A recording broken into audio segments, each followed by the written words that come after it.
Urgent announcement. The black mist has engulfed the globe. Please ensure all doors and windows are securely shut and refrain from consuming food contaminated by the black mist. Listening to the incessant warnings emanating from the television, Jiang Che crouched before the floor-to-ceiling window, gazing downwards. Below him lay a dense, inky fog that enveloped all buildings beneath the 20th floor of the community, slowly rising higher. Residing on the 25th floor, he surmised it would not be long before the black mist consumed his home. Just 3 days prior, this mysterious black mist had manifested in the world, spreading with terrifying swiftness. All resources exposed to the black fog had been tainted. Water, vegetables, and fruits, once commonplace commodities, had become inedible upon contact with the mist. Only vacuum-sealed foods remained unscathed amidst the onslaught of the black fog. As the world faced resource scarcity, panic began to ferment in the hearts of many. However, Jiang Che remained unperturbed. Observing the tumultuous black mist below, an unusual calm washed over his face, even revealing a hint of excitement. It's about time. Those residing in such upscale communities likely haven't hoarded significant supplies at home. He retrieved his phone and opened the owner's group chat for Building 11 of the Xinjiang community, crafting a message. Jiang Shang Jiaoyu. Seeking ladies. Seeking ladies. Food and drink provided. Especially unlimited mineral water. Interested parties, please message me privately. Require unfiltered photos. All members. Upon the emergence of this message, the group erupted in chaos, a flurry of question marks flooding the screen. 27-0 for no coriander. 1602 Chinjun. Bro, is this really the time for jokes? Hurry up and delete the message, then apologize. 1103 Community Committee Chun Rong. Young man, this is a peculiar time. As residents of Xinjiang community, we must unite against this calamity. If you possess surplus supplies, you should share them for equitable distribution. It is illegal to coerce women with resources. You could end up in prison. 27-0 for no coriander. Why doesn't this person have an address in their username? I suggest the group admin remove this individual. 904 Win like man, kid. Don't let me discover where you live, or you'll regret it. Observing the stream of vitriol directed at him, Jiang Che remained unfazed. He anticipated such a reaction and was not surprised. It seems the time was too brief. They are still not desperate enough, having energy left to hurl insults. Yet, the notion of being expelled from the group was utterly impossible, for he was the group's administrator. Jiang Shang Diao was merely a pseudonym he adopted to conceal his identity while freely expressing himself. Before the emergence of the Black Mist, he had been a volunteer in the Xinjiang community, having established this group to facilitate personnel statistics. Naturally, his motivation for sending such a message was not driven by base desires. Rather, it stemmed from an awakening he had experienced just days prior to the activation of his system. Ding! The Apocalypse survival system has been successfully bound. Resource space has been opened. Initial resource reward. Wakaka mineral water. Resource space. Infinite. Time halted. Resources can be accessed infinitely. Please bind a goddess promptly to unlock new resources. Within the boundless resource space, mineral water had accumulated into small mountains. All resources unlocked by the system manifested within this space, accumulating at an astonishing rate of 1 bottle per second. In a minute, that amounted to 60 bottles, and in a day, a staggering 86,400 bottles. Having stored resources for 3 days, he had amassed nearly 240,000 bottles of mineral water. Not only would this suffice for drinking, but would also be ample for bathing and watering plants.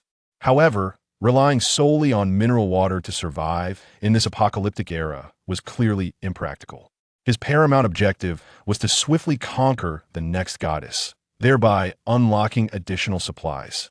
Thus, he persistently disseminated messages seeking a goddess across various groups. While many individuals did attempt to connect with him, a significant number resorted to insults and personal attacks. IF your entire family. Some even leveled threats at him. Kid, hand over all your supplies immediately. Otherwise, prepare to meet your end. I know where you live. To such imbeciles, Jiang Che simply blocked and deleted them. In this apocalypse, who would indulge such behavior? Of course, several women did add him and sent photos. Honestly, many aligned with Jiang Che's aesthetic. However, upon system review, none met the required criteria. Yet, he remained untroubled by the lack of suitable candidates. This was Jinjiang Community, a renowned upscale neighborhood in Jinhai City, teeming with beautiful women. Jiang Che had encountered numerous well-known female internet personalities, models, and even a few celebrities within the community. Suddenly, the entire building began to tremble slightly. Jiang Che's expression shifted as he rushed to the balcony to peer down. The once tranquil mist now surged violently, akin to boiling water in a pot, as if something were about to emerge from within. The previously quiet community seemed to awaken. Many residents from higher floors began to exit their rooms, drawn to the source of the commotion. The group chat buzzed with activity. It's an armored vehicle. It must be an armored vehicle. Our rescue is here. I knew the government wouldn't abandon us. Just as my supplies were running low, timely rescue indeed. They won't force us to evacuate, right? I have so many cosmetics I don't want to leave behind. Sob sob. Some even waved flashlights from their balconies, calling for help, as if they had glimpsed a glimmer of hope. We're here. Please come save us. But at that moment, a dark branch shot forth from the black mist. Its speed was astonishing, traversing several dozen meters in the blink of an eye. The family that had just been calling for help barely reacted before this branch skewered them, rendering them like grotesque human skewers. The branch's surface shimmered with a metallic sheen, adorned with dense, menacing barbs, presenting a terrifying visage. The individuals impaled upon it began to wither at an alarming rate, as though their very BL upon opening the mobile application. One enters the expansive group dedicated to the residents and property management of the Jinjiang community.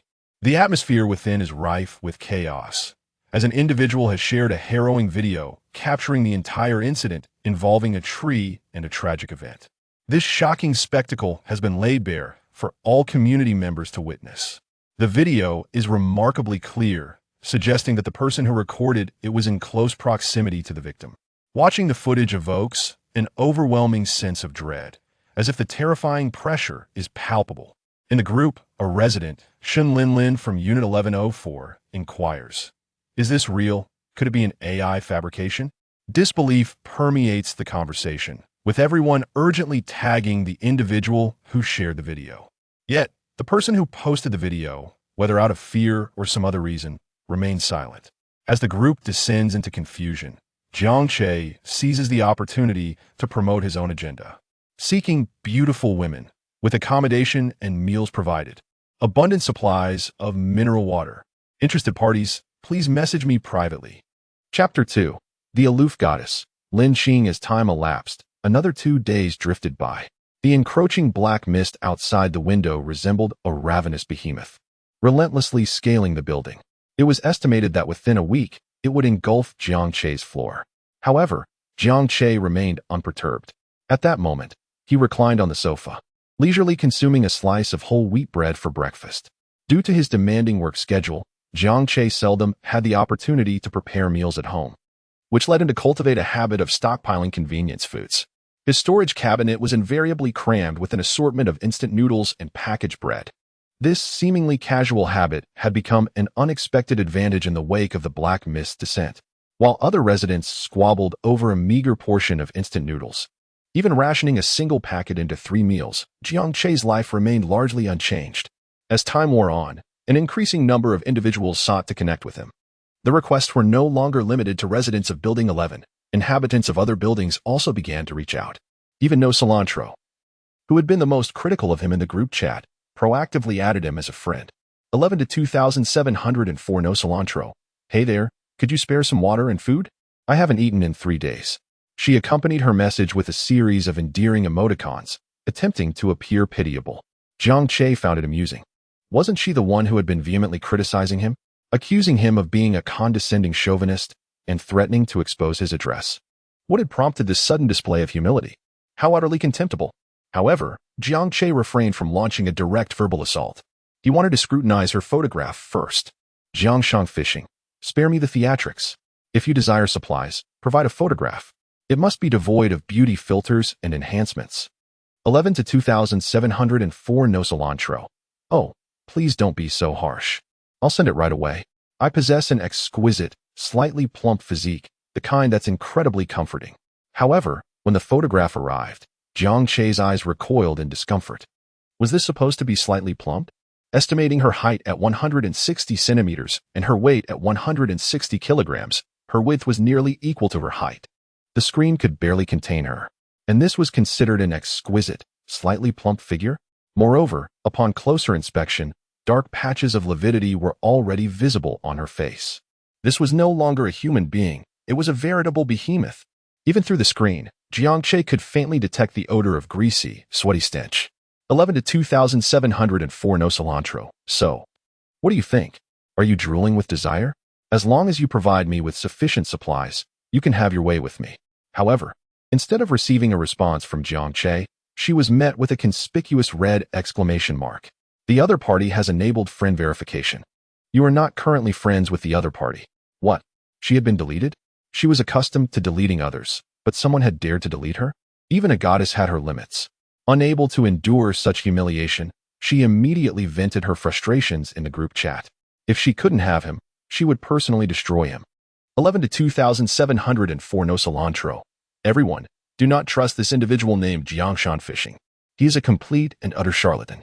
He doesn't possess any supplies. He's merely trying to deceive women. I almost fell for his deception. Upon reading her message, Jiang Che nearly vomited. What kind of fairy was she? A corpulent fairy. Unable to obtain supplies from him, she resorted to tarnishing his reputation in the group chat. However, he had no intention of engaging in a dispute with such a person. Nothing was more convincing than tangible evidence. He posted the pictures. Snap, snap, snap. 3 images were uploaded, instantly silencing the entire group. The images prominently featured stacks of bottled water, towering like small mountains, too numerous to count. Facts speak louder than words. No cilantro was rendered speechless by the photographs, choosing to remain silent and inconspicuous. However, the entire group was ignited by Jiang Che's display. In the early stages of the apocalypse, most households had some water reserves. But after 5 days, those supplies had been depleted. Some individuals had likely endured thirst for a day or two, seeing such an abundance of bottled water once more. They disregarded all sense of propriety. 11 to 1103 Neighborhood Committee Qingshuang. Young man, everyone is parched. You can't possibly consume all that water by yourself. Share it with everyone. We're willing to overlook your previous remarks. Property Manager Chen. Young man, these are extraordinary times. Supplies should be distributed publicly. Hand over all your water immediately, or you'll face imprisonment once the black mist dissipates. 11 to 1602 Chinjun. Young man, I apologize for my previous remarks. Could you spare a few bottles of water for my family? They're desperately thirsty. Jiang Che disregarded the threatening and persuasive messages flooding the group chat. He was not a saint. Why should he provide resources to those who had previously insulted him? He would rather discard the water than allow those parasites to drink it. Closing the group chat, Jiang Che glanced at the time and realized it was already noon. He decided to prepare lunch. He had consumed braised beef yesterday, so today he would indulge in golden broth with fatty beef. As he rose to his feet, his phone vibrated. Jiang Che glanced down and noticed another friend request. 11 to 3001 Lin Qingshuang. His Jiang Che recognized the name. He had paid extra attention to her during the resident verification process because of her exceptional beauty. She was a student at Jinhai University, located near the residential complex. Not only was she beautiful, but her family was also said to be quite wealthy. Her father was rumored to be the owner of a publicly traded company, and her mother was a manager at a well-known beauty clinic. To ensure her comfort while studying in Jinhai City, her family had directly purchased an apartment for her in the Jinjiang residential complex. It was important to note that the property prices in the Jinjiang complex were not cheap, over 30,000 yuan per square meter, and that was just the price for ordinary residential units. Her residence on the 30th floor was a top-floor duplex loft with an open-air garden on the roof. The price was considerably higher than that of ordinary residences. Jiang Che had heard that her apartment cost nearly 10 million yuan, a figure he couldn't even fathom. Without hesitation, he quickly accepted the friend request. However, he didn't rush to initiate a conversation. He needed to maintain a certain demeanor. After all, he wasn't the one lacking supplies. He couldn't appear too eager or desperate.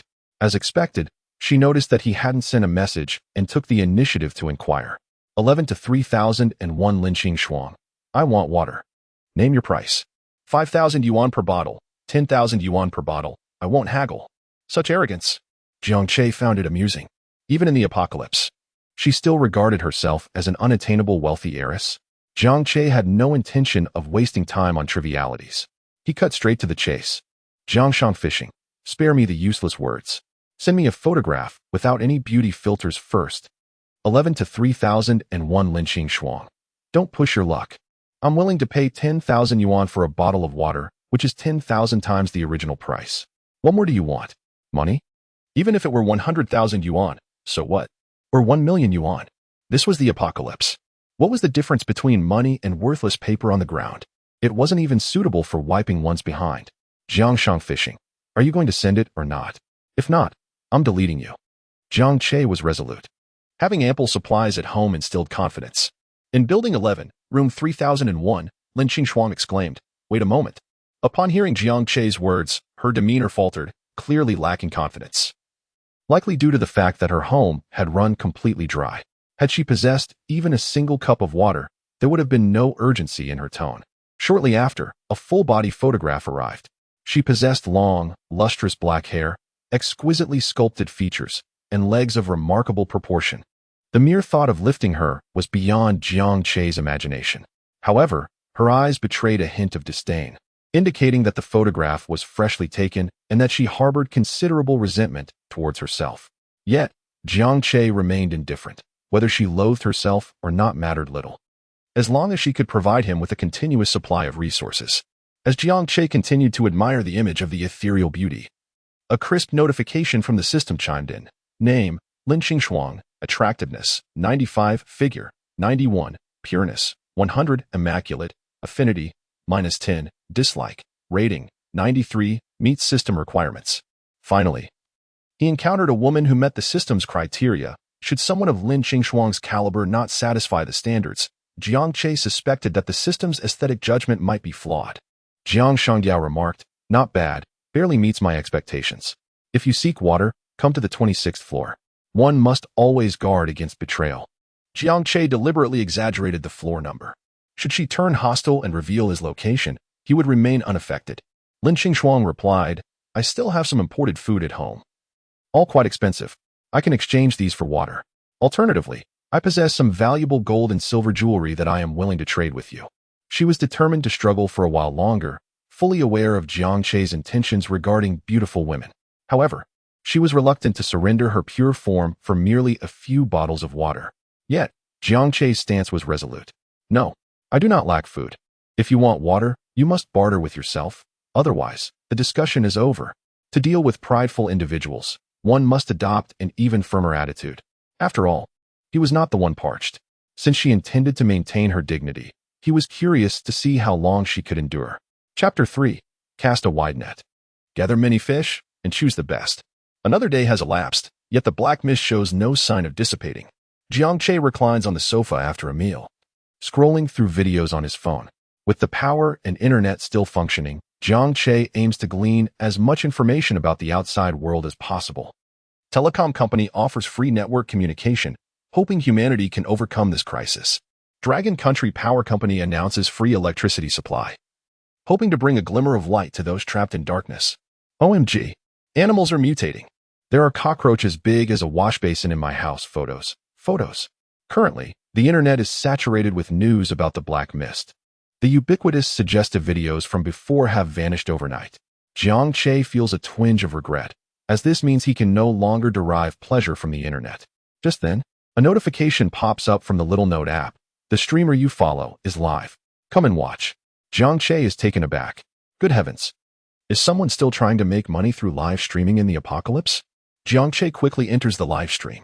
It features a female streamer with a good figure and appearance, known online as Naughty Queen Banban. Jiang Che initially followed her because she possessed a pair of top-tier G-Cup assets. Her appearance is very cute and endearing, perfectly aligning with Jiang Che's preferences. She also frequently wears men's clothing, inadvertently offering glimpses of skin to her viewers. However, her current situation is dire. Her room is dimly lit, illuminated only by a small lamp. Clearly, her floor has been engulfed by the black mist, preventing sunlight from entering the room. Her face is sallow, and her lips are chapped, indicating prolonged dehydration and lack of food. Even her once ample bosom appears somewhat deflated. Guys, I accidentally drank black water contaminated by the black mist and have been vomiting and having diarrhea for 3 days straight. Does anyone have any treatments? I feel awful right now. Her luck is undeniably poor. Water ran out in her house on the first day of the black mist arrival. And with her room enveloped in the mist, she dares not leave her home.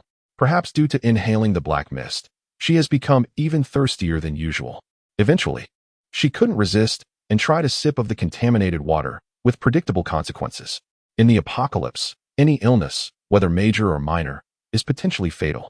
At this moment, there are some viewers in the live stream. Some offer suggestions in the comments, while others are abusive. Streamer, I have medicine for stomach problems at home, but I can't deliver it to you. It's over. There's no hope. Just wait to die, streamer. Streamer, go find a neighbor and sell your body. With your figure, they'll definitely help you. Ha ha ha. Such a good figure is wasted. If I could enjoy myself with the streamer before I die, that would be great. With the absence of online censorship, people say whatever they want without restraint. Jiang Che finds it somewhat boring and intends to close the live stream. But just then, the comments in the live stream vanish abruptly. Behind the female streamer, 2 bright lanterns appear, flickering with a faint yellow glow. However, upon closer inspection, Jiang Che realizes that they are not lanterns at all, but rather a pair of enormous eyes. Immediately, the live stream is flooded with frantic messages. Streamer, look behind you. Streamer, there's a monster in your room. Run, streamer. Oh my god, animals are mutating too. The female streamer looks listless, appearing weakened by the black water. Monster? How could there be a monster? I haven't opened the door at all. She assumes the comments are joking with her, as this often happens. They all hope that when she turns around, they can get a glimpse of her impressive breasts. She has long seen through their intentions, but she doesn't expose them, as these people were once her benefactors. Flicking her hair behind her ear and puffing out her already substantial chest, she gives a charming smile. Then I'll turn around and take a look. Don't scare me, you bad guys. But when she turns around, she is met with a massive head. Ah, monster. She screams in terror, her once gentle voice cracking.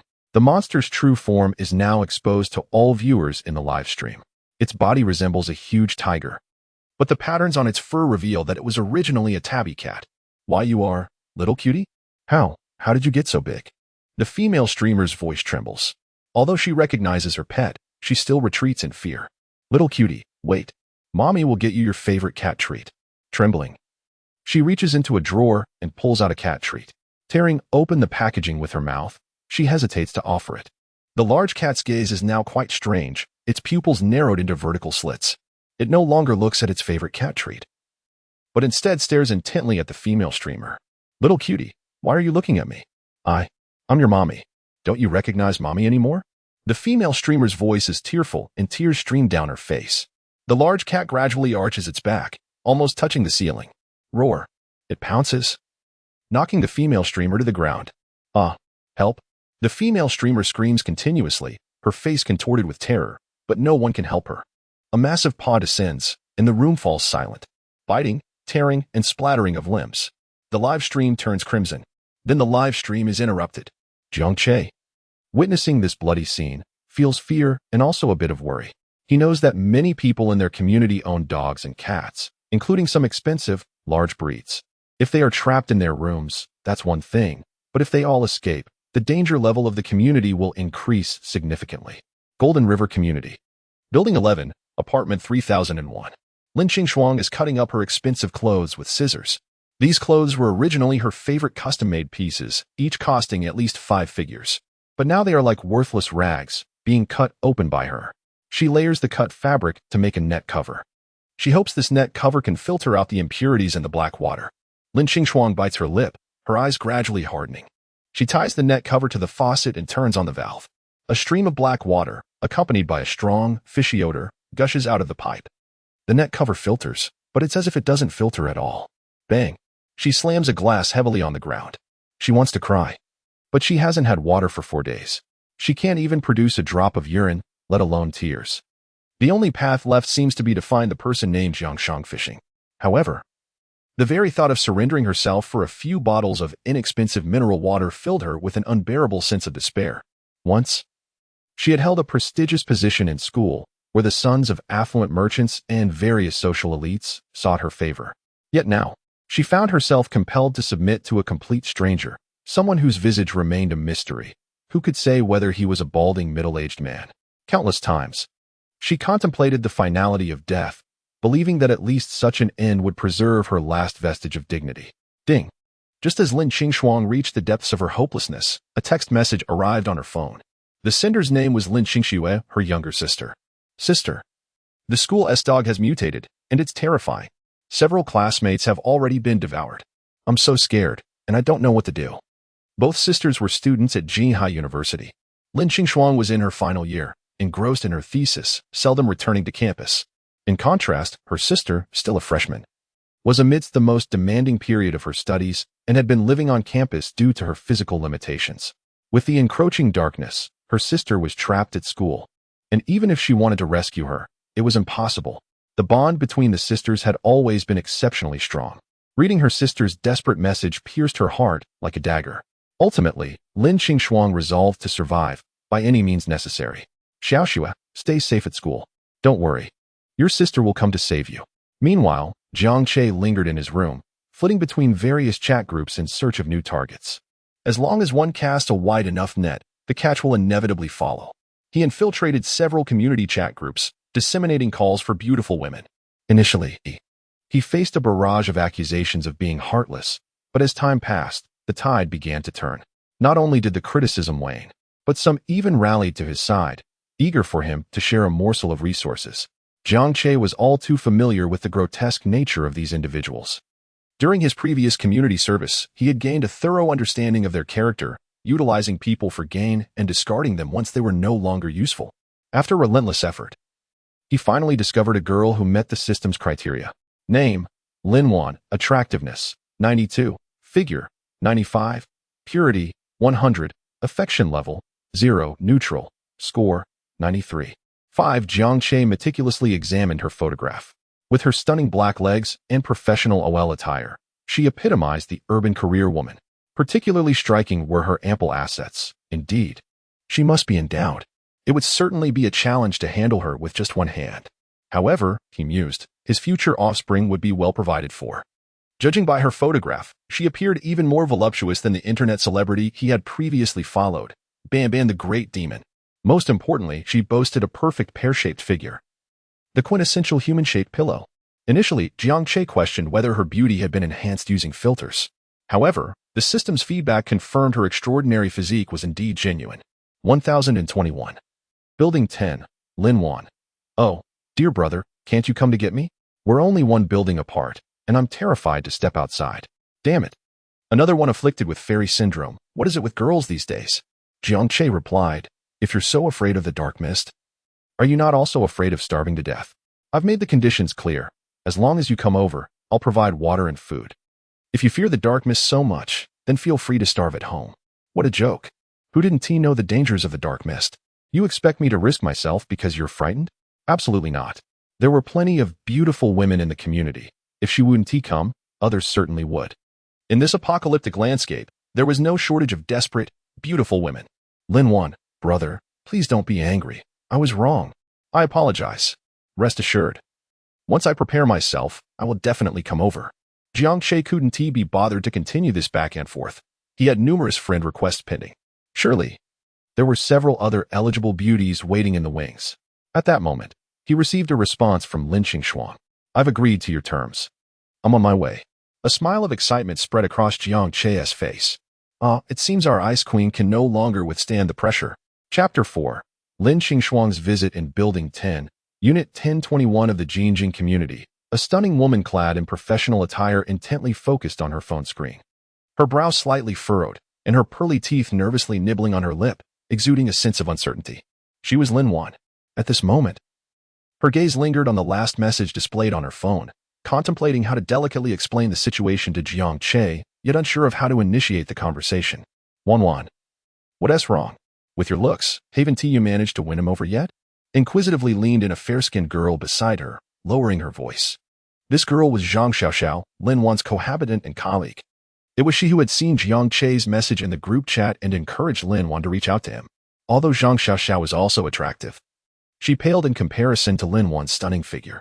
She secretly calculated that if Lin Wan could transform Jiang Che into a devoted admirer, Their future supply of bottled water would be secured. The other party had remained quite indifferent, giving her the impression that he was not in want of female companionship. Do you think I should be more proactive?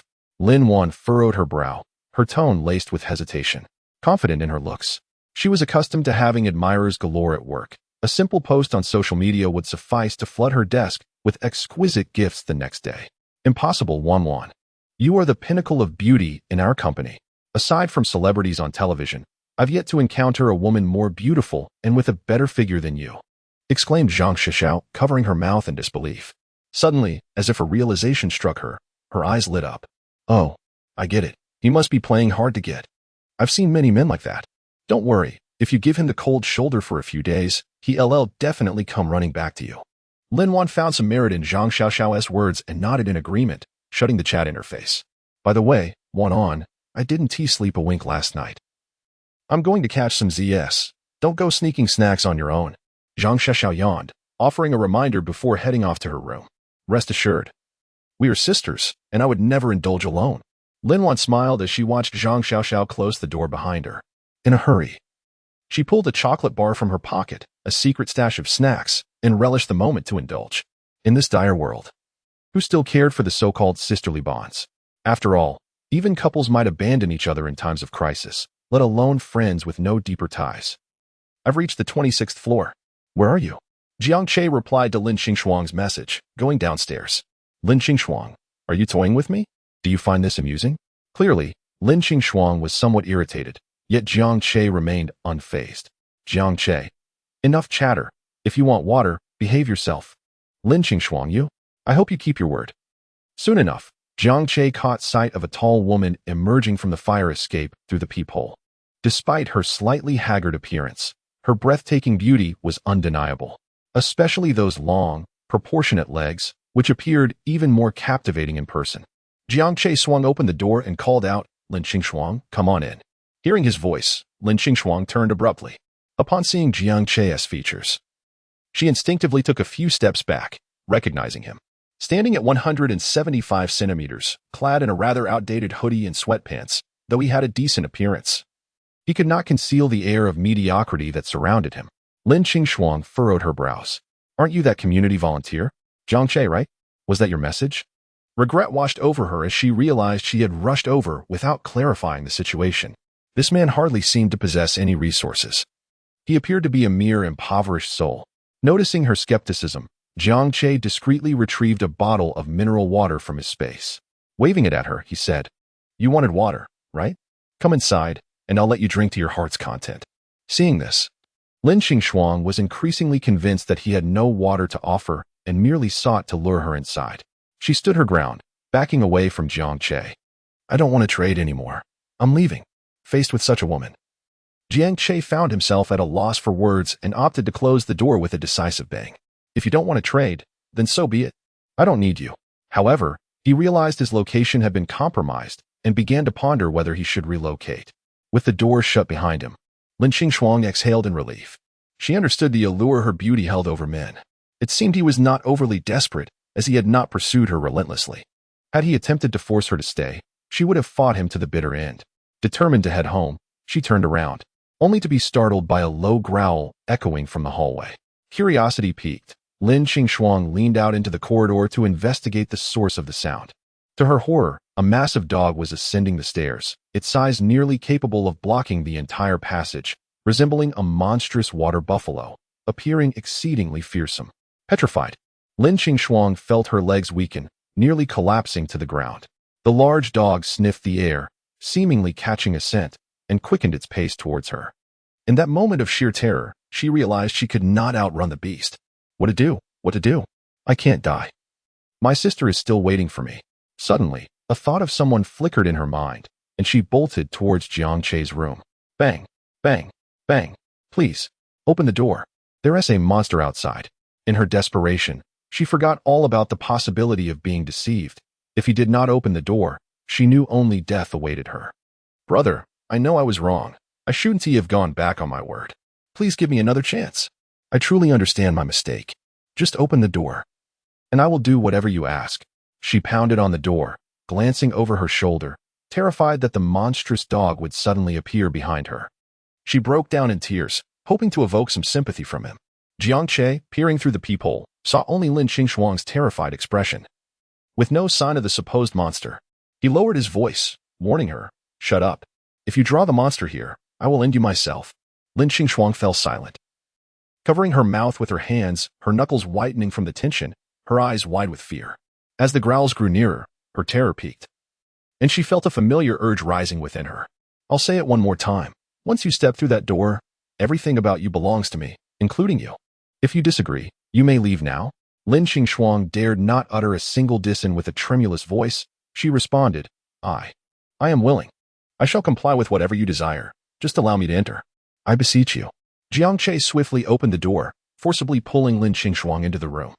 With a decisive click, the door was locked behind them. He positioned Lin Qingshuang beneath him and, using the ropes he had prepared in advance, bound her hands behind her back. Once he ensured her inability to escape, Jiang Che finally turned his attention to the peephole on the door. This time, he beheld the true form of the creature. Externally, it resembled a bulldog, yet it was larger than any bull. Its muscles were prominently bulging, and sharp fangs protruded from its mouth, stained with crimson remnants of flesh, likely the remnants of its recent indulgence. Chapter 5. The importance of food safety. The bulldog patrolled the 25th floor, sniffing incessantly from left to right, akin to a regal lion surveying its territory. Jiang Che was no stranger to such dogs. During his volunteer days, he had taken the time to familiarize himself with their characteristics. Bulldogs possess relatively short nasal cavities, which render their olfactory sensitivity rather low. Additionally, their intelligence is generally lacking. If they fail to discover anything of interest, it is likely that they will simply vacate the area. Jiang Che could only hope that the anomalies brought by the dark mist had not altered their inherent nature. Rescuing Lin Qingshuang had indeed entailed a degree of risk. Had she not met the system's criteria, enabling him to unlock a certain resource, he would have disregarded her entirely, even if she perished at his doorstep. Fortunately, the most concerning scenario he feared did not unfold. After the giant dog circled the corridor without locating its intended prey, it meandered back into the fire escape. Observing the scene outside, Jiang Che finally exhaled in relief, glancing down at Lin Qingshuang, who still struggled slightly beneath him. Now, he was prepared to deal with this proud woman. He removed her backpack and lifted her clothing, directly reaching inside. As she felt a pair of warm hands traversing her body, Lin Qingshuang's complexion paled further. A tumult of shame and fear intertwined within her. When had a man ever dared to touch her so freely? "Hey, stop. What are you doing? Don't touch there. That is off limits." As Lin Qingshuang's struggles intensified, Jiang Che felt a surge of irritation and landed a sharp slap across her face. A vivid red imprint blossomed on her delicate features. This slap left Lin Qingshuang momentarily dazed. No one had ever struck her in such a manner throughout her life. "Damn it, behave yourself. That dog hasn't gone far. If you scream again, I'll toss you out as dog food." Jiang Che and Apos, as fierce words sent a shiver through her. And the mere thought of the giant dog outside rendered her unable to resist further. Jiang Che's hands explored every inch of her skin, every crevice, leaving no potential hiding place unchecked. In this apocalyptic world, even a seemingly defenseless woman warranted caution, especially considering her affinity rating was -10. Thus, Jiang Che scrutinized her with even greater meticulousness. As anticipated, he discovered a finely crafted lady's the erstwhile celestial maiden, now reduced to kneeling and imploring for a mere bottle of water. "The hour draws nigh. Prepare thyself with ablutions. The true labor commences anon." These words, devoid of all artifice, suffused Lin Qing's cheeks with a rosy blush. Her presence here was not without forethought. She had steeled herself for this eventuality. In this apocalyptic epoch, altruism is a myth. The munificence she received was, indubitably, bartered for the allure of her physical form. Yet, a fleeting auditory hallucination seized her. "Ablutions, sayest thou? But the waters are tainted. What shall serve as a cleansing agent?" A beatific smile graced Jiang Che's countenance. "Why, mineral water, of course." Though comely, Lin Qing, like any mortal, would exude an unpleasant odor after prolonged neglect of hygiene. Surely, no one would be so perverse as to savor such malodorousness. Sanitary considerations are paramount. Lin Qing manifested a countenance of bewilderment. Nay, even with abundant reserves, such extravagance seems imprudent. Jiang Che, astute to her inner musings, executed a grand gesture, conjuring forth a veritable mountain of mineral water. The sheer visual magnitude induced a transient cerebral shutdown in Lin Qing. The sheer volume dwarfed even his ostentatious displays in the group chat. However, it was not the aqueous abundance that struck her dumb, but rather Jiang Che's seemingly miraculous abilities. A nascent thought germinated within her mind, escaping her lips unbidden. This is an Esper power? In the wake of the encroaching black mist, Lin Qing had assiduously monitored the digital sphere. She was cognizant of the fact that the world had undergone a metamorphosis, not solely in the realms of flora and fauna, but also in the emergence of individuals endowed with extraordinary abilities. Perhaps, shouldst thou prove amenable to my directives, I pledge an inexhaustible supply of mineral water. Jiang Che conceded the point readily. He harbored no trepidation regarding the potential divulgence of this secret. From the moment she crossed the threshold of this chamber, her departure was foreclosed. Her every action would be subject to his vigilant surveillance. Furthermore, this revelation served to underscore his puissance, inspiring reverence and obedience. The art of war lies in subduing the enemy without fighting. Ergo, upon learning of Jiang Che's Esper status, Lin Qing's gaze underwent a subtle, yet palpable transformation. Lin Qing's affection 20, current affection level 0. The incremental increase in affection was well within Jiang Che's expectations. The vast majority of women harbor an innate inclination towards strength. Cognizant of his superior capabilities, a predisposition towards compliance would naturally burgeon within her bosom. This is an ingrained human instinct, amplified exponentially in these apocalyptic times. Lin Qing, with an impassive mien, seized a bottle of mineral water and retreated into the lavatory. The susurrus of cascading water filled Jiang Che with an ineffable exhilaration. Though he feigned indifference to feminine allure, he was, in truth, a callow youth, unversed in such matters. He retrieved several packets of sustenance from his extra-dimensional repository, fortifying himself for the impending engagement. Presently, Lin Qing emerged from the lavatory, clad only in a bath towel, her damp tendrils cascading down her back. Her alabaster skin unveiled to the ambient air. Divested of her former grime, her beauty was amplified manifold. Her slender, alluring legs radiated an unparalleled pulchritude. Lin Qing, her gaze averted, sought to evade Jiang Che's scrutiny. However, Jiang Che was not one to squander such propitious circumstances. All prior preludes had culminated in this precise moment. He advanced, sweeping the damsel into his arms in a princely embrace, and conveyed her towards the boudoir.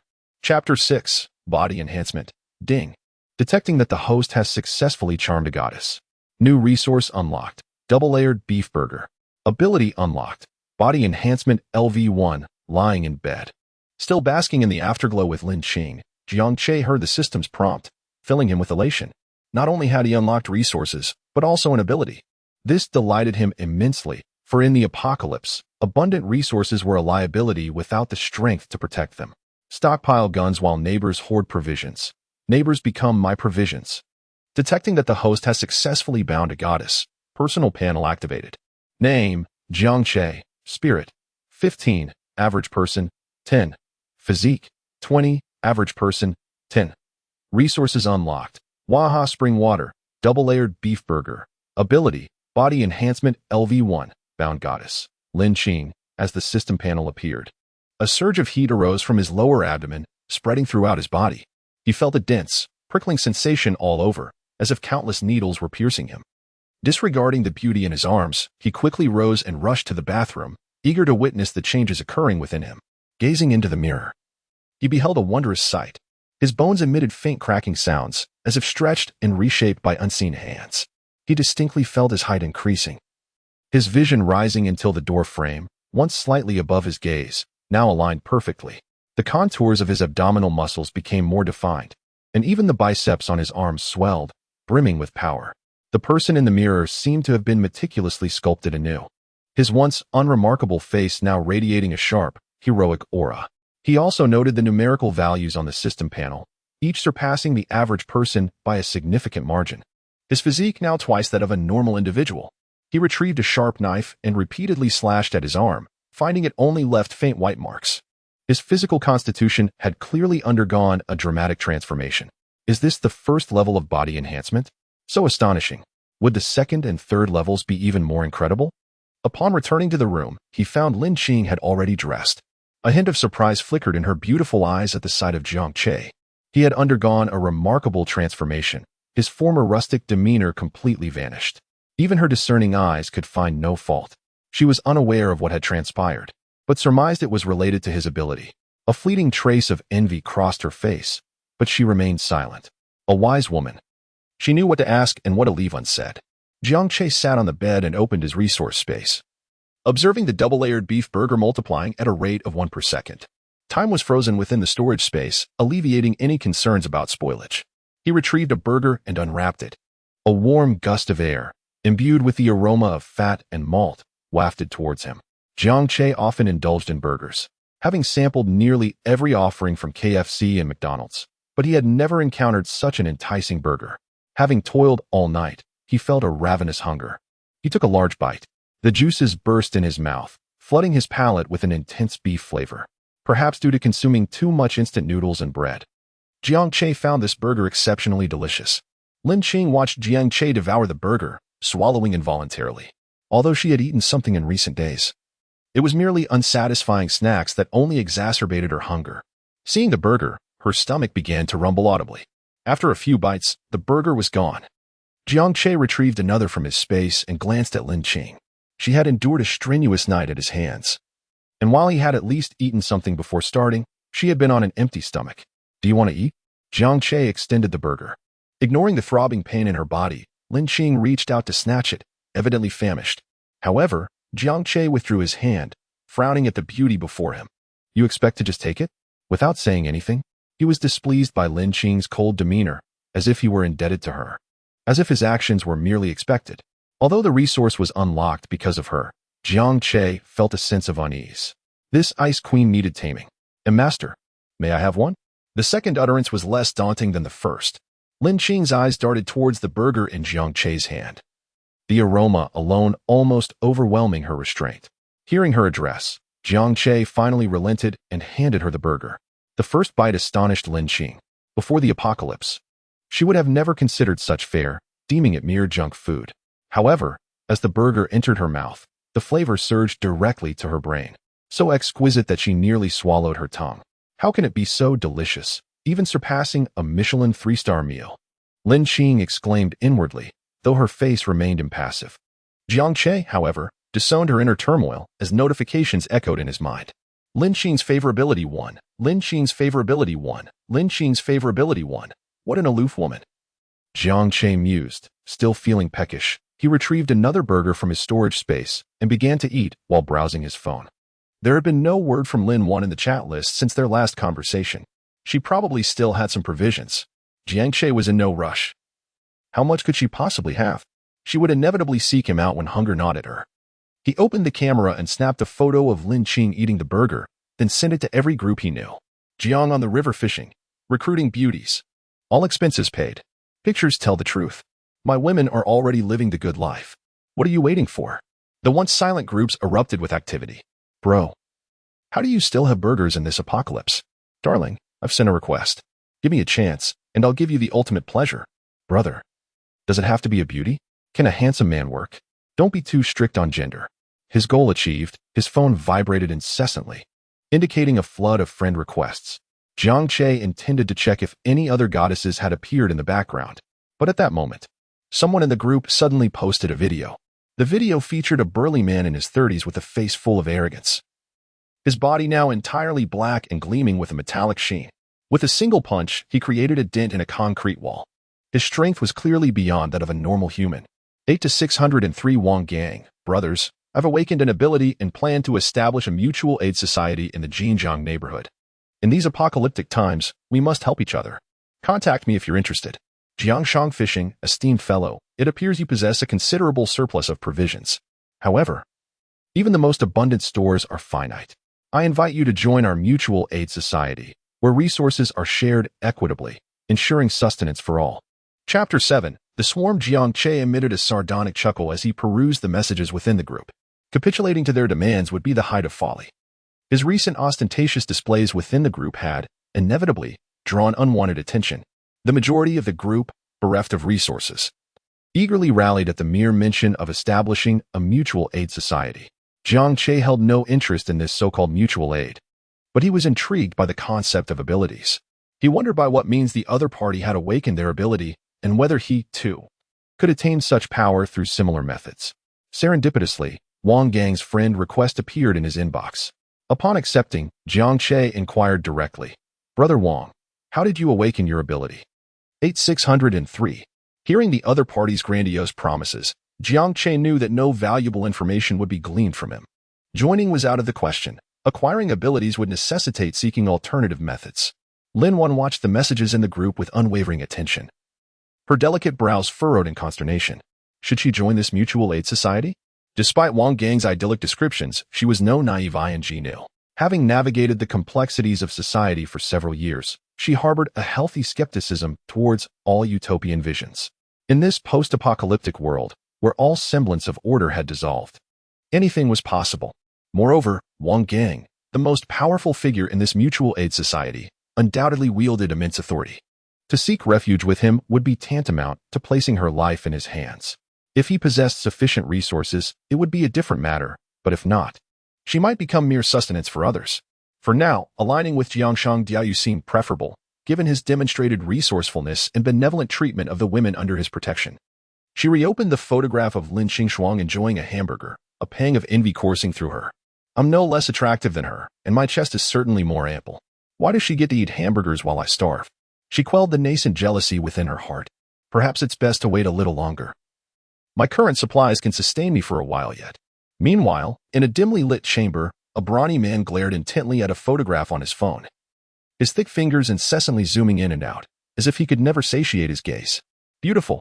Utterly beautiful. Why is she not my woman? Why? This man was none other than Wang Gang, and the photograph he ogled was the one Jiang Che had recently shared in the group, depicting Lin Qingshuang. Only I am worthy of such a beautiful woman. Donna and Oppos, do you agree, brother? He shifted his gaze towards a corner of the room, where a man and a woman stood. Both were refined and intellectual in appearance, a stark contrast to Wang Gang's brutish demeanor. The man was named Wang Wei, and the woman was his wife, Zhang Lili. Before the apocalypse, Wang Gang was a mere street thug, engaging in petty crimes and causing disturbances. Whenever he was short on funds, he would seek out his pushover brother, staging a scene at his home to extort pocket money.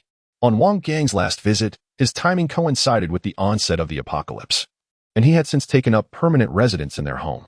Wang Wei had always feared his older brother, but Wang Gang's acquisition of abilities had amplified his power and drastically altered his temperament. Any deviation from his wishes was met with a brutal beating.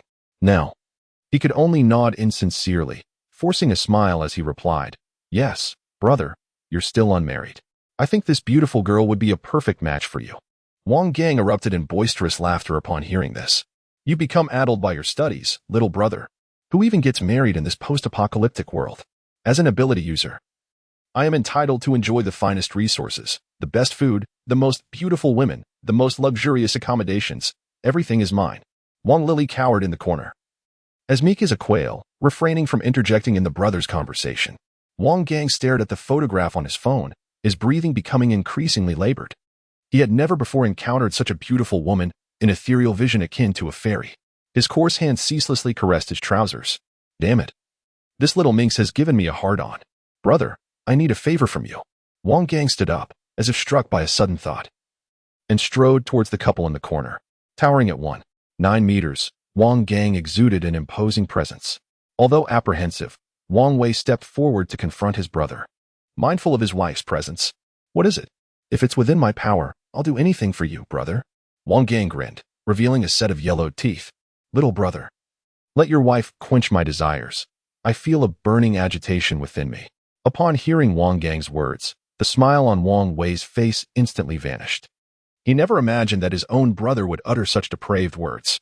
His family had always been supportive of Wang Gang, even bailing him out of jail after his brawls. Zhang Lili's face drained of color, her pale lips trembling slightly. "Wei, help me. I don't want to." Zhang Lili instinctively clutched Wang Wei's arm, her voice tinged with a sob. But before Wang Wei could react, Wang Gang reached out to seize Zhang Lili, who was cowering in the corner. "Brother, please don't do this. I beg you.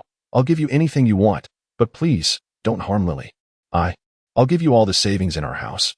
I beg you, Lily is pregnant. Please spare her." Wang Wei, abandoning all caution, rushed forward to block Wang Gang, desperately pleading with him. But how could his strength compare to that of an awakened ability user? "Get out of my way." With a dismissive slap, Wang Gang sent him sprawling. "Little brother, I'm an awakened ability user. From now on, we brothers will never lack for women. Once the mutual aid society is established, I'll let you pick and choose from the entire complex. Seeing Wang Wei's continued resistance, Wang Gang's anger flared. Damn you. He delivered a powerful kick to Wang Wei's body, causing him to strike his head against the corner of the wall and lose consciousness. The agonizing screams of Zhang Lily echoed in his ears. Another day passed, and the density of the black fog increased slightly. The outside world underwent further dramatic transformations. Gigantic ivy had mysteriously appeared within the complex, enveloping most of the floors, and verdant vines could be seen through the windows. As unease grew within the hearts of the residents, Jiang Che lay in bed, embracing Lin Qingshuang, both of them unclothed, watching a live stream on his phone, thoroughly enjoying themselves. Since the advent of the black fog, his quality of life had not diminished but rather improved.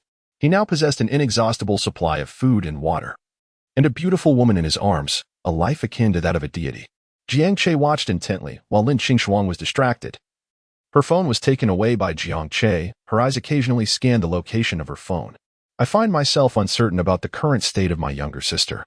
In the live stream, a group of 3 men and 1 woman, has ventured into the ominous black mist in search of supplies.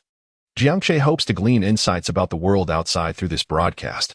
During the day, visibility within the mist remains somewhat feasible, allowing one to discern objects within a meter's reach. The once smooth asphalt road is now marred by numerous cracks, with unidentified plants sprouting from within. The leader, a man in a hat, addresses the camera. Brothers, it isn't overly perilous outside. As long as we don't lose our way, we can manage to return.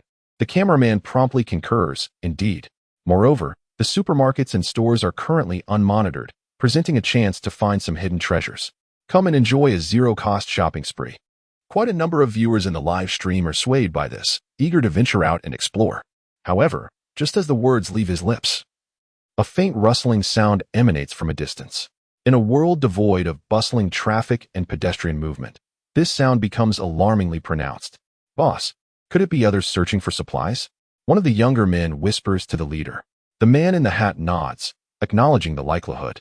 Yet he refrains from rash actions as the sound draws nearer. Suddenly, a piercing scream erupts from behind them, startling the group. They swiftly turn to see the source, the soul woman in Chapter 8, Watchdog. The man in the hat suddenly felt an ominous premonition. You two take her. We must hurry back and abandon the supplies. Panic-stricken, beads of sweat formed on his brow, but it was already too late to flee. Mice are social creatures, and spotting one typically signifies a burgeoning infestation in your home. Soon, a rustling sound emanated from all directions as enormous rodents began to materialize from the obsidian mist. Each mouse was the size of a basin, with crimson eyes and ivory teeth protruding like small daggers, capable of severing a girl's ankle with ease. Run, run! The man in the hat shouted to his companions. Ignoring the injured girl, they all sprinted back the way they came. In the face of crisis, survival instinct prevails. Yet, visibility was severely compromised, and they could barely discern the path ahead, flailing like headless flies, colliding with walls, and tripping over obstacles. The mutated mice, swift in their movements, soon caught up with the group, and amidst shrill screams, the live broadcast abruptly cut off. Jiang Che inhaled sharply. The external world had transformed dramatically. It was prudent to remain within the residential building until he possessed adequate strength. The outside was perilous, instilling a profound fear within him. He buried his face into Lin Qingshuang's soft, smooth embrace, relishing the unique tenderness and fragrance of youth. As he caressed her velvety skin and observed her taut features, a stir of desire coursed through him. Just as he contemplated indulging in intimate games with her, his phone vibrated incessantly. Could it be Lin once seeking refuge with him? His mind was consumed with thoughts of unlocking the next resource, as he felt an acute lack of divine femininity in his life. However, upon glancing at his phone, his excitement instantly waned. It was not Lin Wan, but someone named Wang Wei. Disappointment washed over him. Yet he perked up upon reading Wang Wei's message. I know how to awaken supernatural abilities. Intrigued by the prospect of acquiring such knowledge, Jiang Che promptly accepted the friend request. Jiang Shangdiaoyu, how can you prove your claim? Wang Wei, my brother is the supernatural being Wang Gang in the group. I have photos and videos of him. Wang Wei sent several videos and images, all private moments undeniably featuring Wang Gang. Wang Wei, I witnessed him awaken his abilities. I can recount the entire process. Jiang Che deemed the other's credibility to be substantial and decided to inquire directly. Jiang Diaoyu, what do you want in return? The eagerness displayed by the other party suggested that he had demands. As long as he did not insist on Jiang Che joining some mutual aid society, he would do his utmost to accommodate him. Wang Wei, I want a case of bottled water and a case of instant noodles. Frankly, these provisions were easily within Jiang Che's means. He had plenty of water and instant noodles, which were merely taking up space now that he had hamburgers. No one would care to eat them. Nevertheless, Jiang Che hesitated before responding. No, that's too much. I can only offer you half a case of water and half a case of instant noodles. Human nature often harbors a tendency toward greed. If he complied outright, the other might suspect deceit or feel shortchanged, seeking greater gain. Yet, negotiating would alleviate suspicion. All right, I agree. Wang Wei accepted without hesitation. However, I am in Building 8. You must deliver the supplies to me. I cannot leave Wang Gang's side for too long, or he will grow suspicious. Jiang Che felt a twinge of annoyance at this request. He was acutely aware of the dangers lurking in the mist, given his current capabilities. He could not guarantee his safety in reaching Building 8, let alone while transporting a case of supplies. Unconsciously, he glanced at Lin Qingshuang, who had been observing the conversation and was now fully aware of its implications. In his mind, she had become his possession, one he would never let slip from his grasp. Lin Qingshuang initially thought Jiang Che's chat bore no relevance to her. However, upon sensing his gaze upon her, a wave of dread surged within her. It was evident what he intended. He wanted her to deliver the supplies. Had she not witnessed the horrors outside, she might have reluctantly agreed. Yet, having seen the terrors firsthand, she dared not leave the safety of their sanctuary. Her previously serene demeanor faltered. Jiang Che, the outside is far too dangerous. There are terrifying monsters in the hallway. I would surely perish if I went. Lin Qingshuang's eyes glistened with unshed tears, her voice trembling with palpable fear. She had narrowly secured her chance at survival, and now it felt as though it might slip away. Jiang Che's hand continued to explore her body, eliciting both discomfort and pleasure. Reflecting on their wild nights together, he too wished to avoid putting Lin Qingshuang in harm's way. So, you mean for me to take the risk? He replied with an enigmatic smile, tightening his grip, causing her pain. Wait, don't rush me. I have another idea, but it entails some small risk. As Jiang Che's rough handling made her words stumble, she continued, I have a professional drone at home. Capable of carrying 20 pounds, delivering supplies will be no issue. Instantly, Jiang Che's eyes lit up. This was indeed a splendid solution.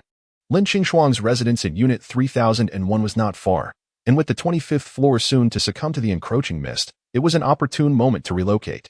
Meanwhile, Wang Wei wiped away tears from his face as he stared at the locked bedroom door, behind which faint moans of a woman echoed, now weakened.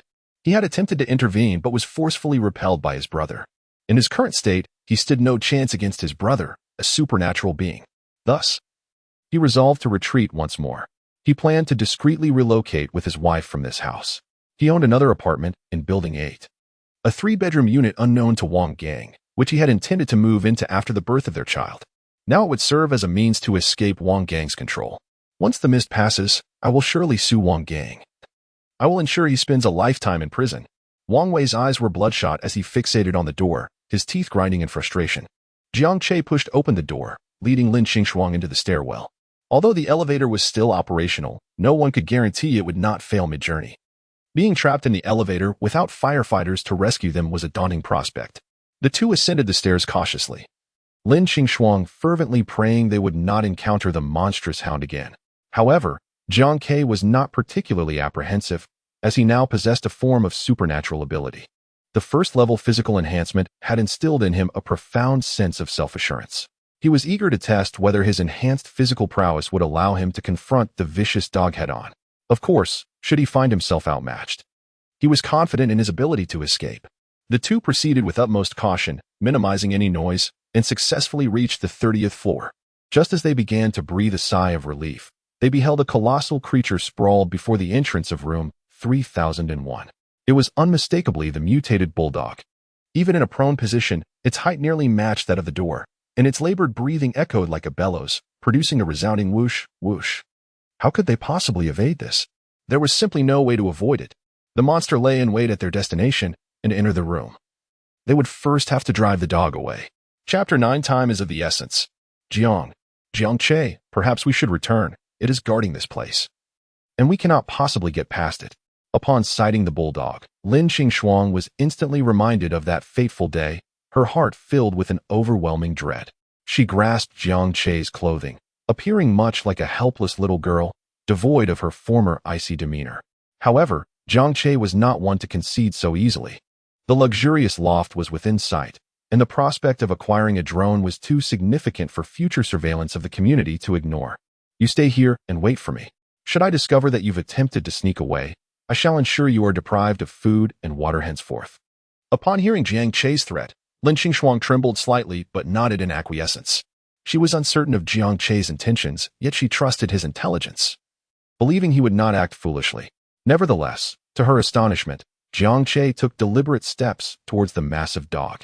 Her pupils quivered, and she covered her slightly parted lips with her delicate hand, rendered speechless. What was he planning to do? She dared not ponder further. Jiang Che's actions provided her with the answer. He approached the slumbering bulldog, gathered all his strength, and delivered a powerful punch directly to its snout. This area, whether on a human or an animal, is incredibly vulnerable. In a bid to inflict pain with a single strike, Jiang Che exerted an astonishing 120 of his strength. Yet, he clearly underestimated his own power. The force of his blows sent the hefty dog soaring into the air, undoubtedly fracturing its snout. A piercing howl erupted as the dog awakened, now frenzied and lunging towards Jiang Che. Its movements were swift, yet to Jiang Che, they seemed to unfold in slow motion, allowing him to sidestep effortlessly and deliver a crushing kick to its abdomen. This strike was even more forceful than the previous punch. With a resounding crash, the bulldog was slammed against the wall. Jiang Che was taken aback by his own strength. He realized he had grown significantly stronger, far beyond his expectations. Hidden in the corner, Lin Qingshuang was equally astonished by Jiang Che's prowess. Could he truly be this formidable?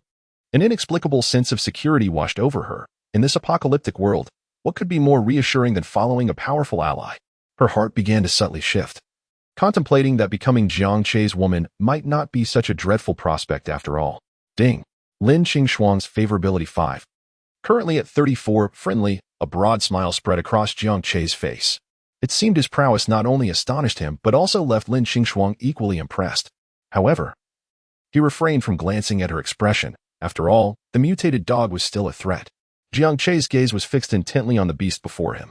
He was determined to defeat this ferocious creature. He was also curious about what the flesh of such a mutated dog might taste like. Though Jiang Che wished to continue his assault, the dog, now terrified, suddenly bolted towards the stairwell. Jiang Che's heart sank. Lin Qingshuang was still hiding there. Yet the dog was closer to the stairwell than he was, and there was no time to intervene. Seeing the mutated dog charging towards her, Lin Qingshuang was paralyzed with fear, whether from fright or from Jiang Che's earlier command. She merely cowered in the corner, eyes shut, bracing for her demise. However, the anticipated horror did not unfold. The mutated dog, gripped by terror, tumbled down the stairs in a frantic escape. Lin Qingshuang remained stunned for a moment before Jiang Che appeared before her. Her heart raced with fear, and she instinctively wrapped her arms around Jiang Che's waist, sobbing.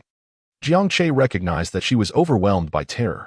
He gently stroked her silky hair and softly urged, "Quickly, open the door. If that dog returns, I shall not be responsible for your fate." Lin Qingshuang lifted her gaze to meet Jiang Che's, aware that he was merely teasing her. Yet, rather than feeling resentment, warmth blossomed within her heart. With elegant strides, she approached the door.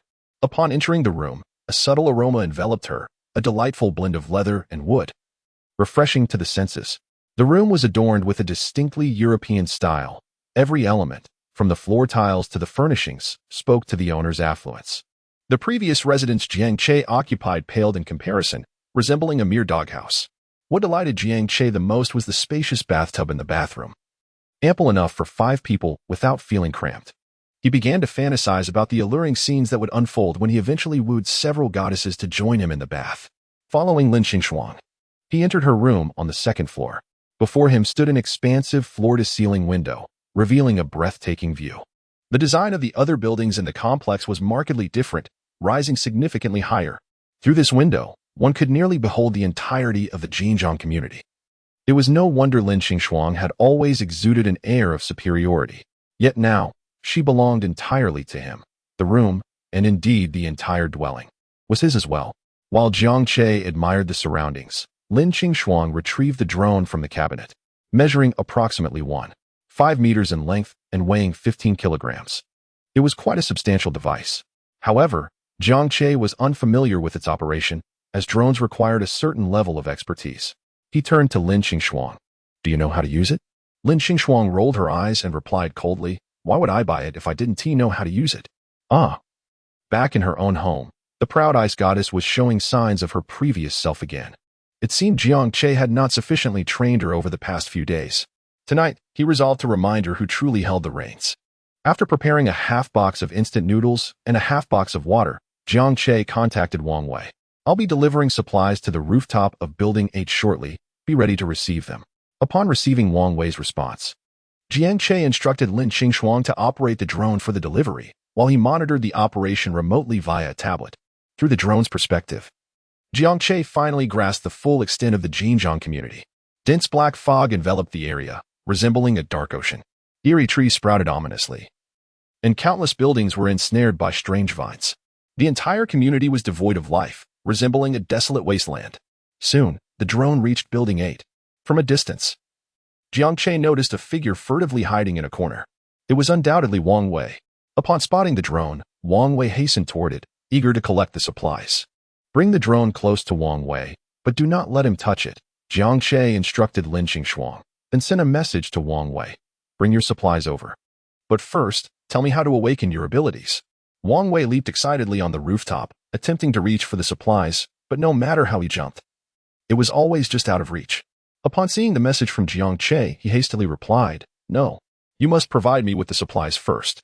What if you learn the information and take the supplies away? A hint of disdain flickered across Jiang Che's face. This individual truly lacked awareness. If he were to comply with such demands, who could predict what other tricks the counterpart might devise? I will grant you just 1 minute. Should you fail to divulge the method within that time, the drone will return directly, and you shall receive not a drop of water, he declared. Wang Wei countered, no? I must first obtain the supplies. He began to send a voice message, his tone rife with desperation and madness. However, Jiang Che remained unfazed, leisurely responding. You have 30 seconds remaining. Time is nearly up. Chapter 10. Setting the trap. Ultimately, Wang Wei succumbed to the pressure and surrendered. After all, the other party had nothing to lose by leaving, but if he missed this opportunity, he would never escape Wang Gang's clutches. There's a type of black fruit. My supplies are running low. Just a few days ago, we ran out of food, and Wang Gang fixated on the black fruit growing in a flower pot. After consuming it, he gained superpowers, he explained, attaching a photo, seemingly afraid that Jiang Che wouldn't and oppose. To believe him. Wang Wei felt a pang of regret. If he had eaten the fruit first, none of this would have happened, and Lily wouldn't have been violated by that beast. I'm telling the truth. Please, give me the supplies. Jiang Che examined the image, which depicted a black, spherical fruit growing on a cactus. He pondered where to find such a cactus. As he had no penchant for cultivating plants. Jiang Che, Wang Wei is still pleading. Should we provide him with resources? Lin Qing's serene voice broke Jiang Che's reverie. Give them to him. We have plenty to spare. Jiang Che then sent a message to Wang Wei. If you can find more of these fruits, I'm willing to continue trading supplies. After sending the message, Jiang Che instructed Lin Qing, all right, retrieve the drone. Lin Qing nodded and began piloting the drone back. To avoid the strange plants on the houses, she flew the drone as high as possible. However, before it could travel far, an unforeseen event occurred. A colossal shadow suddenly enveloped the drone from above. Ah! Lin Qing exclaimed, drawing Jiang Che's attention. What's wrong? Through the monitor, Jiang Che witnessed the horrifying scene. An enormous bird of prey, seemingly a mutated eagle with a wingspan estimated at 10 meters and a disproportionately large body, swooped down from the sky. The bird, of course, noticed the drone. Lin Qing's attempts to maneuver the drone to safety were futile. The bird was too swift. In an instant, its talons tore the drone to pieces, severing the video transmission. Jiang Che had no doubt that such a strike would be fatal.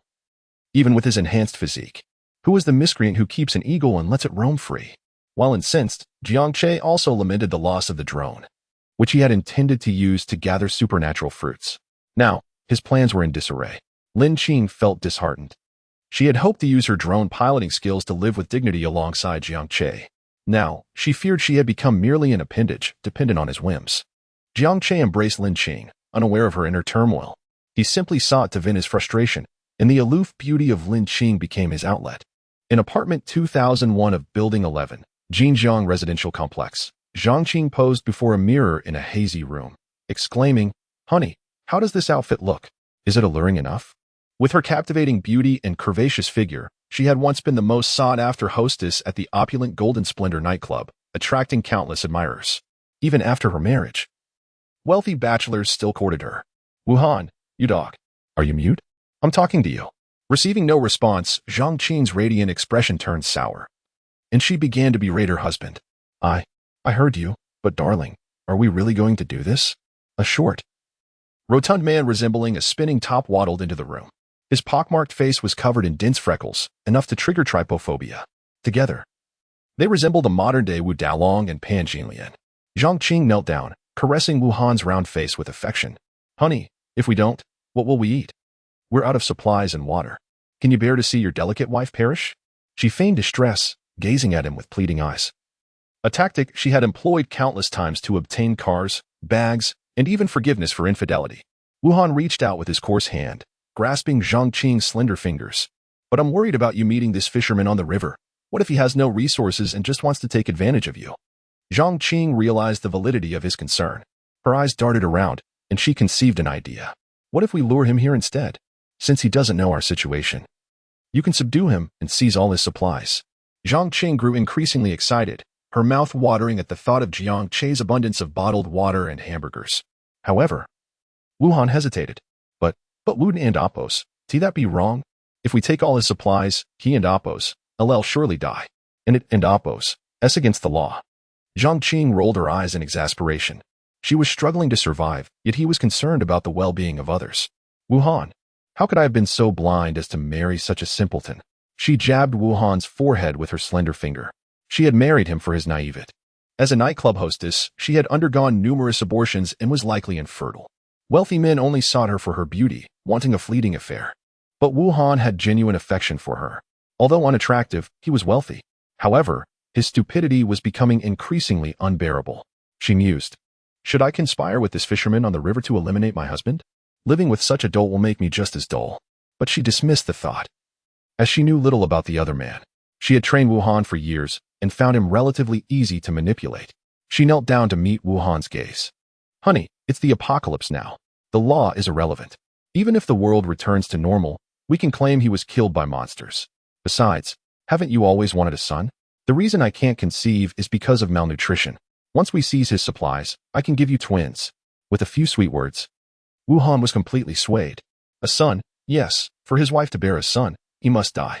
API call failed with status code 429. Error. Code 429. Message. Resource has been exhausted, e.g. check quota. Status. Resource exhausted. Chapter 11. The Superpower Fruit. At this moment, Jiang Che and Lin Qingshuang had just completed their two-person game, which lasted a full 3 hours. Of course, it was not Jiang Che who could not hold on any longer, but rather Lin Qingshuang who reached her limit. With his enhanced physical abilities, Jiang Che possessed a physique far beyond that of an ordinary person. Lin Qingshuang, on the other hand, was all talk but soft everywhere else.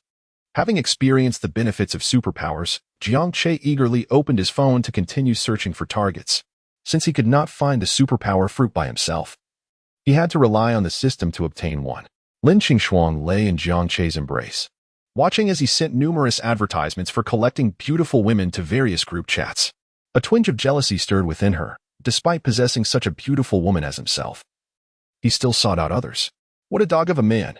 Yet, she would never voice such thoughts. While Jiang Che caressed her smooth body, he inquired, "You must have quite a few attractive friends, right?" He was correct. The girls she interacted with were from distinguished families and possessed outstanding looks. However, she did not wish to drag her friends into this. Thus, she maintained a sullen expression and remained silent. Jiang Che, thinking she had not heard him, was suddenly interrupted by the system's notification sound. Lin Qingshuang's affection -1. Jiang Che chuckled, realizing that the little lady was indeed envious. After several days of intimate interaction, Lin Qingshuang's affection had risen to 64 points, indicating her growing fondness for him. The old saying holds true, time indeed fosters affection. With a playful smack on Lin Qingshuang's pert backside, he teased, "I'm asking you a question, and you choose to act mysterious now?" Feeling the sting of his slap, Lin Qingshuang let out a soft whimper. I know some girls, but I don't know if they would be willing to come. Hearing her reluctant response, Jiang Che leaned closer to her ear. Haven't you been wanting your phone back? If you help me find women that meet my criteria, I can return it to you. As his warm breath brushed against her ear, Lin Qingshuang's earlobes flushed a bright red, resembling a cooked shrimp. Are you serious? Jiang Che confirmed by playfully pinching her shapely form. This was a request she could not refuse. She had not contacted her sister in quite some time and worried for her safety. All right, I agree, but you must take care of their food and drink, she stipulated. Securing the last benefit she could for her friends, Jiang Che, with abundant supplies at his disposal, readily acquiesced. Rest assured, I will entrust their provisions to you, allowing you to be their leader. Upon hearing this, Lin Qingshuang's face turned slightly crimson, but she remained tight-lipped. However, the system's notifications did not lie. Lin Qingshuang's affection 10. Current, 74, fondness. Returning her phone, Jiang Che continued to browse his phone's background. Just then, he received a friend request. Room 2001, Building 11 Zhangqing. He vaguely remembered this person, known for her flamboyant attire and constant dating of different men. The issue was, she was already married. The neighborhood Annies had not spared her from gossip, labeling her a reincarnated vixen. Jiang Che had once harbored fantasies about her during his youthful bravado, but she had never looked his way, dismissing him as a poor boy. Now, he was curious to see what rating the system would assign her and whether she met its criteria. Accepting the friend request, he was greeted by Jiang Che. Hey there, handsome, here is my photo. Do you think I meet your standards? She was direct, sending her picture without waiting for Jiang Che to inquire. This demonstrated her absolute confidence in her looks. The less attractive often preferred to build up suspense. Jiang Che opened the photo, and to his astonishment, it left little to the imagination. She wore an enticing lace lingerie set, her key features tantalizingly veiled. Any man who laid eyes on this image would undoubtedly feel a rush of blood. Beep. System initiating detection. Name, Jiang Che. Attractiveness, 82. Figure, 79. Purity, -10, carrying a virus and no longer capable of reproduction. Affection, evaluation, does not meet requirements. Suggest host to steer clear. Though her figure and appearance were exceptional among ordinary people, Jiang Che dared not approach her. She was akin to a biological incubator. Nevertheless, he found himself fixated on the photograph. The more he looked, the more absorbed he became, not due to her beauty, but because in the lower left corner of the image, there was an orchid with a black fruit growing on it. Jiang Che instantly recognized it as the superpower fruit. Having lost all hope, he was astonished to discover the superpower fruit here. His heart raced. He had to visit room 2001 at all costs. Ding ding ding, his phone vibrated incessantly, revealing her urgency. Jiang Che. Hey handsome, how do I look? Do I meet your aesthetic? Jiang Che. Why aren't you responding? She even sent a flirty emoji. And through the screen, Jiang Che could sense her provocative allure. Though he felt some disdain, he plastered on a charming grin. I find you quite appealing. Be my woman, and I shall provide you with food and water. Hard eyes, Jiang Che. Sure, handsome. I wish to find someone to rely on in this apocalypse, Jiang Che. Then come find me. Jiang Che. I really want to, but it's dark outside. I'm scared. Can you come pick me up? Her voice messages were laden with seduction, practically overwhelming Jiang Che. There won't be any men at your place, right? He asked, merely as a formality, for he already grasped her intentions. Jiang Che. No, I'm not married.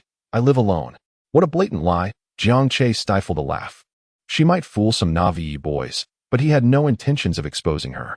Instead, he played along. No problem, just wait for me. I'll be there soon. Putting down the phone, he patted Lin Qingshuang, who was still assisting him in finding women. Let us go to the 20th floor. Lin Qingshuang looked puzzled. That area has been engulfed in dark mist. What are we going there for? What nonsense. Do you want to eat or not? In my territory. You will do as I say. With a sulking face, Lin Qingshuang began to dress. Jiang Che returned the spring knife he had taken from her. Such a weapon held little threat to him now, so he left it for her self-defense. Pushing open the door, they descended the stairs. However, both individuals remained vigilant, constantly on guard against their surroundings, fearful of an unknown mutated creature emerging from the shadows. Chapter 12. I eat. As the two individuals ascended to the 27th floor, they found themselves enveloped in a thick, black mist. It was the first time Jiang Che had ventured into this shadowy realm. Inhaling the mist did not induce discomfort. Rather, it heightened their thirst and hunger. They cautiously navigated the staircase, gripping the handrail, ever prepared for a swift retreat. However, their journey proceeded smoothly, and before long, they reached room 2001.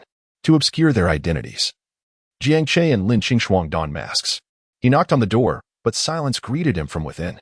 Yet, Jiang Che's enhanced physical capabilities granted him extraordinary hearing, allowing him to detect faint rustling sounds emanating from behind the door, indicating their actions were likely under the watchful eyes of Jiang Che and her husband. After what felt like an eternity, the door creaked open. "Oh dear, why did you bring your girlfriend along? Are you perhaps hoping for a three-way?" Jiang Che appeared at the threshold, her makeup flawless yet her attire disheveled, exposing her alabaster thighs to the cool air. She seemed as if she had just awakened, her body still languid and soft. "Come in, dear," she coaxed, pulling Jiang Che inside. Upon entering the room, Jiang Che sensed something amiss. Though the space was shrouded in darkness, daylight still filtered through, and one might expect the lights to be on. Instead, the curtains were drawn tight, as if to conceal any glimmer of light. Furthermore, he noticed Jiang Che's grip on his hand trembled slightly, betraying her anxiety. A dangerous smile curled at the corners of Jiang Che's lips as curiosity peaked within him regarding the couple's intentions.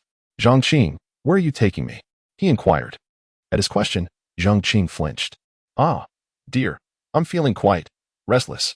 Let us first retreat to the bedroom for some fun," she purred, wrapping her arms around Jiang Che's shoulders, her softness rubbing against him. Just as they approached the bedroom, a loud crash echoed from within. Jiang Che halted abruptly, glancing at the alluring woman beside him with a teasing smirk. "Did your husband just fall?" The situation had unraveled, and Jiang Che's expression shifted dramatically. "Damn it, that incompetent fool. Stop hiding. They've noticed us. Hurry and restrain this little brat while I deal with that harlot." With a fierce determination, she charged toward Lin Qingshuang. At that moment, a whirl of fragrant essence of plants wafted through the air, reminiscent of an apple subtly infused with a hint of pineapple. It was delightful and aromatic. Jiang Che's mouth watered at the thought of tasting it. Yet when he brought it close, a flicker of hesitation washed over him. What if Wang Wei was deceiving him? Was this merely a ruse to exploit his resources? Should he have Lin Qingshuang sample it first? Once the seed of doubt is sown in a person's heart, it becomes an insatiable force. Nevertheless, Jiang Che clenched his teeth, resolute in his decision to partake himself. After all, encountering such a fruit was a rare stroke of fortune. If he were to give it to Lin Qingshuang, who knew how long he would have to wait to find another extraordinary fruit. Chapter 13 True Love. A sweet nectar surged into the mouth. A refreshing breeze flowed through every limb and sinew, akin to savoring a large cup of ice-cold cola on a sweltering summer day. Exhilarating. Ding. Congratulations, host. You have activated the ability, Blink. Blink LV1. Instantaneously move to any position within 1 meter. Personal panel has been updated. Name, Jiang Che Spirit. 20, Ordinary Person 10, Physique. 28, Ordinary Person 10, Unlocked Resources. Wakaka Mineral Water, Double Layer Beef Burger Supernatural Abilities, Body Enhancement LV1. Blink LV1, Bound Goddess. Lin Qingshuang. Upon witnessing this ability, Jiang Che's eyes widened. Is this not the essence of blinking? This is an extraordinary windfall. The ability to instantaneously move within a meter signifies that he can scour every room within the entire complex. Moreover, should he encounter formidable mutated creatures, his chances of escape would be significantly enhanced. A divine skill. Indeed, a divine skill. If there were any drawbacks, it would be that there is only one supernatural fruit. If only there were more, and his abilities could be elevated to LV2, what magnificent enhancements might that yield? Furthermore, consuming the supernatural fruit surprisingly bolstered his physical prowess, granting him a notable increase in both spirit and physique, much to Jiang Che's delight. In the room, Jiang Che had long ceased her wailing. Glancing at the still-pressing Lin Qingshuang. "Little sister, my hand hurts terribly. Could you assist me in bandaging it?" "You needn't worry, I won't flee. My family is quite affluent. I possess numerous jewels and designer handbags, and I would gladly offer them to you." She understood that her struggles were futile. Her survival depended solely on the compassion of these two individuals. Observing Lin Qingshuang's attire devoid of any designer tags, she instinctively assumed her to be from a humble background. Dealing with such a financially challenged student was her forte. "Listen here, little sister, I have an abundance of high-end cosmetics. Are you familiar with Dior's Golden Life Revitalizing Cream? It retails for $52,000 per jar, globally limited. If you could intercede on behalf of your older sister and your little boyfriend, I would bestow it all upon you. How about it?" Lin Qingshuang regarded her with an expression devoid of emotion, her disdain and indifference practically radiating from the screen. As a daughter of a prestigious family, she had encountered all manner of cosmetics, utilizing only those meticulously tailored by renowned brands specifically for her. The notion of designer handbags and necklaces was utterly absurd. The garments she had previously used to filter black water had already cost her over $1 million. Before the apocalypse, such nouveau riche had no right to converse with her. Seeing her scheme to entice with benefits fail, Jiang Che quickly devised another tactic. Pouting her lips, a few tears streamed from the corners of her eyes. "Little sister, let me be honest.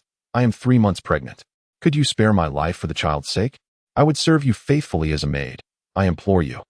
Jiang Che's performance was indeed worthy of an award, and it managed to stir a flicker of emotion in Lin Qingshuang. She valued familial ties above all, otherwise. Why would she, in the face of impending doom, resort to any means to save her sister? Upon hearing the revelation of the pregnancy, Lin Qingshuang lifted herself, no longer pressing down on the other, fearful of harming the child within. "Thank you. You truly are a kind person," Jiang Che exclaimed, her face alight with gratitude. Lin Qingshuang found herself momentarily lost in thought, yet just then, a man burst forth from the bedroom like a spinning top. Jiang Che's earlier kick had not instantly ended Wuhan's life. After a brief interlude, he had regained consciousness. Witnessing his wife beneath another, claiming to be with child, ignited a fury within him, and disregarding his own pain, he charged forward, howling. Lin Qingshuang, being merely a woman, stood no chance against the robust Wuhan. He tackled her to the ground, unleashing a barrage of fists the size of sandbags. "How dare you bully my wife? How dare you bully my wife?" Jiang Che was momentarily dumbfounded. "Wait, I was just about to infiltrate their ranks. Why are you pushing me into the fire? How much do you despise me?" But the die was cast, and their relationship was irreparably damaged. She hastened to her feet and dashed toward the bathroom, locking the door behind her. During the renovation, every item in the house had been top tier, including the bathroom door, which was made of bulletproof alloy. Once assured the door was secure, Jiang Che finally exhaled, "Ha ha ha, victory. Ultimately, we have triumphed." She swayed her hips, strutting over to Lin Qingshuang with an air of triumph. With her still somewhat intact palm, she slapped Lin Qingshuang's face. "You little minx, still wearing a mask. Let me see just how unsightly you truly are." With that, she yanked off Lin Qingshuang's mask. A delicate, stunningly beautiful face was revealed, prompting even Jiang Che to gasp in astonishment. Wuhan, unable to contain himself, began to drool at the sight of Lin Qingshuang's visage. "Humph. What use is beauty if it cannot feed you? Which room do you reside in? Hand over the keys, or I shall have my husband take advantage of you." Wuhan cackled like a pig. "Yes, yes. I want her. I want her." Despite their menacing threats, Lin Qingshuang remained unfazed, her expression unyielding. It was not that she feared death, rather, she sensed a golden glow materializing behind them. Jiang Che's composed figure gradually emerged before her. From that moment onward, as long as she could see Jiang Che, fear would never touch her heart. He was her anchor. "You little minx, I'm asking you a question. What are you looking at? Let me tell you, even if the King of Heaven were to arrive today, you shall." Upon turning to see the imposing figure leaning against the wall, her heart skipped a beat. She distinctly recalled locking him in the bathroom. How had he escaped? Rubbing her eyes to confirm, she found him still standing there, waving at her. A ghost. Jiang Che's face contorted with terror, her shrill scream echoing throughout the room. In a blink, Jiang Che was before her, executing a swift kick that connected squarely with her face. The immense force shattered every tooth in her mouth, sending them flying. Her head spun a full 720 degrees, and she fell lifelessly to the ground. Wuhan, seeing his wife murdered, was consumed by rage, his eyes ablaze as he charged at Jiang Che. "Return my wife. Return my child." This time, Jiang Che held nothing back, channeling 120% of his strength into a kick that struck Wuhan's chest. His ribcage shattered, and he was propelled 3 meters back, crashing against the wall. In a mere 7 seconds, 2 lives were extinguished. Jiang Che felt a twinge of anxiety. This was his first act of killing. Though he did not experience the nausea that plagued others, he could not shake a lingering sense of unease. Lin Qingshuang, of course, had noticed the subtle shift in Jiang Che's demeanor. Though she felt a hint of discomfort, she still approached Jiang Che's side and comforted him, saying, "They brought this upon themselves. They initiated the conflict with us, so there is no need for you to bear any psychological burden." Jiang Che turned to Lin Qingshuang, noticing the deep concern and affection reflected in her eyes. It was then that he realized, almost unwittingly, that Lin Qingshuang's fondness for him had unexpectedly reached a remarkable level of 90, true love. Chapter 14. Joining the Mutual Aid Society? Jiang Che gazed into Lin Qingshuang's water-like bright eyes, and a wave of emotion surged within him. This feeling of being cared for by an exquisite beauty was something he had never experienced before the apocalypse. During his time as a community volunteer, he was more accustomed to disdainful glances and insults from homeowners. A faint smile graced Jiang Che's face as he playfully pinched her delicate cheek. I'm fine. After all, the owner of this room is deceased. Let us quickly search for any useful supplies. Since we're here, we cannot return with just a single fruit of ability. The owner has passed, so it's only fitting to utilize what remains. Though the furnishings and decorations were lavish, in a post-apocalyptic world, such ostentatious items were rendered useless. However, he discovered an abundance of condoms and blue pills in the bedroom. Picking up a box, Jiang Che was taken aback. The two had indulged rather extravagantly, with the condoms adorned with wolf fangs. Upon checking the size, he found it was extra large, which coincidentally matched his own dimensions. It was surprising that this individual, despite their short stature, had such substantial resources. No wonder Jiang Che, the flirtatious woman, would choose to associate with him. He stored the brand new boxes of condoms in his spatial inventory, recognizing that in the apocalypse, pregnancy posed significant dangers, making condoms a precious resource. Jiang Che's considerations were rooted in Lin Qingshuang's safety. As for the blue pills, he had little interest, as he was already brimming with energy. Taking them might overwhelm Lin Qingshuang. After an entire day's labor, by the time the two returned to room 3001, evening had set in. Jiang Che extracted 2 self-heating hot pots and several hamburgers from his spatial inventory, preparing dinner for the night. He had intended to save the self-heating hot pots for himself to vary his diet, but given Lin Qingshuang's commendable performance that day, he decided to treat her. Once the meal was served, Jiang Che naturally took a photograph and posted it in the group chat with the caption, "We have so many supplies at home that we can't finish them. Are there any kind-hearted ladies willing to share?" The response was immediate and pronounced, drawing criticism from a host of homeowners. Damn it, does this kid have no humanity? His supplies seem endless. Indeed, if it weren't for the timestamp, I would think this was taken before the apocalypse. Dad, please, just let me have a taste. Upstairs is so greedy. I'd be satisfied with just a sip of soup. Meanwhile, in Building 10, Room 1021, Lin Wan stared at the photo Jiang Che had shared, her mouth watering incessantly. Her stomach audibly growled in protest. I can't take it anymore. Zhang Xiaoxiao shrieked as she dashed out from the bedroom. Wan, did you see that? This Jiang Shangdiaoyu is simply too tempting. He can still feast on self-heating hot pots and hamburgers. We have to ration even a single biscuit into 3 meals. Compared to him, we are no better than beggars. If only you had agreed to his request earlier. Perhaps we could have appeared in that photo too. Listening to her best friend's complaints, Lin Wan rolled her eyes in exasperation. Weren't you the one who said he was playing hard to get and warned me not to agree? And now you say this? Zhang Xiaoxiao, slightly embarrassed, stepped closer and wrapped her arms around Lin Wan's, resting her head against her chest and nuzzling. I was wrong, Wan. I'm sorry. Lin Wan still harbored some resentment, pushing her away. Keep your distance. How long has it been since you washed your hair? It stinks. Zhang Xiaoxiao laughed carefree. Aren't we all in the same boat? Who can wash or bathe now? I can't be bothered to argue with you. I'm contacting him now. We'll go over tomorrow. As for the price they would have to pay, they were all too aware. Before the apocalypse, they could exchange their purity for a dowry of 500,000, trading it for houses and cars. However, after experiencing over a week of the apocalypse, they understood that securing food and drink was the most practical goal. Upon hearing Lin Wan's words, Zhang Xiaoxiao fell silent for a moment. Her large eyes darted toward Lin Wan's phone. Just as Lin Wan was about to send her message, Zhang Xiaoxiao suddenly interjected. No, we cannot go. Lin Wan was taken aback, unsure of what her friend was up to, but she was on the verge of an outburst. Are you out of your mind? I'm telling you, Zhang Xiaoxiao, I can't stay here any longer. There are no supplies left, no water, no food, nothing. Seeing Lin Wan on the verge of anger, Zhang Xiaoxiao quickly explained. Wan, I'm not urging you to stay. I mean, we cannot seek refuge with this Jiang Shangdiaoyu. Lin Wan frowned. What do you mean? If we don't go to him, who else can we turn to? But soon, she realized what Zhang Xiaoxiao meant. You're suggesting we seek refuge with that Wang gang? During this time, not only had Jiang Che been advertising in the group, but Wang Gang had also been incessantly promoting his mutual aid society. He had been extolling the virtues of living harmoniously together.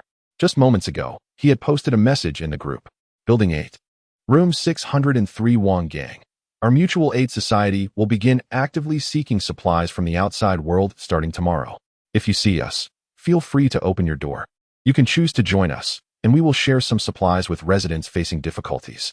This garnered praise from the group members. Look at this. This is what Vision looks like. He is leagues ahead of that kid who only knows how to fish. Support Brother Wan. Hope he brings warmth to Building 9. However, Lin Wan had never been fond of this person. She always felt he was too hypocritical. Could there truly be such selfless and benevolent individuals in the world? Did opportunities just fall from the sky? Lin Wan furrowed her brow and said, I don't want to seek refuge with Wang Gang. I don't like him. Jiang Xiao continually encouraged Lin Wan. Wang Gang may not be handsome, but he is an ability user, and in this apocalypse, strength is paramount. If we encounter mutated animals and plants, at least we'll have some protection. Look at the photo Jiang Xiao you posted. That woman has a cold expression. She clearly isn't happy. It's probably just a staged shot. After the photo, they likely left. If we really sought refuge with him, we would be jumping into a fire pit. Jiang Xiao grew increasingly confident in her argument, as if she had unraveled the essence of the matter. Lin Wan listened to her analysis and found some merit in her words. Seeing her best friend still wavering, Jiang Xiao resorted to her charming tactics once more. Wan, just trust me one more time. When have I ever led you astray? Everything I say is for your own good. Once you join the Mutual Aid Society, you will surely thank me. Lin Wan gazed into Jiang Xiao's hopeful eyes and, in the end, relented. All right, I'll trust you once more. Chapter 15. Li Qingqing. The gentle caress of the morning sun, filtering through the spacious chamber, roused Jiang Che from his slumber. In these times, to be awakened by the sun was a true indulgence, as most existed in perpetual gloom. He glanced at the still slumbering Lin Qing, his hand instinctively finding its way to her soft curves, a tactile delight. Yet, she remained undisturbed, lost in the depths of sleep, a testament to the previous night's exertions. With a tender smile, Jiang Che carefully extracted his arm from beneath her head and began his morning ablutions. Having finished his meal, he left a burger and a bottle of water for Lin Qing's breakfast. This wasn't frugality, for he could conjure any number of such provisions. Rather, it was a subtle psychological nudge, a gentle reminder of her dependence on him for sustenance, fostering a deeper reliance. With preparations complete and mask donned, Jiang Che utilized his blink ability to depart. He had crucial matters to attend to, a thorough search of the entire 11th building in pursuit of another ability fruit. His newfound power granted him unparalleled access within the building, if not the entire complex. Starting from the uppermost floor, he systematically scoured each level. Not all apartments were inhabited. Some remained unsold, while others were vacant due to residents absent before the advent of the black fog. Jiang Che strolled through the dwellings, collecting useful items into his storage space, medicines, first aid kits, feminine hygiene products. Nothing was overlooked. A particularly delightful discovery was a katana. A timely acquisition as he lacked a suitable weapon. The gleaming blade, reflecting the light, effortlessly cleaved through a wardrobe, filling Jiang Che with satisfaction. Had he possessed this blade earlier, dealing with the bulldog would have been trivial. By midday, Jiang Che had meticulously searched every apartment above the fog line. But no ability fruit was found. Could it be that these fruits only flourished within the black fog's embrace? This notion took root in his mind. Wang Gang's apartment, 603, was submerged on the first day of the fog, as was Jiang Qing's. All signs pointed to the possibility that only plants tainted by the black fog could yield these fruits. The thought of cultivating a potted plant within the fog crossed his mind, an experiment worth pursuing. Composing himself, Jiang Che continued his descent. In room 1802, he stumbled upon a most unexpected discovery. Name, Li Qingqing. Appearance, 90. Figure, 96. Purity, 100. Immaculate. Favorability, 0. Stranger. Upon entering the dimly lit apartment, Jiang Che initially believed it to be empty. However, upon reaching the bedroom, he was met with a sight that stopped him in his tracks. A voluptuous young woman lay slumped on the floor, seemingly devoid of strength.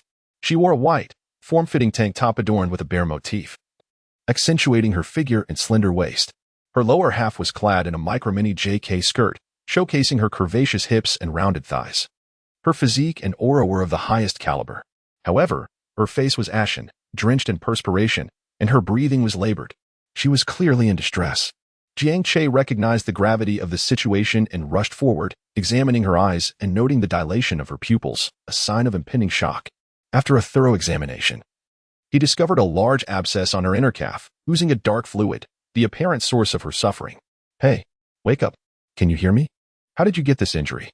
Jiang Che gently patted her chubby cheeks, attempting to rouse her. Li Qingqing weakly fluttered her eyelids, unable to fully open them. Her lips moved slightly, as if trying to speak. Jiang Che leaned in, straining to hear her faint words. "Wasp, was." Her voice was barely audible. But Jiang Che caught the crucial word. Following her gaze, Jiang Che's eyes fell upon the inner part of the room.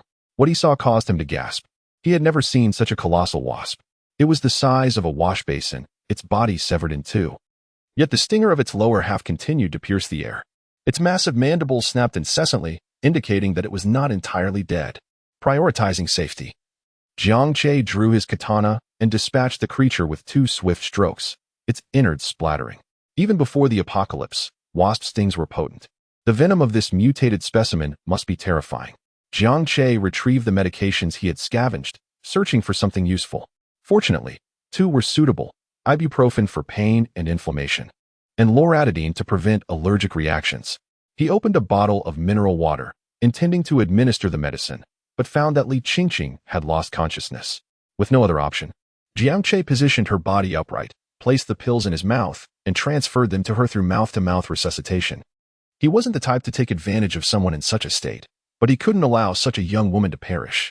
Having administered the medication, Jiang Che wiped his lips and prepared to disinfect the wound. Such a severe envenomation couldn't be treated with medication alone.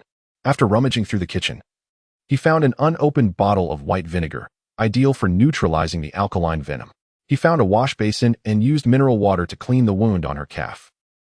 While Jiang Che was occupied with saving the young woman's life, Wang Gang was engaged in a brutal act of violence against his own brother. "Wang Wei, you've got some nerve. You dare touch my woman?"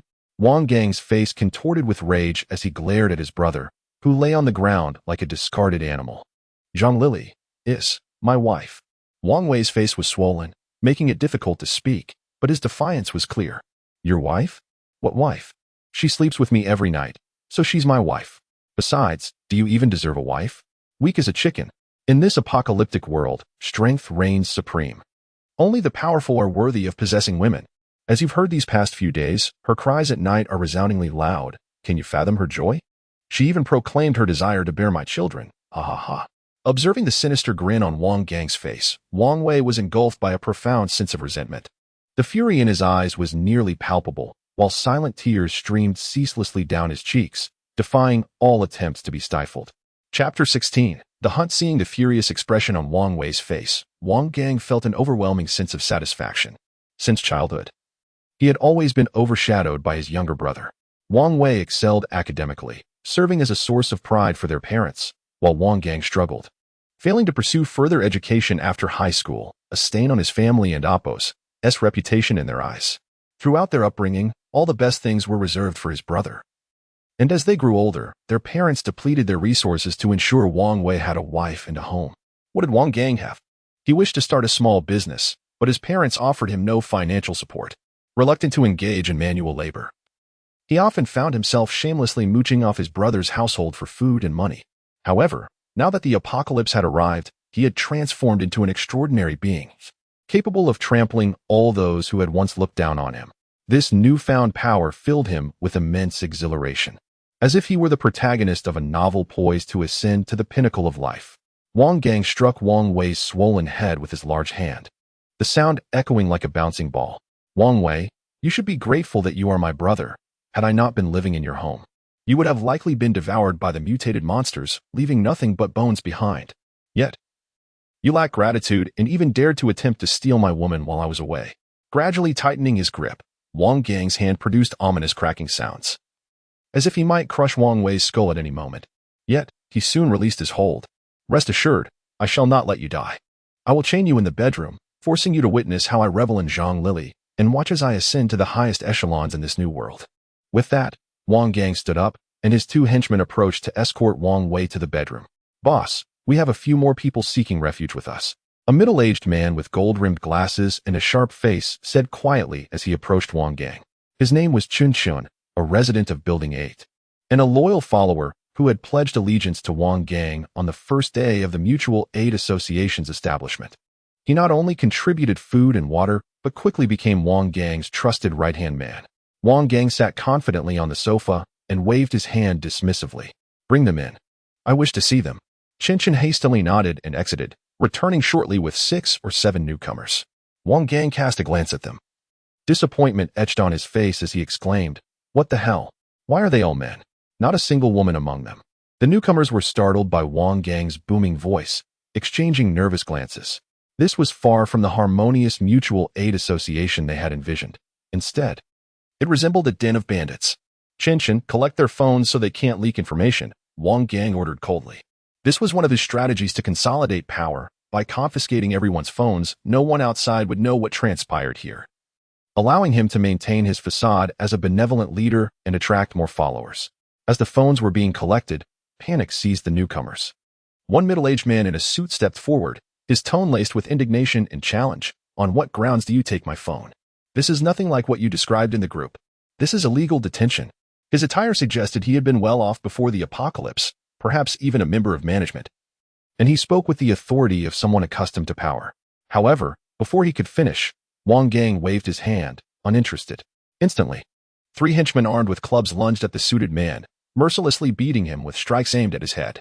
After a dozen blows, his skull cracked, blood gushing as he collapsed, unconscious. Wang Gang clapped his hands and laughed heartily. "Ha ha ha. How amusing. Even in the apocalypse, you still speak of legality? You and my little brother share the same navet. Don't you all agree?" At his words, the henchmen quickly nodded in agreement, eager to please him. They had witnessed Wang Gang's ruthlessness. Any sign of defiance could lead to one fate, death.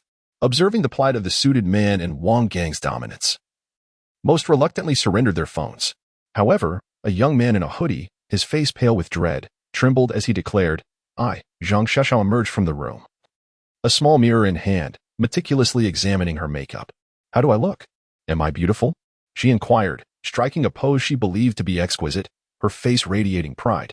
Lin Wan was rendered speechless and, with a hint of exasperation, replied, "All right, you look the best. Now can we please hurry? We shouldn't waste any more time." I know. Let's go?" Jiang Che responded, as she pulled out a 28-inch suitcase from behind her, the wheels clattering upon the floor. Upon seeing the suitcase, Lin Wan felt an overwhelming sense of dread. "Jiang Che, do you intend to travel? With such a large suitcase, how can you possibly keep up?" As Lin Wan and Appo's irritation began to surface, Jiang Che pouted in a display of indignation. "Everything I packed is essential. My cosmetics are quite expensive. I cannot bear to lose them. They are more important to me than my own life. Wan, if you keep criticizing me, I won't share them with you." Lin Wan took a deep breath, suppressing her rising frustration, resolved not to engage further. Whatever Jiang Che chose to do was her prerogative. Once they arrived at the mutual aid meeting, she would promptly establish her boundaries. Associating with such a person would inevitably lead to misfortune. Chapter 17. Saving face for the system. The 2 women resided on the 10th floor, and under normal circumstances, it would take approximately 10 minutes to reach the ground. However, Jiang Che, burdened with a suitcase, significantly delayed their progress. "I can't go on, Wan. I need to rest for a moment," she panted. As they neared the 1st floor, just a step away from the community, Lin Wan felt a twinge of apprehension and consented. Jiang Che plopped down on her suitcase, engrossed in her phone, when suddenly she exclaimed, "Hey, Wan, I have good news. We don't have to go to Building 8 anymore. Brother Wang just messaged in the group. He's distributing supplies at Building 9. If we head there directly, we can surely catch up with the main group." Upon hearing this, Lin Wan's face lit up with a relieved smile. Building 9 was considerably closer, and the thought of reuniting with the larger group instilled a sense of security within her. Yet, a troubling question lingered in her mind. Supplies? How could Wang Gang be distributing supplies when even the state wasn't? Could he truly be a saint among men? After a moment's hesitation, Lin Wan voiced her concerns. "Che, I feel something is off about Wang Gang. Perhaps we should seek refuge with that person named Jiang who fishes by the river." "Oh, Wan, please don't overthink it. Just trust me this once. Let us hurry." With that, she leaped off the suitcase and pulled Lin Wan towards Building 9. They jogged a few steps before arriving at the entrance of the building. Suddenly, a faint noise caught their attention nearby. The encroaching darkness obscured their view, making it difficult to discern what was happening. It must be Brother Wang and the others. "I can hear voices. Hurry, Wan." Without waiting for Lin Wan's response, Jiang Che dragged her suitcase towards the sound. As they drew closer, Lin Wan began to sense something was amiss. The noises were not casual conversation, but rather a man's angry shouts, accompanied by the sickening sound of flesh being struck. When they were close enough, Lin Wan finally recognized the source of the commotion. A towering man, nearly 6.5 feet tall, was viciously stomping on a middle-aged man. Run.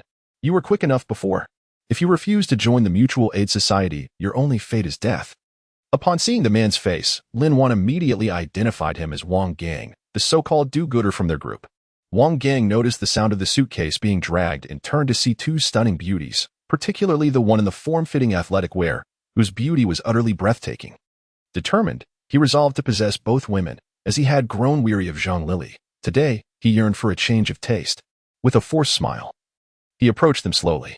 Are you ladies interested in joining the Mutual Aid Society? However, his face was smeared with splatters of blood, giving him the appearance of a deranged killer, exuding an aura of terror. Jiang Che froze in fear, while Lin Wan maintained her composure and, disregarding her friend, turned to flee. Wait, ladies. I'm genuinely a good person, Wang Gang called out, but no matter how loudly he shouted, Lin Wan did not look back. Jiang Che also wished to escape, but the weight of her suitcase was too cumbersome. She hesitated, torn between abandoning her belongings and her fear. In that moment of indecision, Wang Gang lunged and seized her, deciding that he couldn't afford to lose both a watermelon and sesame seeds. Where the hell is everyone? Wang Gang shouted into the corridor, demanding his subordinates. Meanwhile, Jiang Che trembled in terror, coming to the realization that Lin Wan had been right all along. She had misjudged the situation, but it was too late for regrets. Brother Wang, please let me go. I promise I won't say a word. I didn't see anything today. Tears streamed down Jiang Xiao's face as she pleaded, her voice quivering. Wang Gang chuckled sinisterly, his rough hand caressing her delicate cheek. You're so beautiful. How could I let you slip away? The Mutual Aid Society needs lovely girls like you. Upon hearing his words, Jiang Xiao cried even louder. Regretting her decision to wear makeup, she frantically rubbed her face, turning a mess of tears, snot, and cosmetics into a ghastly sight. Brother Wang, I'm ugly. It's all just makeup. My friend is the real beauty. She's 100 times prettier than I am. Please, go after her instead. In that moment, she unhesitatingly betrayed her best friend. Her life was paramount. Wang Gang, noticing her frantic screams, realized that continuing this would attract unwanted attention. He quickly threatened her in a hushed tone, shut your mouth. If you draw any mutated monsters here, I'll make you wish you were dead. Terrified, Jiang Xiao quickly covered her mouth, sobbing silently. Just then, Qingshuang rushed out from the building. Boss, the guys are picking the lock. We've found a young woman inside. What do you want me to do? Wang Gang, like a hen pecking at a chick, dragged Jiang Xiao along. Keep an eye on her, and take her directly to my room. I'm going to catch someone. Meanwhile, Lin Wan fled through the fog-laden community, realizing she could not return to her original room. Knowing Jiang Xiao would undoubtedly betray her, she understood her only path to survival was to seek refuge with Jiang. The fisherman, casting a glance over her shoulder, TAPI call failed with status code 429, error, code, 429, message, resource has been exhausted, e.g. check quota. Status, resource exhausted, chapter 18. The cow cat in the eerie, shadowy mist, Lin Wan exerted every ounce of her strength. Sprinting towards the direction of Building 11, a flicker of hope ignited by the messages from Jiang Che that graced her phone screen. Her breaths were frantic, her steps erratic, and she occasionally cast anxious glances at her device. However, the voice that echoed from behind her plunged her heart into despair. Sister, stop running. Come home with your brother. There's plenty to eat and drink there. Your little friend is already enjoying herself. If you don't keep her company, she'll be lonely. Wang Gang's lewd voice coiled around Lin Wan like a venomous serpent, dripping with repugnant amusement. As an ability user, his physical prowess far surpassed that of an ordinary person. While Lin Wan had gone several days without a proper meal, her strength depleted. Despite her desperate attempt to flee, the distance between them diminished rapidly. She dared not look back, nor respond. She could only grit her teeth and push forward. Having witnessed the brutality of Wang Gang's actions firsthand, she understood the grim fate that awaited her should she fall into his hands. Little sister, you smell delightful. Even after days without a bath, you still exude such fragrance. Let your brother give you a kiss. Wang Gang's voice grew increasingly close. In an instant, Lin Wan's eyes brimmed with tears, her fear overwhelming, rendering her breath shallow. Ahead, the outline of Building 11 emerged, yet she knew deep down that she might not reach its safety in time. Wang Gang's speed was too great. Escape seemed impossible. Please, Help me. In a moment of desperation, Lin Wan cried out towards the entrance of Building 11. This was her final struggle, her last glimmer of hope. Ha ha, little sister. Even if you scream until your throat is raw, it will be in vain. No one will risk their life to save you. Come here obediently. My body is strong. I promise it will bring you ecstasy. Wang Gang's laughter was laced with mockery and cruelty. His hand reached out towards Lin Wan, fingertips nearly grazing her clothing. Just a bit closer, and he would have her completely. Suddenly, an eerie black glow enveloped Wang Gang's body, propelling him forward with the ferocity of a famished tiger. Ready to pounce on Lin Wan. As he lunged toward the tender lamb, a blinding flash of yellow light erupted, and the lamb vanished. Thud! Wang Gang crashed to the ground, face first into the dirt. Where did she go? The cooked duck has flown away. Frustration surged within him as he rose. Eyes ablaze with anger, scanning his surroundings furiously. Soon, his gaze locked onto Lin Wan, who now was not alone.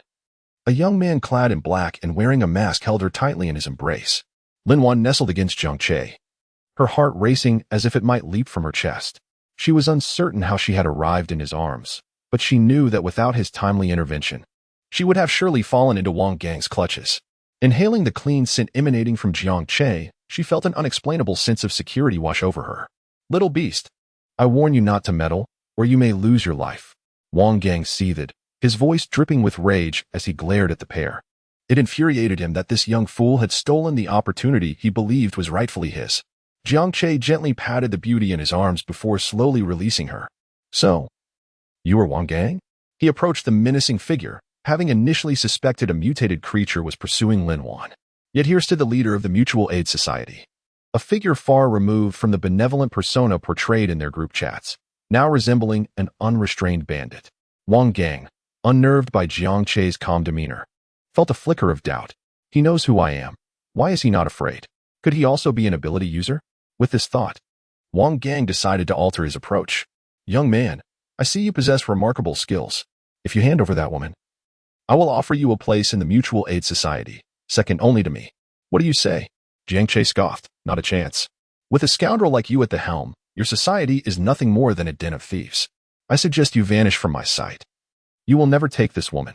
Wang Gang, known for his volatile temper, erupted at the disdain in Jiang Che's words. You little beast. You seek death. Without hesitation, he unleashed his abilities, his body rapidly transforming as muscles swelled, bursting his fitted clothing and revealing a glistening, ebony physique. In that moment, he resembled a mutated, dark bullfrog. Exuding an oppressive aura, Wang Gang charged at Jiang Che with astonishing speed, his fist the size of a sandbag slicing through the air, aimed directly at Jiang Che's face. My punches can break walls. Let us see if your head can withstand it. He snarled, eyes gleaming with malice. Jiang Che remained still, his gaze as serene as still water. The speed of Wang Gang's punch was indeed impressive, but not beyond his capabilities. In a flash of yellow light, Jiang Che vanished from sight. Wang Gang's pupils constricted in shock. He vanished again. What is this guy's ability? In that instant of distraction, Jiang Che materialized behind him, wielding a gleaming samurai sword. Without hesitation, he struck down towards Wang Gang's back with all his might. However, the blade merely grazed Wang Gang's skin, drawing a shallow wound that barely bled, leaving Jiang Che's heart heavy with dismay. This man's physical resilience is astonishing. Even my enhanced abilities cannot penetrate his defenses. Wang Gang was equally taken aback. He had tested his strength at home, discovering that even an axe could only leave superficial marks. To think, this young man could cut through his skin. Wang Gang's expression darkened, fury surging through him. This person cannot be allowed to live. He will undoubtedly become a stumbling block to my dominion over this community. With a sudden pivot, he swung his fist once more, faster and stronger than before, clearly intent on delivering a fatal blow to Jiang Che. Yet Jiang Che's form flickered again, effortlessly evading the lethal strike. He had no desire to clash directly with Wang Gang. Instead, he maneuvered gracefully, utilizing his abilities to outwit the brute. Wang Gang, is your entire being so rigid? Wang Gang momentarily failed to grasp the implication behind Jiang Che's words until an excruciating pain erupted from his rear. It felt as if his very essence was being torn apart. The agony was unbeat. Blood began to surge wildly from his groin. It was evident that continuing to engage with his opponent was no longer an option. Wang Gang hastily retreated in the direction from whence he came. However, Jiang Che was unwilling to let his adversary escape so easily. Having identified the opponent's weakness, he was determined to press the advantage and eliminate him on the spot. Yet, just as Jiang Che intended to pursue Wang Gang, a tumult of black mist surged forth, and a colossal figure emerged from within. It was unmistakably drawn by the sounds of their previous confrontation. Before him stood a cat, a massive, cow-patterned feline. Its body was as large as a small truck, with robust limbs and fur that glimmered ominously in the dim light. Its oversized eyes glowed with an eerie green luminescence, vigilantly scanning the surroundings as if in search of prey. Chapter 19. Taming the Mutated Beast. Jiang Che retained some memory of the cow-cat. It was a stray cat from Xinjiang community, often fed with sausage by numerous residents, including Jiang Che himself, who had tossed a few pieces its way.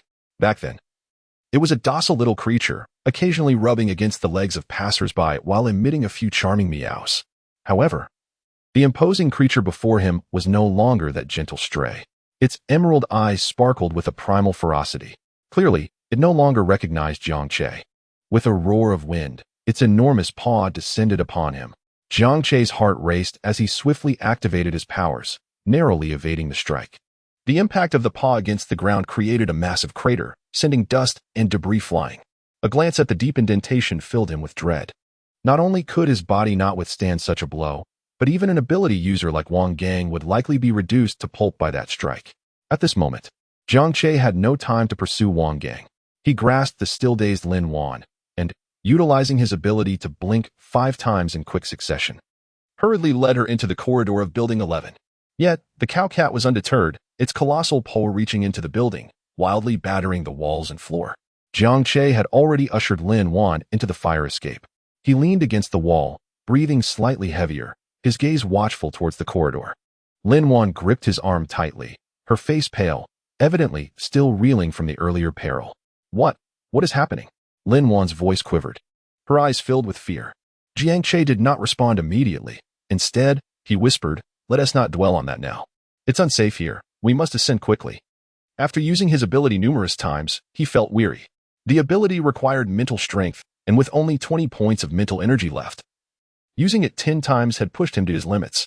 Jiang Che felt a wave of dizziness, akin to suffocation, as his vision began to blur. Nevertheless, he persisted, guiding Lin Wan step by step upward. Lin Wan was no fool. On the contrary, after years of navigating the corporate world, she had honed her skills in reading others. She immediately sensed that Jiang Che was not well. "You, lean on me," she offered, a hint of concern in her tone. Without waiting for his reply, she draped one of his arms over her shoulder, using her body to support his weight. Jiang Che was momentarily taken aback. Feeling her warmth and the faint fragrance of her hair, a gentle warmth blossomed in his heart. He glanced down at Lin Wan, noticing beads of sweat forming on her forehead, clearly indicating that supporting him was no easy feat. Her actions reminded him of Lin Qingshuang. If Lin Qingshuang was a breathtaking snow lotus atop a high mountain, Lin Wan resembled a tender, sweet peony. Her thoughtfulness and attentiveness felt like a gentle spring breeze. However, Jiang Che understood that all this might just be a facade. He could clearly see that Lin Wan's affection for him remained steady at around 10 points, with no fluctuations. This indicated that her kindness and concern were likely motivated by self-preservation or ulterior motives. Nevertheless, Jiang Che chose not to confront this truth. He allowed Lin Wan to assist him as they continued their ascent. After all, in this apocalyptic world, human relationships were inherently complex and ambiguous. He had his own plans as well. Amidst the shroud of darkness, the two of them navigated the walls, laboriously climbing upward. Jiang Che resided on the 30th floor, and for someone of his physical prowess, ascending in one breath was not particularly challenging. However, Lin Wan was different. As a longtime office worker, she lacked physical training. And by the time they reached the 15th floor, she was already panting, her forehead dotted with sweat. Feeling that his condition had improved significantly, Jiang Che decided to remove his arm from her shoulder. To his surprise, the stubborn girl insisted, "I'm fine, I can manage."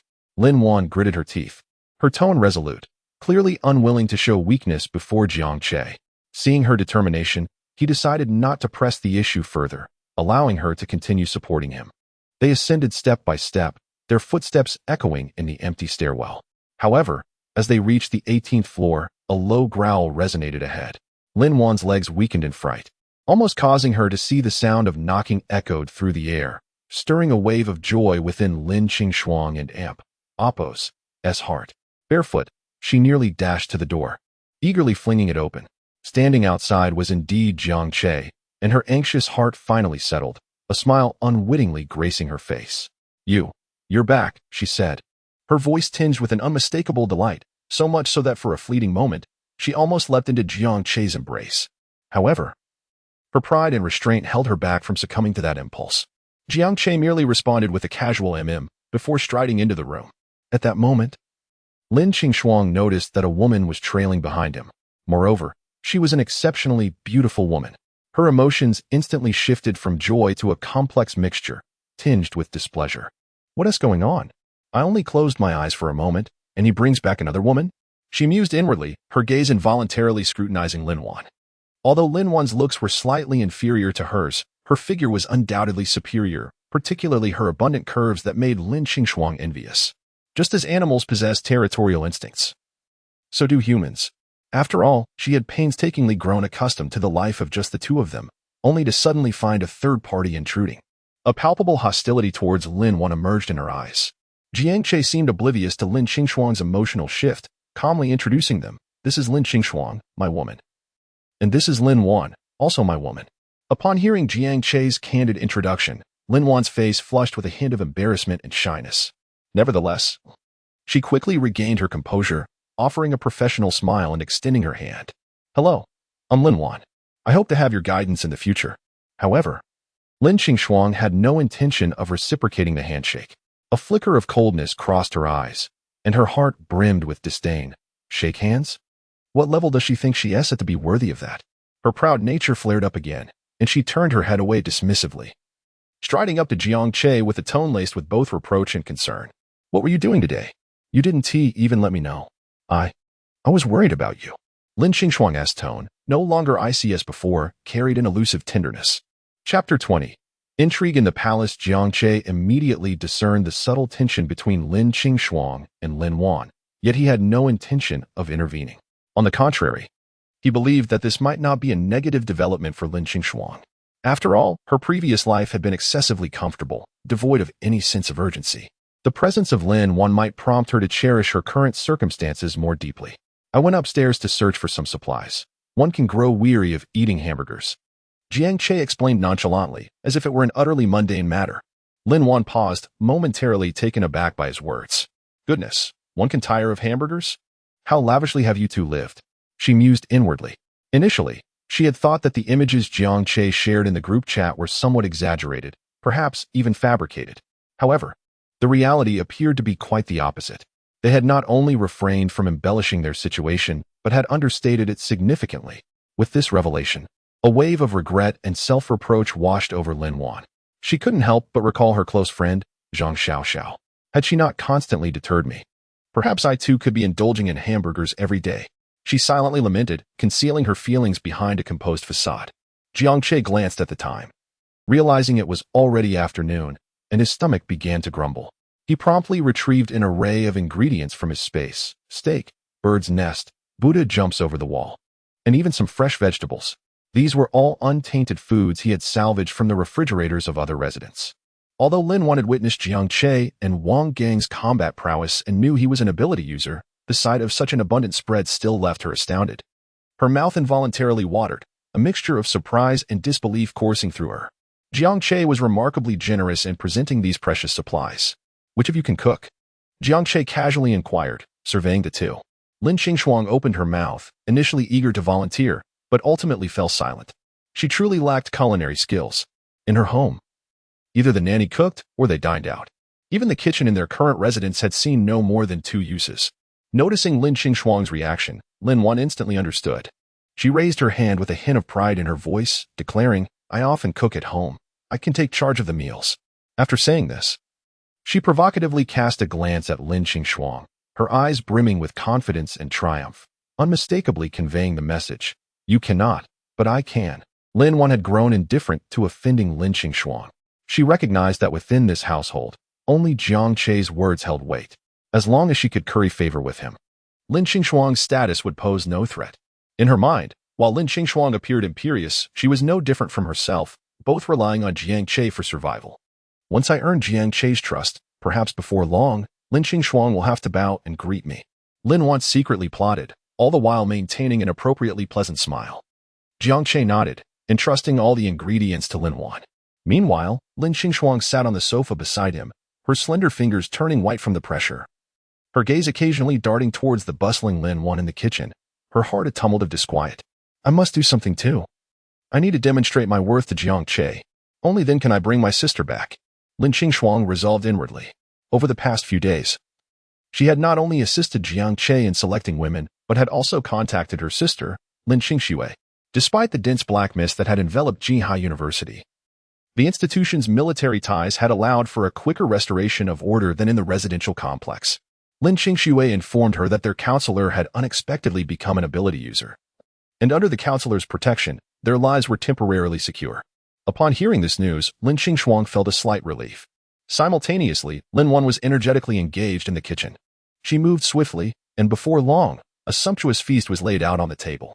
The dishes were visually appealing and aromatic, igniting an immediate appetite. Lin Wan even took the liberty of cutting the steak for Jiang Che, presenting it to him with a perfectly timed smile and a gentle tone. "Boss, please enjoy." Her voice was melodious, her gestures considerate, and coupled with her lovely visage, it was hard to find fault with her. Even knowing her cunning nature, Jiang Che couldn't help but acknowledge that her performance was impeccable. He took out his phone, capturing a photograph of the bountiful spread before him, which he subsequently shared in the group chat. The image showcased the clear marbling of the steak. The rich and enticing broth of Buddha jumps over the wall. The crystal-clear bird's nest, and the vibrant freshness of the vegetables, accompanied by a simple caption, "Today's dinner is quite satisfactory." No way, this is becoming increasingly absurd. How can they even cook?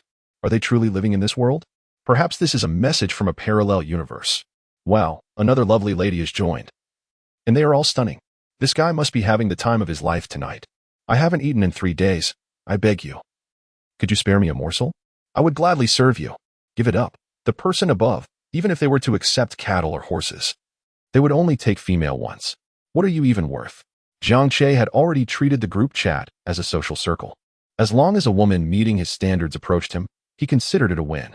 After posting the photograph, he set his phone aside and began to savor the delightful dishes. Lin Wan sat quietly beside him, watching him take pictures. Though she was famished, she maintained her composure, waiting for Jiang Che to start eating first. Having attended countless business banquets, she had internalized this etiquette. When Jiang Che finally began to serve himself, Lin Wan eagerly joined in the feast. The moment the food touched her palate, she nearly burst into tears from the overwhelming emotion. It had been far too long since she had enjoyed a proper meal, and each bite filled her with immense joy. This place is nothing short of paradise. I would never want to leave, she vowed silently. Soon, the three of them polished off the entire spread with remarkable speed. Although it was still early evening, Jiang Che instructed Lin Wan, "There's bottled water in the bathroom. Please clean up and come find me in my room." Without hesitation, Lin Wan nodded in agreement. Unlike Lin Qingshuang, she bore no idol-like pretensions. Her intentions were crystal clear. She would do whatever it took to remain close to Jiang Che. Even if Jiang Che did not make the first move, she would find ways to approach him. With that, she cheerfully rose and headed toward the bathroom. Meanwhile, Lin Qingshuang quietly began to tidy the dining table. Although her expression remained calm, the claw she held tightened into a fist. Meanwhile, in room 603 of Building 8, Wang Gang lay on his bed, screaming in agony. Chen Chen stood behind him, cautiously tending to his wounds. Despite her gentle touch, each contact elicited a painful groan from Wang Gang. "Damn it, I have never endured such humiliation in my life. I will take revenge for this." Wang Gang gritted his teeth, his voice laced with fury and resentment. Chen Chen, witnessing Wang Gang's unprecedented misfortune, couldn't contain his curiosity and inquired, "Boss, who could inflict such a severe injury upon you? Is the adversary also an ability user?" The mere thought of his opponent stirred a deep resentment within Wang Gang, causing him to grit his teeth as he replied, "Indeed, that brat is also an ability user, yet his skills are mediocre. He cannot confront me directly and merely scurries about like a rat. I was careless this time, falling into his trap. After a few days of recuperation, I shall lead my brothers to storm Building 11, and then we shall see how he evades." As he spoke, a sinister smile crept across Wang Gang and Appo's face, as if he could already envision the scene of Jiang Che's brutal demise at his hands. While gently applying iodine to Wang Gang's wounds with a cotton swab, Chen Chen complimented him. "Of course, the power of the boss is unparalleled, not only in the entire Xinjiang community, but across the whole of Jinhai City. There exists no stronger ability user than you. Having accompanied Wang Gang for some time, Chun Chun believed he had deciphered his temperament. Wang Gang resembled a child wielding a sharp instrument, emotionally immature and guided solely by whim. A few flattering words in alignment with his desires could significantly elevate his mood. As anticipated, upon hearing these praises, Wang Gang's pride swelled. He declared with satisfaction that is only natural. Qingshuang, let me tell you. As long as you stick with me diligently, once I unify Jinhai City, I shall undoubtedly grant you the esteemed position of chief. Standing behind Wang Gang, Qingshuang displayed a hint of disdain on his face, yet he maintained a respectful tone, saying, "Thank you, boss. I will certainly dedicate myself and will not let your expectations down."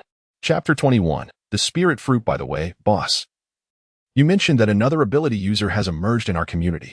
Could you enlighten me on how one acquires such powers?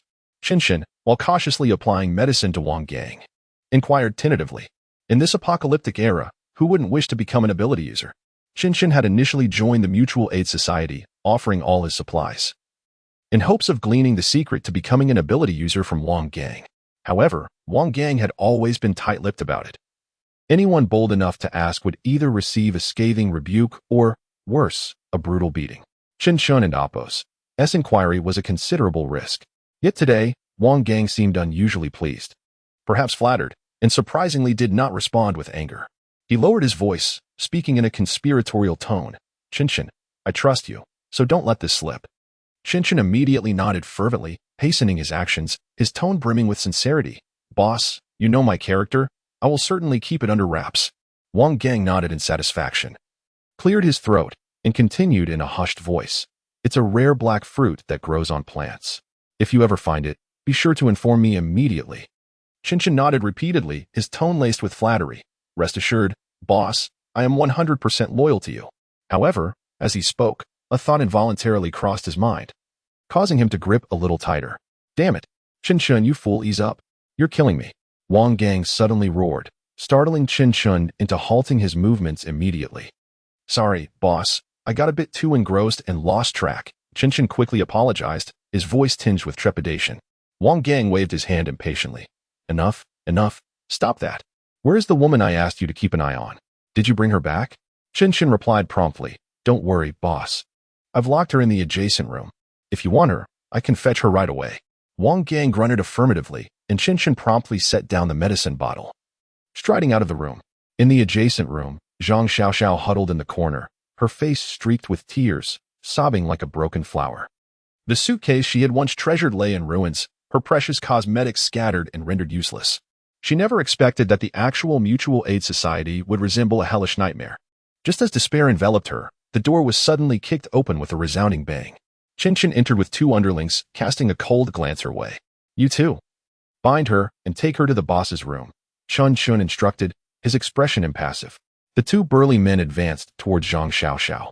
Seeing this, she broke down, crying out desperately, "Get away from me. I'm not going anywhere. Don't touch me." Yet, her strength paled in comparison to the two strong men.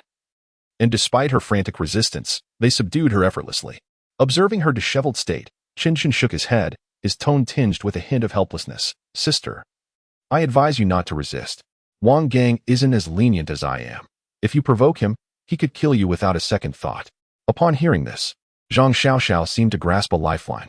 Crawling to Qingshuang's feet, she clutched his pant leg, her voice hoarse from crying. "Big brother, please save me. I beg you. I'm still young. I don't want to die."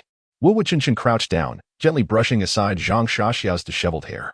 Though her face was streaked with tears, upon closer inspection, she was not unattractive. There was a certain delicate beauty about her that had been overshadowed by Lin Wan's radiance.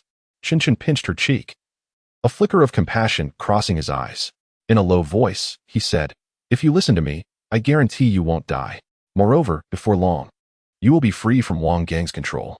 Zhang Xiaoxiao, seizing this glimmer of hope, nodded vigorously. I will do as you say.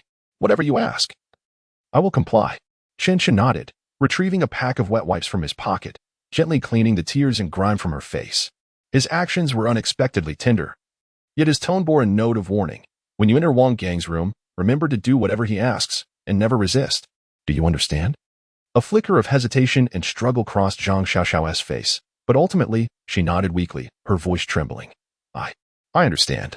Before long, the door was gently pushed open. Wang Gang turned to see the beautiful girl he had previously brought back. Compared to Zhang Lily, this one seemed like a celestial being. A wave of pride surged within him. He could finally indulge in something exquisite. Despite the lingering pain in his groin, Wang Gang could hardly contain himself as he stepped forward, pulling Zhang Xiaoxiao into his embrace, his rough hands roaming freely over her body. Yet, the thought of Lin Wan, the even more beautiful girl who had escaped, soured his mood. He coldly inquired, "Do you know where your friend went in Building 11? Zhang Xiaoxiao was momentarily confused by the mention of Building 11. They didn't reside there. But then, a realization struck her, and she exclaimed, "I know. She went to seek out fishing on the river." Wang Gang's eyes narrowed, suddenly comprehending. That black-clad youth was the flamboyant fishing on the river from their group. No wonder he had refused to join the Mutual Aid Society when invited. A cruel glint flickered in his eyes as he unconsciously tightened his grip, causing Zhang Xiaoxiao pain. Her voice quivered with fear. "Do you know where he lives? Tell me." Zhang Xiaoxiao, enduring the pain, stammered. I once peeked at her phone. They agreed to meet on the 27th floor of Building 11. Hearing this precise information, a sinister smile crept across Wang Gang's face. He tossed Zhang Xiaoxiao onto the bed, tearing her clothes off, his eyes gleaming with malice and satisfaction. "Ha ha ha, you little brat, just wait for your demise." Beep. The host has bound a goddess. Materials acquired, spirit fruit. Ability enhancement, body strengthening upgraded to LV2. Personal panel refreshing. Name, Jiang Che. Mentality, 25, ordinary person, 10. Physical fitness, 45, ordinary person, 10. Unlock materials, Wakaka mineral water, double layer beef burger, spirit fruit. Abilities, body strengthening, LV2. Flicker LV1, bound goddesses, Lin Qingshuang, Lin Wan. Upon awakening, Jiang Che was greeted by the melodious sound of the system notification. Last night had been a whirlwind of excitement. He had indulged in a night of revelry. The fervent enthusiasm of Lin Wan was an experience he had never encountered with Lin Qingshuang. As he scrutinized the system notification, his eyes widened in disbelief. What could this spirit fruit be? Surely it was what he suspected. Hastily, Jiang Che opened his storage space, and upon seeing the multitude of black fruits scattered about, he felt an exhilarating rush of excitement. API call failed with status code 429. Error. Code 429. Message. Resource has been exhausted, e.g. check quota. Status. Resource exhausted. Chapter 22. The incursion of the black mist embracing Lin Wan. Jiang Che did not shy away from directly retrieving a spirit fruit from the space, although its appearance was similar to the fruit he had consumed previously.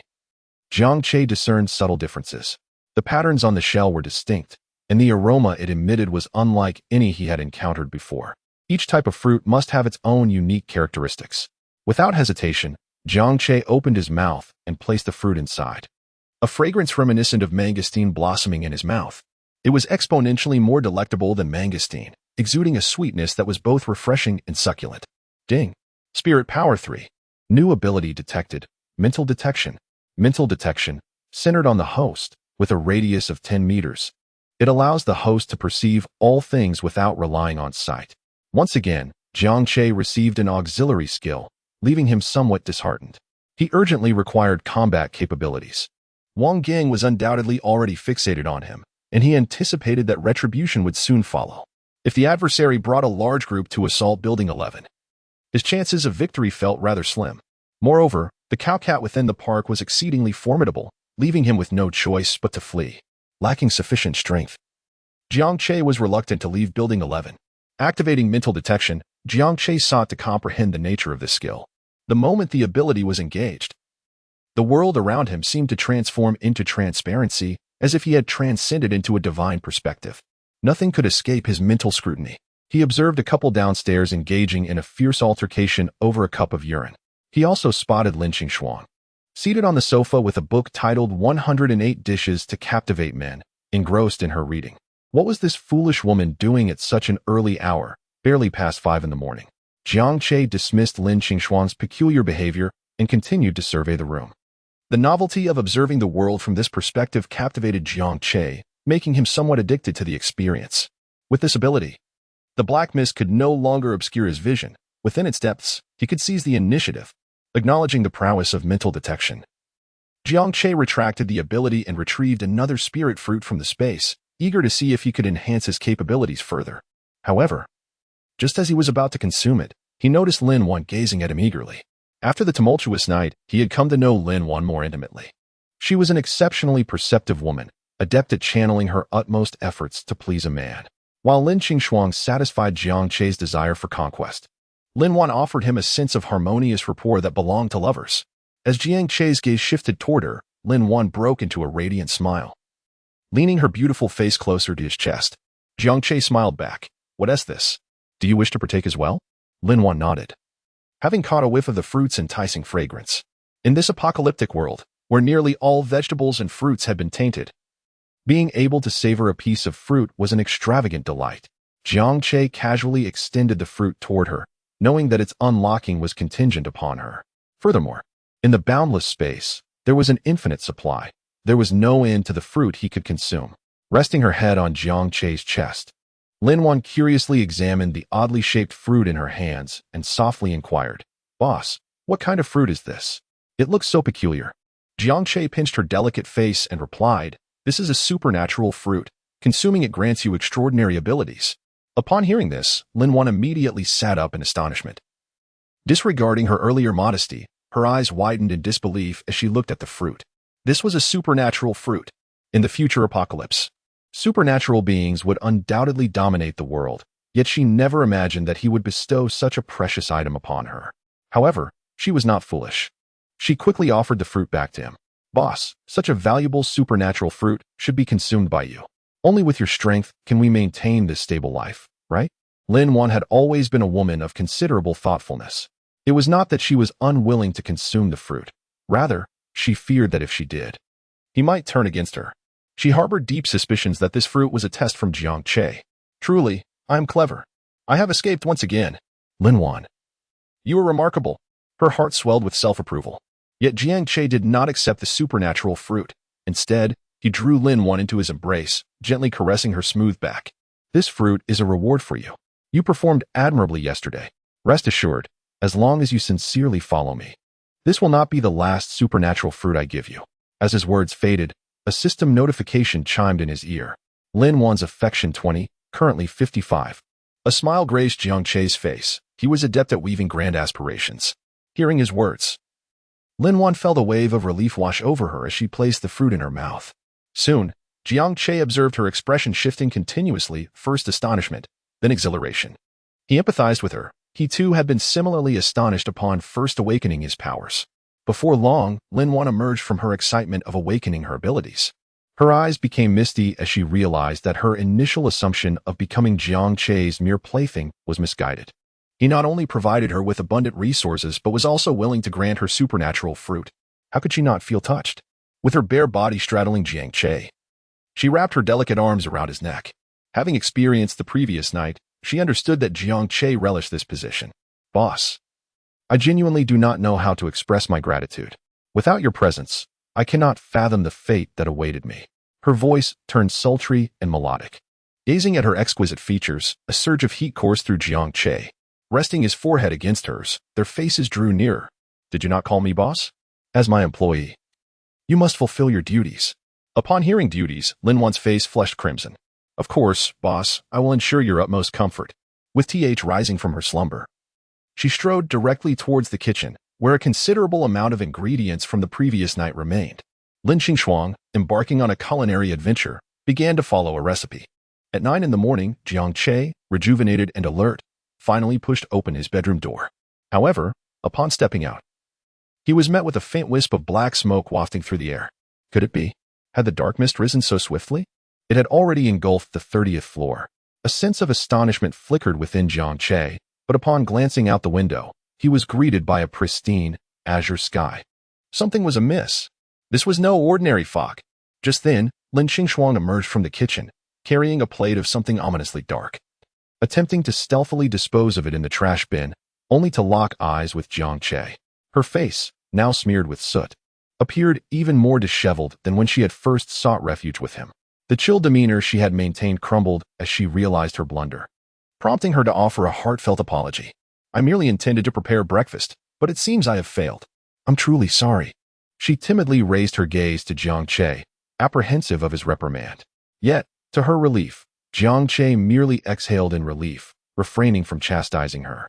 As long as the black mist did not encroach upon them, the wasted food was of little consequence. He still had an abundance of hamburgers in his space. Furthermore, considering she was once a pampered heiress now endeavoring to cook for him, this was, in fact, a commendable gesture. After offering a few words of comfort to Lin Qingshuang, he casually retrieved several hamburgers from his space, deeming them suitable for breakfast. During the meal, Lin Qingshuang occasionally cast curious glances at Lin Wan, her eyes reflecting confusion and intrigue. Jiang Che noticed, but paid it no mind. After finishing breakfast, he departed from room 3001, his thoughts lingering on the enchanting girl he had encountered the previous day. After all, he was no trained physician, and his method of tending to wounds was far from conventional. It seemed imperative to find a doctor in the future.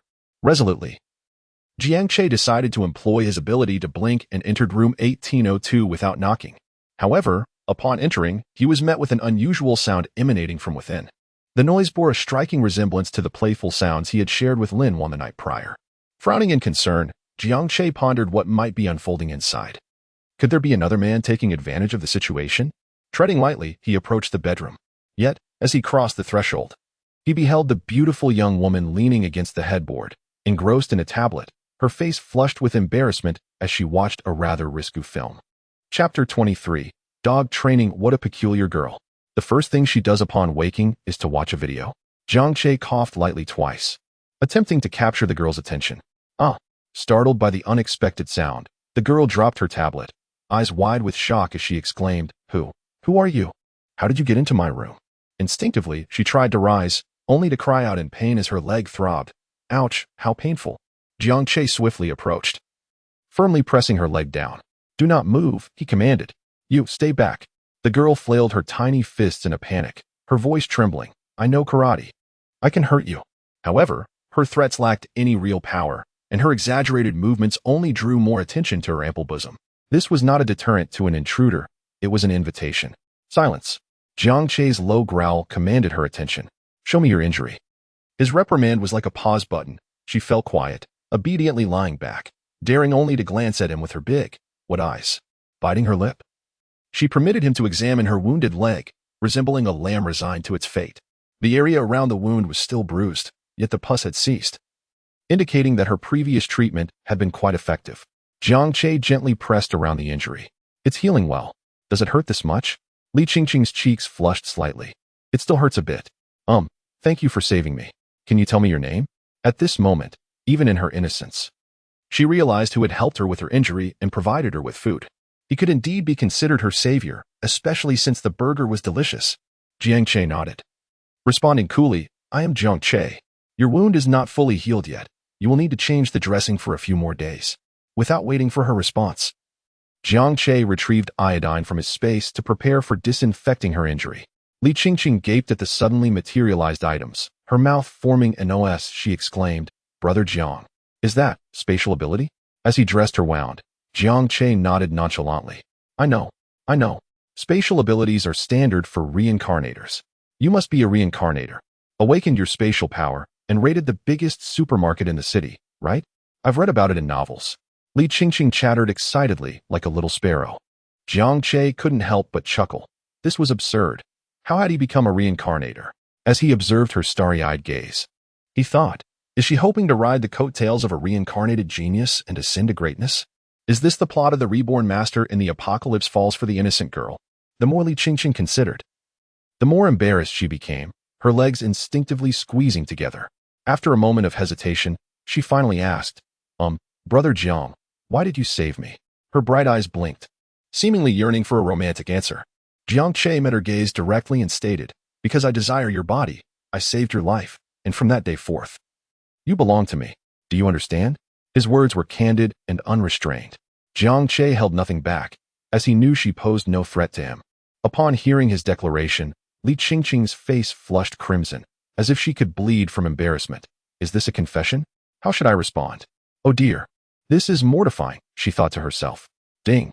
Li Qingqing's affection level 60, current level 60. Jiang Che was taken aback. He was tempted to open her head and see what thoughts swirled within. This was the fastest he had ever seen affection levels rise, all thanks to her own self-advocacy. Jiang Che's score was 3-0, a free win. After completing the dressing, Jiang Che left a few burgers and bottles of water for her before intending to leave. After all, her leg was still injured, rendering her unable to assist, and lingering there served little purpose. He had more pressing matters to attend to. Noticing the silence in the room, Li Qingxing called out a few times without receiving a response, confirming Jiang Che's departure. She hobbled from the bed and retrieved a white pair of underwear from the wardrobe, quietly changing into it as her blush slowly faded. Jiang Che stood in the hallway, activating his mental sensing ability. The scenes within the black mist were laid bare before him. He sought the bulldog he had encountered earlier, hoping to attempt taming it. However, 10 meters was still too limited a range. Jiang Che retrieved several fruits from his space, eager to enhance his powers. After consuming one fruit, he received a notification. Ding. Mental power 1. That was it? Jiang Che was momentarily bewildered.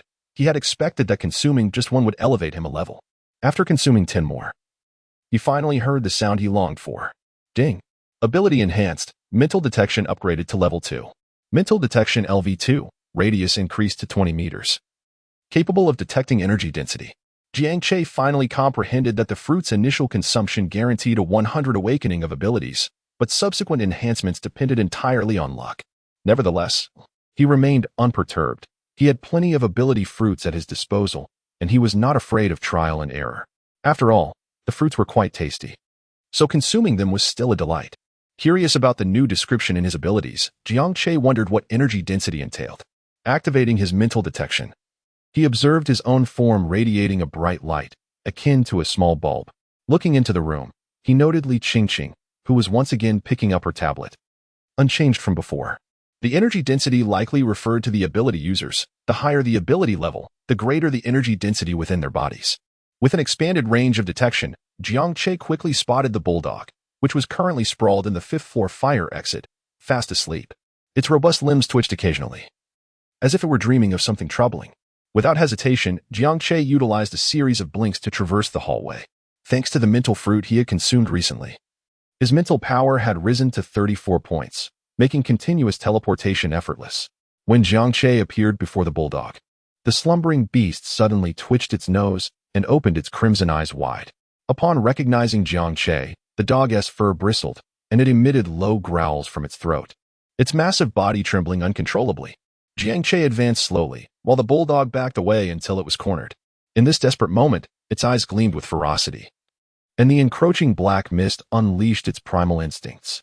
With a powerful push of its hind legs, the bulldog lunged at Jiang Che, mouth agape.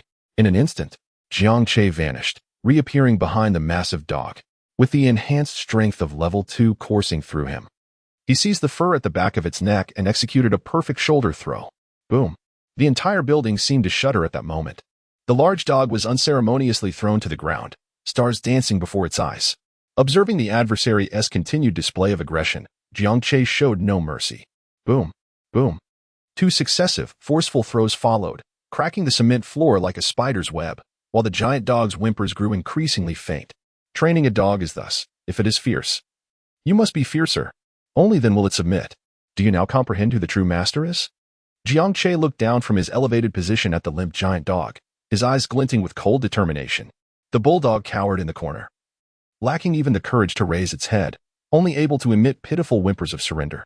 Chapter 24. Sorrow. Jiang Che slowly extended his hand. The large dog, though continuously retracting its neck, showed no sign of resistance. It understood that any act of defiance would undoubtedly result in a severe beating. Jiang Che gently rested his hand on its head, stroking it repeatedly. To his surprise, the once ferocious mutated dog closed its eyes in submission and even unconsciously wagged its tail. Was it truly this easy to tame it? He had anticipated needing to exert more effort. With that thought, he retrieved 6 or 7 neatly packaged hamburgers from his space and waved them enticingly before the mutated dog. Instantly, the dog's eyes sparkled with delight, fixated on the food in Jiang Che's hand, drool uncontrollably dripping from its jowls. However, it had learned its lesson and merely gazed longingly, refraining from any inappropriate actions. Jiang Che tossed a hamburger without tearing the packaging, and the large dog devoured it in one gulp, as if it were a mere snack. After finishing, it affectionately nudged Jiang Che's pant leg with its massive head. clearly becoming more affectionate. The method of rewarding with a treat after a reprimand proved effective even with a mutated dog. A subtle smile graced Jiang Che's face. Having tamed this mutated canine, he felt a profound sense of security. No matter how many subordinates Wang Gang might bring, he felt no fear. While the large dog might not pose a threat to Wang Gang, it would be an overwhelming presence against ordinary humans. To those people, it would merely perceive them as walking slabs of meat. What shall I name you? Jiang Che had never owned a pet before, and he could never have imagined that his first dog would come into his life during an apocalypse. Observing the mutated dog's enormous jaws and gluttonous demeanor, an idea struck him. Given your voracious appetite and sizable mouth, how about we call you Big Mouth? The dog responded with enthusiastic barks, clearly not understanding the significance of the name, but grasping the fundamental truth. Pleasing its master would yield delicious rewards. However, taming was one thing, accommodating was another. Jiang Che could not simply leave Big Mouth in the corridor, as encountering other mutated creatures would render his efforts futile. Yet bringing Big Mouth back to room 3001 was also unrealistic, while the dog showed deference to him. It might not extend the same courtesy to Lin Qingshuang and Lin Wan. If, by chance, it devoured his hard-won goddess, leading to the disappearance of previously unlocked supplies. He would have nowhere to express his sorrow. Fortunately, Jiang Che quickly devised a plan for Big Mouth's accommodation. His old house was still vacant, so he decided to let Big Mouth stay there. Without hesitation, he snapped his fingers, and Big Mouth eagerly followed him. The duo ascended the fire escape together. Big Mouth's massive form nearly filled the entire passage, making the once spacious corridor feel constricted. It trailed behind Jiang Che, occasionally nuzzling his back with its large head, emitting a soft whimper that resembled a plea for affection. Jiang Che glanced back, wondering if the dog wished to carry him. Big Mouth let out a couple of gentle barks. Remarkably, this dog exhibited a commendable level of intelligence and an eagerness to please. Without a second thought, Jiang Che climbed onto Big Mouth's back. Although it was a bulldog, its size now surpassed that of an ox. It could easily bear his weight, and even accommodate 3 or 4 more individuals if necessary. Once Jiang Che settled comfortably, Big Mouth bolted forward, racing through the hallway with astonishing speed, as if gliding effortlessly. The rush of air hit Jiang Che and Appo's face, and the walls blurred into indistinct shadows as they ascended to the 25th floor in a flash. Realizing that Big Mouth intended to continue running upward, Jiang Che gently tapped the dog's head, and it promptly halted. Upon entering his original room, he found it shrouded in darkness, completely engulfed by black mist. While this atmosphere might affect a human, for Big Mouth, the black mist felt as natural as air, without any adverse effects. After all, its mutation was a result of this very black mist. It could consume contaminated food and water without issue. Jiang Che extracted hundreds of hamburgers from his space, stacking them into a small mountain within the room. If outsiders were to witness this sight, chaos would surely ensue. Yet, these were merely provisions for Big Mouth. The dog excitedly circled the pile of hamburgers, and only upon Jiang Che's nod did it begin to devour them voraciously. As he watched Big Mouth feast, an intriguing thought crossed Jiang Che's mind. What would happen if mutated animals consumed ability fruits? He decided to test this hypothesis and retrieved a mental fruit from his space. As the enticing aroma of the ability fruit wafted through the air, Big Mouth immediately ceased its eating, fixating on the fruit in Jiang Che's hand, drool spilling uncontrollably while its eyes glowed with an intense hunger, its body trembling with desire. Even the hamburgers it had previously relished were now disregarded. Clearly, the allure of the ability fruit was immense for mutated creatures. Just as Big Mouth appeared on the verge of succumbing to its cravings, Jiang Che swiftly delivered a sharp slap, causing the dog to howl in surprise, snapping it back to reality. With its head pressed against the ground, it refrained from eating, casting furtive glances at the ability fruit in Jiang Che's grasp. Exhibiting a dog-like cunning, it seemed this substance held a powerful allure for animals. Perhaps the formidable strength of the mutated cowcat downstairs was indeed related to the ability fruit. After contemplating the situation, Jiang Che ultimately decided to toss the ability fruit to Big Mouth. The dog eagerly swallowed it, a look of satisfaction washing over its face. In Jiang Che's mental perception, the light within Big Mouth intensified noticeably. He continued to feed it several more fruits, watching as the brightness surged at a visible rate. Its fur became glossier, its sharp teeth even more formidable, and its muscles grew increasingly robust. An inexplicable sense of dread washed over Jiang Che. While humans who consumed ability fruits experienced significant enhancements initially, subsequent upgrades relied heavily on luck. In contrast, Mutated animals could simply consume these fruits to witness considerable power increases. Fearing the emergence of an entity capable of instilling terror within the city of Jinhai, Jiang Che hesitated to continue feeding Big Mouth. If the dog suddenly became unruly, he would be the first to suffer the consequences. Until he possessed absolute control over it, he resolved to refrain from further feeding. Having settled Big Mouth after a busy morning, Jiang Che planned to return home. Today had proven fruitful. He had enhanced his own abilities and acquired a mutated animal as a pet.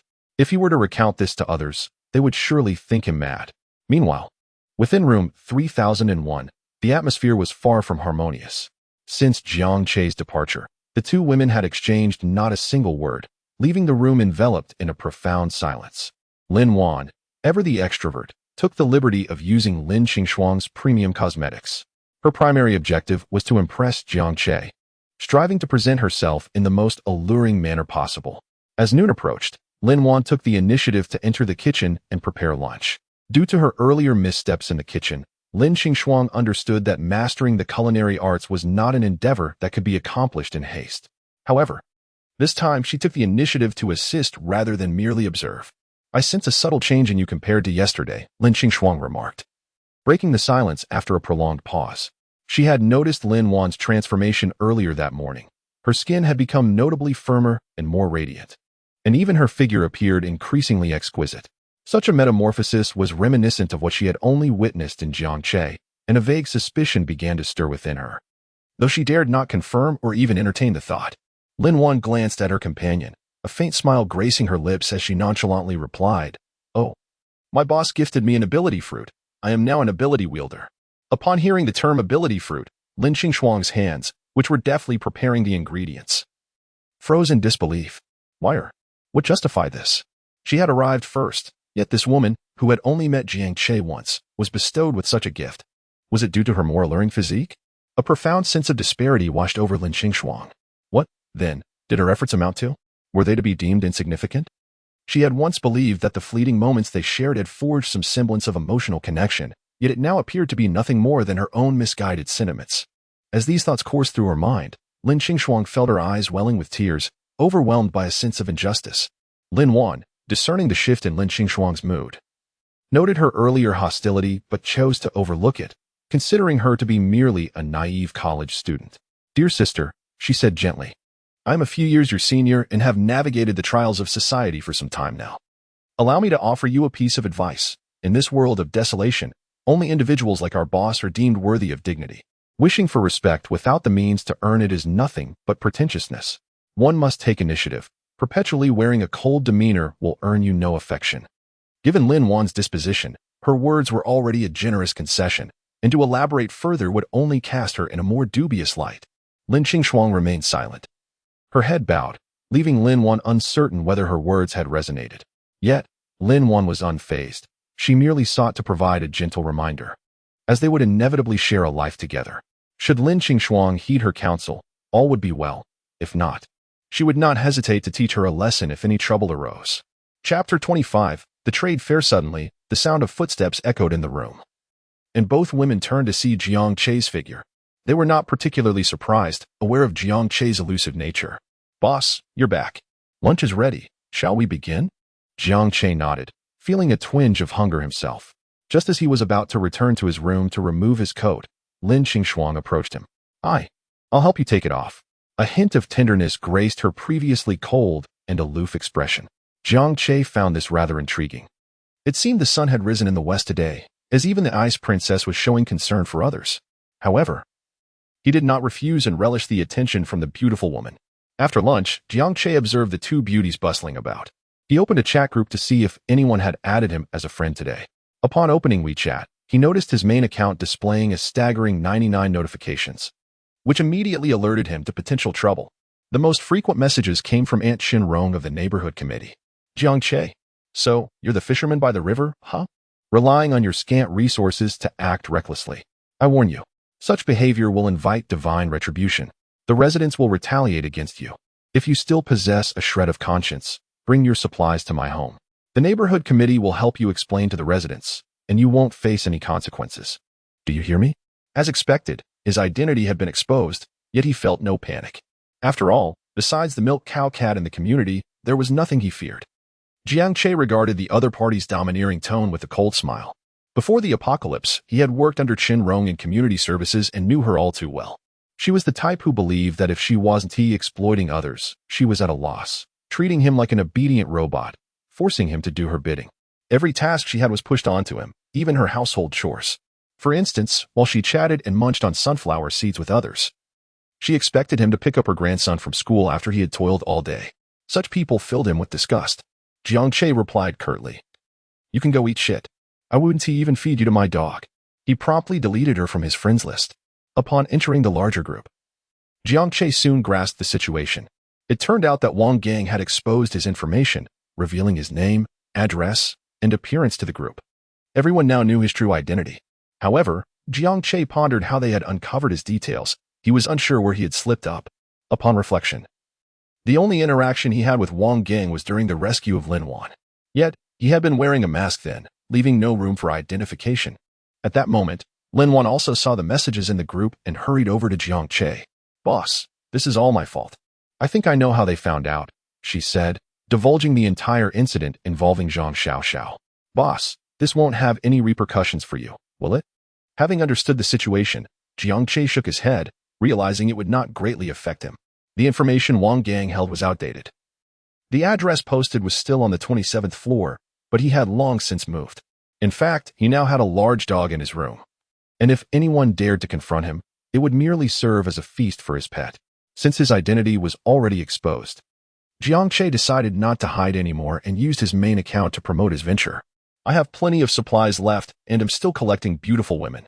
Of course, if anyone has these fruits to offer, I would gladly exchange supplies for them. 1 fruit for 10 hamburgers and 10 bottles of water." Jiang Che shared the image of the ability fruit, seizing the opportunity to gather a wide range of ability fruits while the group buzzed with excitement. Relying solely on his own efforts would be far too slow. There were always those unaware of the fruit's utility or those lacking food and water. Is it true? 1 fruit for 10 hamburgers and 10 bottles of water? What kind of fruit is this? It looks so ugly. "Family, I have a heart condition. Does anyone have aspirin? I'm willing to trade for bread." With Jiang Che's initial message, the group transformed into a bustling marketplace. Jiang Che was also keenly interested in the medications. Falling ill in the apocalypse was perilous, as hospitals were inaccessible and waiting for death without medicine was the only option. However, amidst the discussions, the question of where to trade arose. At that moment, a representative from the property management stepped forward. Manager Chen from the property said, "The management office is centrally located within the community, and the hall is spacious enough. If anyone wishes to trade, please come here. Rest assured, our management team is committed to maintaining safety during the transactions." This proposal garnered considerable approval. Everyone in the group agreed to meet at the management office the following day to conduct their trades. As Jiang Che read the messages, a notification popped up in the background, indicating a new friend request. He initially thought it was a beautiful woman adding him. However, upon accepting the request, the sender promptly sent a photo. Xiao Baiyao diligently messaged, "Is this the fruit you desire?" Upon seeing the fruit in the photo, Jiang Che recognized it as an ability fruit, albeit one growing in a different location, not in a pot, but on a massive vine entwined around a building. Jiang Che felt this fruit must be extraordinary, and he was determined to obtain it. "Yes, as long as you are willing to give it to me. I will exchange my previously mentioned supplies for it." Meanwhile, in Building 1, Apartment 2903, Bai Yue, with her signature twin ponytails, leaned precariously out of her window. To avoid the bizarre, thorn-covered vines outside, she had to stretch her body forward, her slender waist taut with tension. Just a little more. Biting her lip, her fingertips finally grazed the small black fruit. She had noticed this fruit long ago, but had hesitated to touch it due to its perilous surroundings. Today, however, upon seeing Jiang Che's offer of 10 bottles of water and 10 hamburgers in the group, it felt like a lifeline after 3 days of starvation. With a sigh of relief, Bai Yue successfully plucked the fruit, nimbly retreating inside. Holding the hard-won fruit, her large, glistening eyes sparkled with mischief.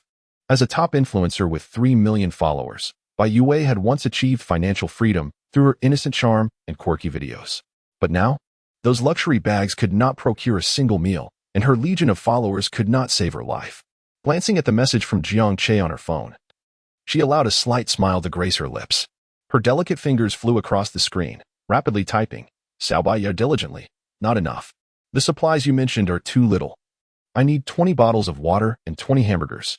Chapter 26. The deal. Jiang Che glanced at the message sent by the other party, which surprisingly included an emoji. He suspected that the sender was likely a young girl. However, he would not lower his standards simply because she was female, after all. One could never know if she was like a little fairy who refused to eat cilantro. Those who remained faceless would be treated as unattractive. Jiang Che replied coldly, "No." It was agreed upon. 10 bottles of water and 10 hamburgers. If you are unwilling to exchange, then the deal is off. His words were devoid of warmth, leaving no room for negotiation. It was not that he could not provide what was asked, but he refused to foster such greed. If he acquiesced to her demands, she would not be grateful. Instead, she might escalate her request to 50 hamburgers and 50 bottles of water. People are inherently selfish and greedy. One should never overestimate human nature in the apocalypse. Bai Yue felt her spirits plummet at his unwavering rejection. How could someone who appeared so cheerful in his photo speak with such coldness? Should she send him a picture of herself? Would that change his mind? Her delicate finger gently poked her own rosy cheek as this thought crossed her mind. Before the apocalypse, her photos alone could be exchanged for money. Back then, she only accepted new WeChat friends from those who had rewarded her with over 1,000 yuan, merely to glimpse her daily life through her social media posts. However, she quickly dismissed the idea of sending her photo. As a young woman of considerable beauty, exposing her true appearance could be exceedingly dangerous, especially now that legal constraints had vanished. If the other party were to harbor ulterior motives, she would be defenseless. After much contemplation, she reluctantly agreed to Jiang Che's terms. A smaller request was better than none. 10 hamburgers would suffice for another fortnight. She hoped that perhaps fruit could grow outside. Seeing her compliance, Jiang Che inquired, "Where do you live? I can come to your place for the exchange." At that moment, Jiang Che had transformed significantly, utilizing his mental probing abilities. He could perceive everything in the dark mist and evade mutated creatures with ease. Entering another building was a trivial task for him. Yet, the other party promptly refused. "No, you need not come here. We will conduct the exchange at tomorrow's trading fair."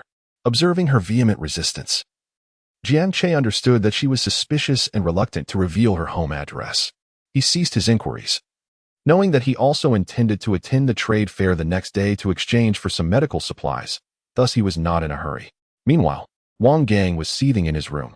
How dare that little brat so brazenly collect supernatural fruits? Did he fear exposure? Were there not enough supernatural beings in the neighborhood already? Wang Gang pointed at his phone screen as he spoke to Chen Chen. "Boss, this news cannot remain hidden. He may not speak, but it will eventually come to light. The other party's actions are quite astute. We should seize this opportunity to trade for a batch of supernatural fruits." Listening to Chen Chen's analysis, Wang Gang found it reasonable. "So, what do we do? Should we also offer supplies to buy some?" A bitter smile appeared on Chen Chen's face. He longed to berate the fool in front of him. The Mutual Aid Association had received a significant donation of supplies, but Wang Gang squandered it recklessly, indulging himself without regard for the well-being of his subordinates. "Boss, the Mutual Aid Association only has dried meat left.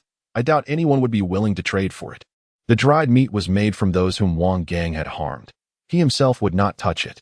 Anyone with a shred of conscience would refuse to barter for such items. Warning: viral outbreak imminent. What shall we do? We cannot allow that little brat to hoard all the supernatural fruits. If he does, he could easily dispose of us. Wang Gang's eyes widened in rage. Chen Chen maintained a sycophantic smile, unfazed by Wang Gang's fury. "Boss, I have a plan. This Jiang Che is likely to attend the trading fair. If we control the venue, all the supernatural fruits will be ours." Hearing Chen Chen's words, Wang Gang's eyes brightened. "Yes, that kid is fast. But our Mutual Aid Association has numbers. We can take him down along with those 2 beautiful women. I have long coveted them. I am certain the experience would be delightful." Wang Gang and Appo's expression shifted to one of lewd anticipation as he patted Chen Chen on the shoulder. "If this works out, I'll give you that BTCH Wang Lily. I'm tired of her anyway." As he spoke, Wang Gang seemed to regain his enthusiasm, pulling aside the blanket to reveal a naked Zhang Xiao, who lay weeping with swollen eyes, her mouth stuffed with Wang Gang's filthy socks, her body marred by bruises. Wang Gang pulled Zhang Xiao into his embrace, unperturbed by Chen Chen's gaze upon her. As he caressed her, he suddenly remembered something and slapped his forehead. "Hey, Chen Chen. How are Dahu and the others progressing? Have they reached the door yet?" Though Chen Chen's face remained smiling, his eyes betrayed his desire as they lingered on Zhang Xiao. "Boss, Dahu just messaged me. He has reached Building 11 and should be at the door shortly. Meanwhile, within Building 11, a team of 5 was slowly advancing through the corridor. The leader, a bald man named Lu Dahu, was Wang Gang and Appo's loyal subordinate. It was said that before the apocalypse, he and Wang Gang were small-time thugs, engaging in petty theft together. Damn it, how can this little brat live so high up? This is exhausting. Lu Dahu cursed as they reached the 15th floor. Isn't that the truth? Once we find his home, we must teach him a lesson. One of his companions quickly echoed, eager to support his leader. Lu Dahu's face twisted into a grimace. That essay must. Besides, his home has 2 stunning beauties and a stash of supplies. We'll have our fun there before bringing everything back. The last member of the group, a frail-looking young man, timidly remarked. But didn't Jiang Che say we were just supposed to confirm the location? There is no need for us to clash with him. Lu Dahu swiftly slapped the young man's forehead. Don't mention that sneaky little thief. Always hiding behind the boss's name, as if he's in charge. I can't stand him. If the boss were here, he would agree with us. Besides, we're 5 big men against just 1 G. Chapter 27. Delivery at the door. The thin monkey tightened his grip on the iron rod, his face still bearing a hint of apprehension. But brother Hu, I am still somewhat afraid. Lu Dahu, observing the cowardice displayed by his companion, felt his temper flare and delivered a vicious kick. What are you afraid of? At worst, I'll let you choose a woman to play with first. The thin monkey scrambled to his feet, excitement flickering in his eyes as he licked his lips upon hearing Lu Dahu's words. Hee, brother Hu, I'm still a virgin. This remark elicited hearty laughter from the group, and they continued their ascent to the 27th floor. The thought of encountering a celestial beauty invigorated their spirits, making the arduous climb seem less tiresome. They reached the 27th floor in one swift motion. Brother Hu, there are 4 households on this floor. How do we know which one belongs to that little brat? One of them could not help but ask. Who cares? We'll break them all open and find out, Lu Dahu retorted. Locksmith, come out and pick the lock. A man dressed in work attire, sporting glasses and buck teeth, stepped forward. The locksmith grinned, unfastened his small satchel, and began to gather his tools. I've heard you can pick a door with just a plastic card? Show us your skills, Lu Dahu urged. The locksmith chuckled. Brother Hu, a plastic card can only unlock low-quality doors. The anti-theft doors in our complex are of superior quality. A plastic card won't fit. He then produced a hook and a pick and proceeded toward the first household. Before the apocalypse, the locksmith was a professional, adept at his craft. In under 2 minutes, the door clicked open with a resounding kata. The room was engulfed in darkness, silent as the grave, devoid of any activity. Brother Hu, this doesn't seem to be it, the locksmith announced. Lu Dahu strode boldly inside. Even if it's not, we should take a look. You all come in and gather anything useful. The 5 of them rummaged through the room, but found nothing of value. How strange, the door was locked. Yet there is nothing useful inside. Little did they know, the entire building had been thoroughly scavenged by Jiang Che. Frustrated, Lu Dahu turned to the locksmith. Continue to the next room. Regrettably, room 2702 yielded no results either. However, they were not entirely disheartened. After all, they had come to find Jiang Che. And as long as he was still around, their journey was not in vain. The locksmith skillfully picked the lock of the 3rd door and slowly opened it, peering inside. Instead of the usual darkness, he was met with 2 enormous lanterns, their yellow glow almost mesmerizing. No, they were not lanterns, they were 2 massive eyes. A scarlet tongue and gleaming white teeth. This was a mutated creature. Terrified, the locksmith hastily shut the door. The others, confused, had been engaged in conversation and hadn't noticed anything amiss inside. Locksmith, go in. It's already open. Why hesitate? The locksmith, now pale and stammering, stuttered. His speech faltered, and he spluttered. What is this about big pigs? Lu Dahu, growing impatient, stepped forward and pushed the door open. The locksmith could not intervene in time, and as the door swung wide, a colossal creature appeared before them. It was a dog, sprawled out, towering even at the height of the doorframe. Its massive mouth gazed vacantly at the 5 intruders, mistakenly believing its owner had come to find it, only to discover it was merely delivery at the door. A monster. As the group attempted to flee, it was too late. Roar. The beast unleashed a thunderous roar that surpassed even the mightiest tiger's growl, shaking the very essence of their souls. The creature lunged forward, pouncing on the last in line, the thin monkey, reducing him to a mushy pulp with a single swipe, then swiftly biting down on the locksmith and Appo's head, consuming it whole without a second thought. The massive claws swept forward, slamming 2 others against the wall, splattering blood like mere insects. As Lu Dahu witnessed the dog's astonishing speed, despair washed over him. He realized escape was futile. Raising his machete, he glared at the beast with crimson eyes. Charging forward. Damn it, beast. I'll slay you. The creature regarded the approaching ant with a flicker of disdain, seemingly endowed with heightened intelligence after consuming several mental fruits. Who do you think you are? Strange Chapter 28. Mind-controlled Jiang Che paced restlessly within his room. Contemplating this newly acquired ability, he pondered whether the term low-intelligence creatures encompassed animals mutated by the black mist. Gently stroking his chin, he deemed it highly plausible. After all, compared to their former selves, mutated animals were merely larger and more aggressive, yet their cognitive capabilities remained markedly inferior. In contrast to humans, they were indeed low-intelligence beings. If that were the case, he could attempt to apply his powers on the creature known as Big Mouth, which he had already tamed. Even if the endeavor proved futile, he would suffer no great loss. Casting a glance at the time, he realized it was still early. He resolved to return to his former residence. Utilizing his blink ability, Jiang Che arrived at his previous home in the blink of an eye. As he entered the room, he found Big Mouth sprawled at the door. Soundly asleep, clearly having just feasted, Jiang Che delivered a light kick to its ample rear. Startled from its slumber, Big Mouth opened its blood-red eyes wide, surveying its surroundings, eager to identify the audacious intruder disturbing its dreams. However, upon recognizing its master, Jiang Che, it reverted to a submissive demeanor, nuzzling against Jiang Che's palm with its massive head, a stark contrast to its earlier ferocious behavior. Jiang Che had no intention of engaging in emotional exchanges. He activated his mental detection. Ding. Do you wish to designate the creature before you as a control target? Jiang Che's eyes gleamed with excitement. The system had presented a prompt, affirming the validity of his thoughts. Yes. At that moment of affirmation, a blue chain, forged from mental energy, began to manifest around Big Mouth's neck. Jiang Che felt a surge of exhilaration. If he could indeed control these mutated beasts, his newfound ability would be extraordinarily formidable. Once he had dominion over Big Mouth, he could then target the dominant cow-cat residing in the neighborhood. At that point, the entirety of Xinjiang community would fall under his command. He could act as he pleased, wielding power over all.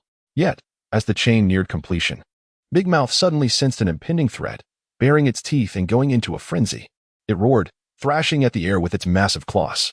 In that instant, the nascent chain shattered with a resounding crack. Jiang Che felt as though a substantial portion of his mental strength had been siphoned away, his complexion turning ashen. This triggered memories of a previous incident where he had overused blink, leading to mental depletion.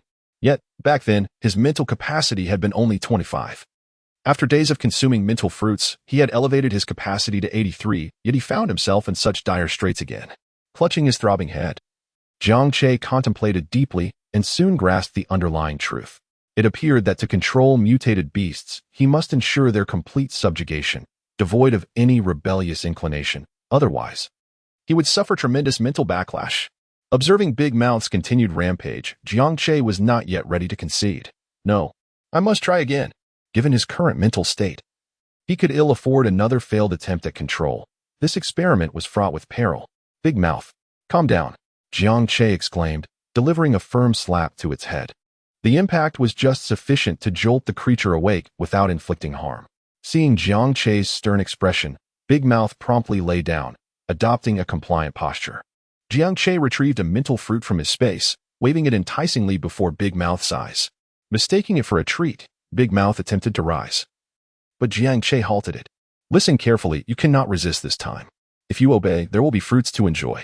Disobedience will result in no fruits at all. He spoke earnestly, regardless of whether Big Mouth comprehended his words. The creature blinked, seemingly acknowledging his command. With one hand holding the fruit and the other resting on Big Mouth's head, Jiang Che commenced his second attempt. Gradually, the blue chain re-emerged around Big Mouth. As it neared completion, Big Mouth began to fidget restlessly once more. However, Jiang Che firmly held its head in place, shaking the fruit before its eyes. If you desire this, behave yourself. It seemed to understand, for Big Mouth closed its eyes and ceased its struggles. Before long, the chain fully formed. Jiang Che exhaled a deep sigh of relief. In that moment, he felt an unbreakable link between his mind and Big Mouth's soul. He sensed he could now exert complete control over its essence. The creature's life and death lay within his grasp. This profound sense of dominion over another's fate instilled Jiang Che with unparalleled security. In that instant, he felt confident in keeping Big Mouth by his side indefinitely. Tossing the fruit to Big Mouth, he then produced hundreds more from his space and scattered them around the room, encouraging Big Mouth to indulge. Jiang Che was no longer concerned about Big Mouth's value inflating. He worried instead that it might not inflate enough. Would the empowered Big Mouth be capable of defeating that cowcat? Jiang Che mused, firmly resolved to bring Big Mouth along to the trading fair the following day. He believed that if Big Mouth consumed these hundreds of ability fruits, its strength would surely skyrocket. After ensuring Big Mouth was settled and had enough fruits, Jiang Che returned to room 3001. Upon entering, Lin Wan approached him, her expression tinged with worry. "Boss, the items you brought back last time have all been consumed." Jiang Che nodded. The previous supplies had been scant, barely enough for 2 or 3 days. In the coming days, he anticipated reverting to a diet of daily hamburgers. Though delicious, such fare would soon become monotonous. If he could not procure new food soon, he intended to scour the nearby supermarket for supplies. "Do not fret.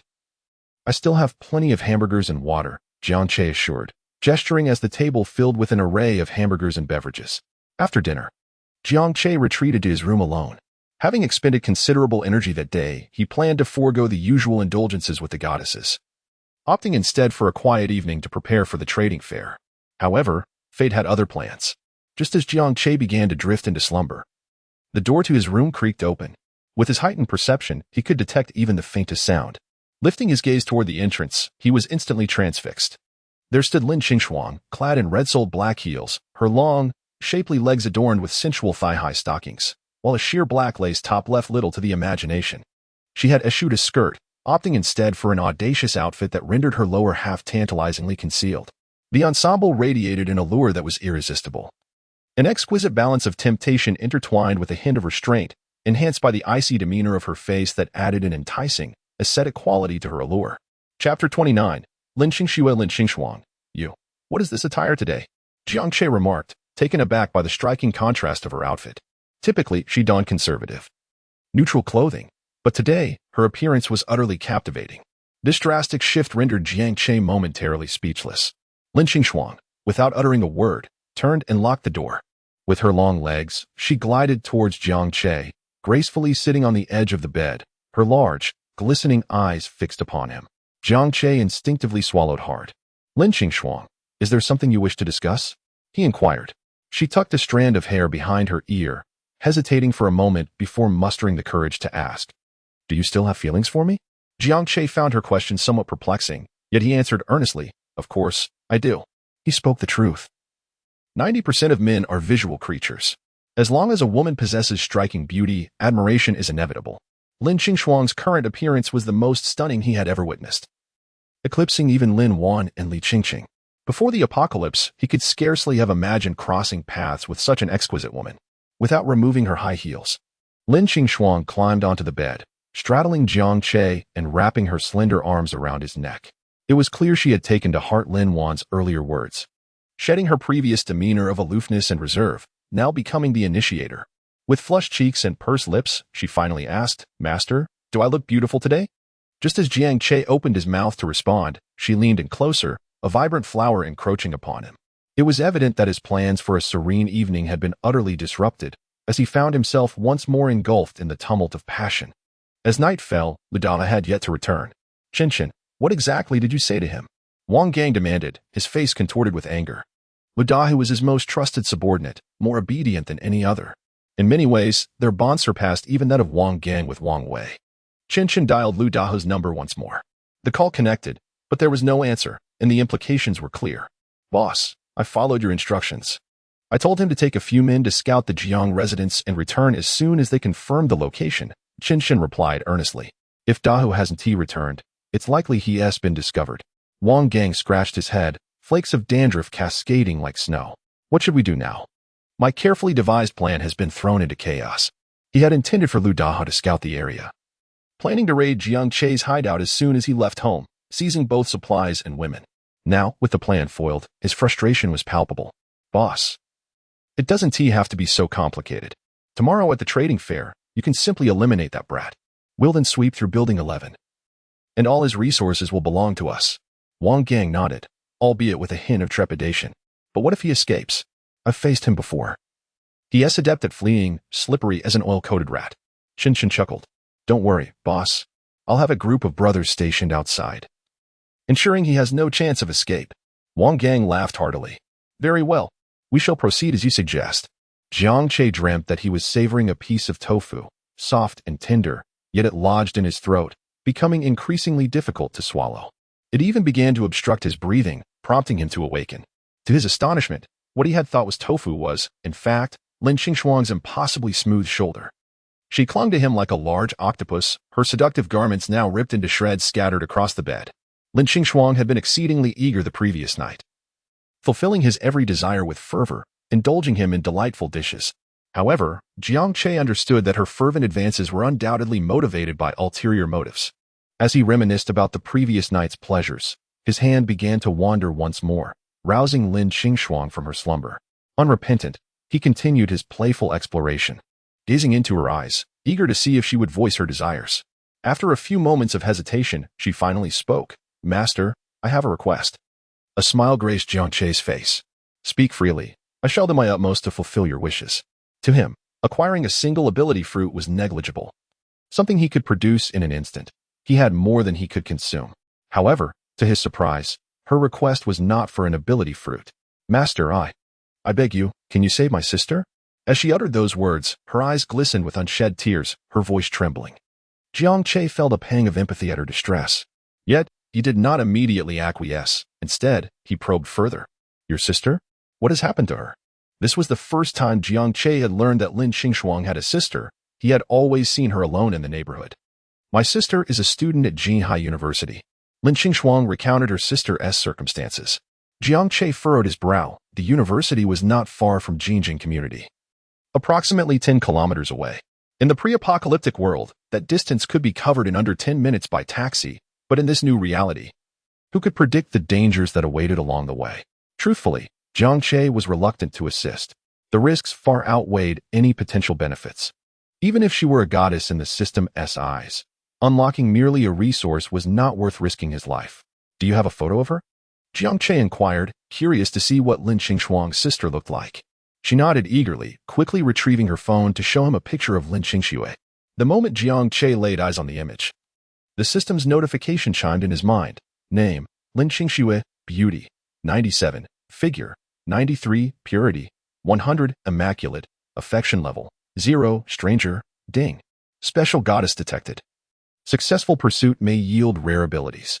Chapter 30, Special Supplies, Desert Eagle. The photograph features Lin Qingshuang and Lin Qingshu, two sisters nestled together, yet easily distinguishable.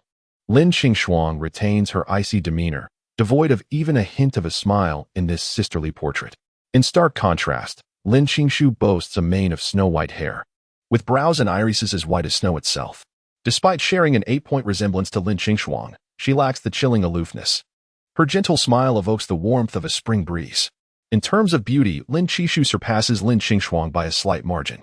However, there is an element of discord within the photograph that Jiang Che keenly observes. Why do you always support your sister as if she cannot stand on her own? Upon hearing Jiang Che's inquiry, Lin Qingshuang's expression dimmed slightly. Xia suffers from a congenital disability. One of her legs is entirely non-functional, necessitating her reliance on crutches. I initially hesitated to allow her to board at school, yet her tenacity prevailed. She expressed her desire not to be a burden to me. At this point, Lin Qingshuang could no longer contain her emotions, collapsing into Jiang Che's embrace and weeping.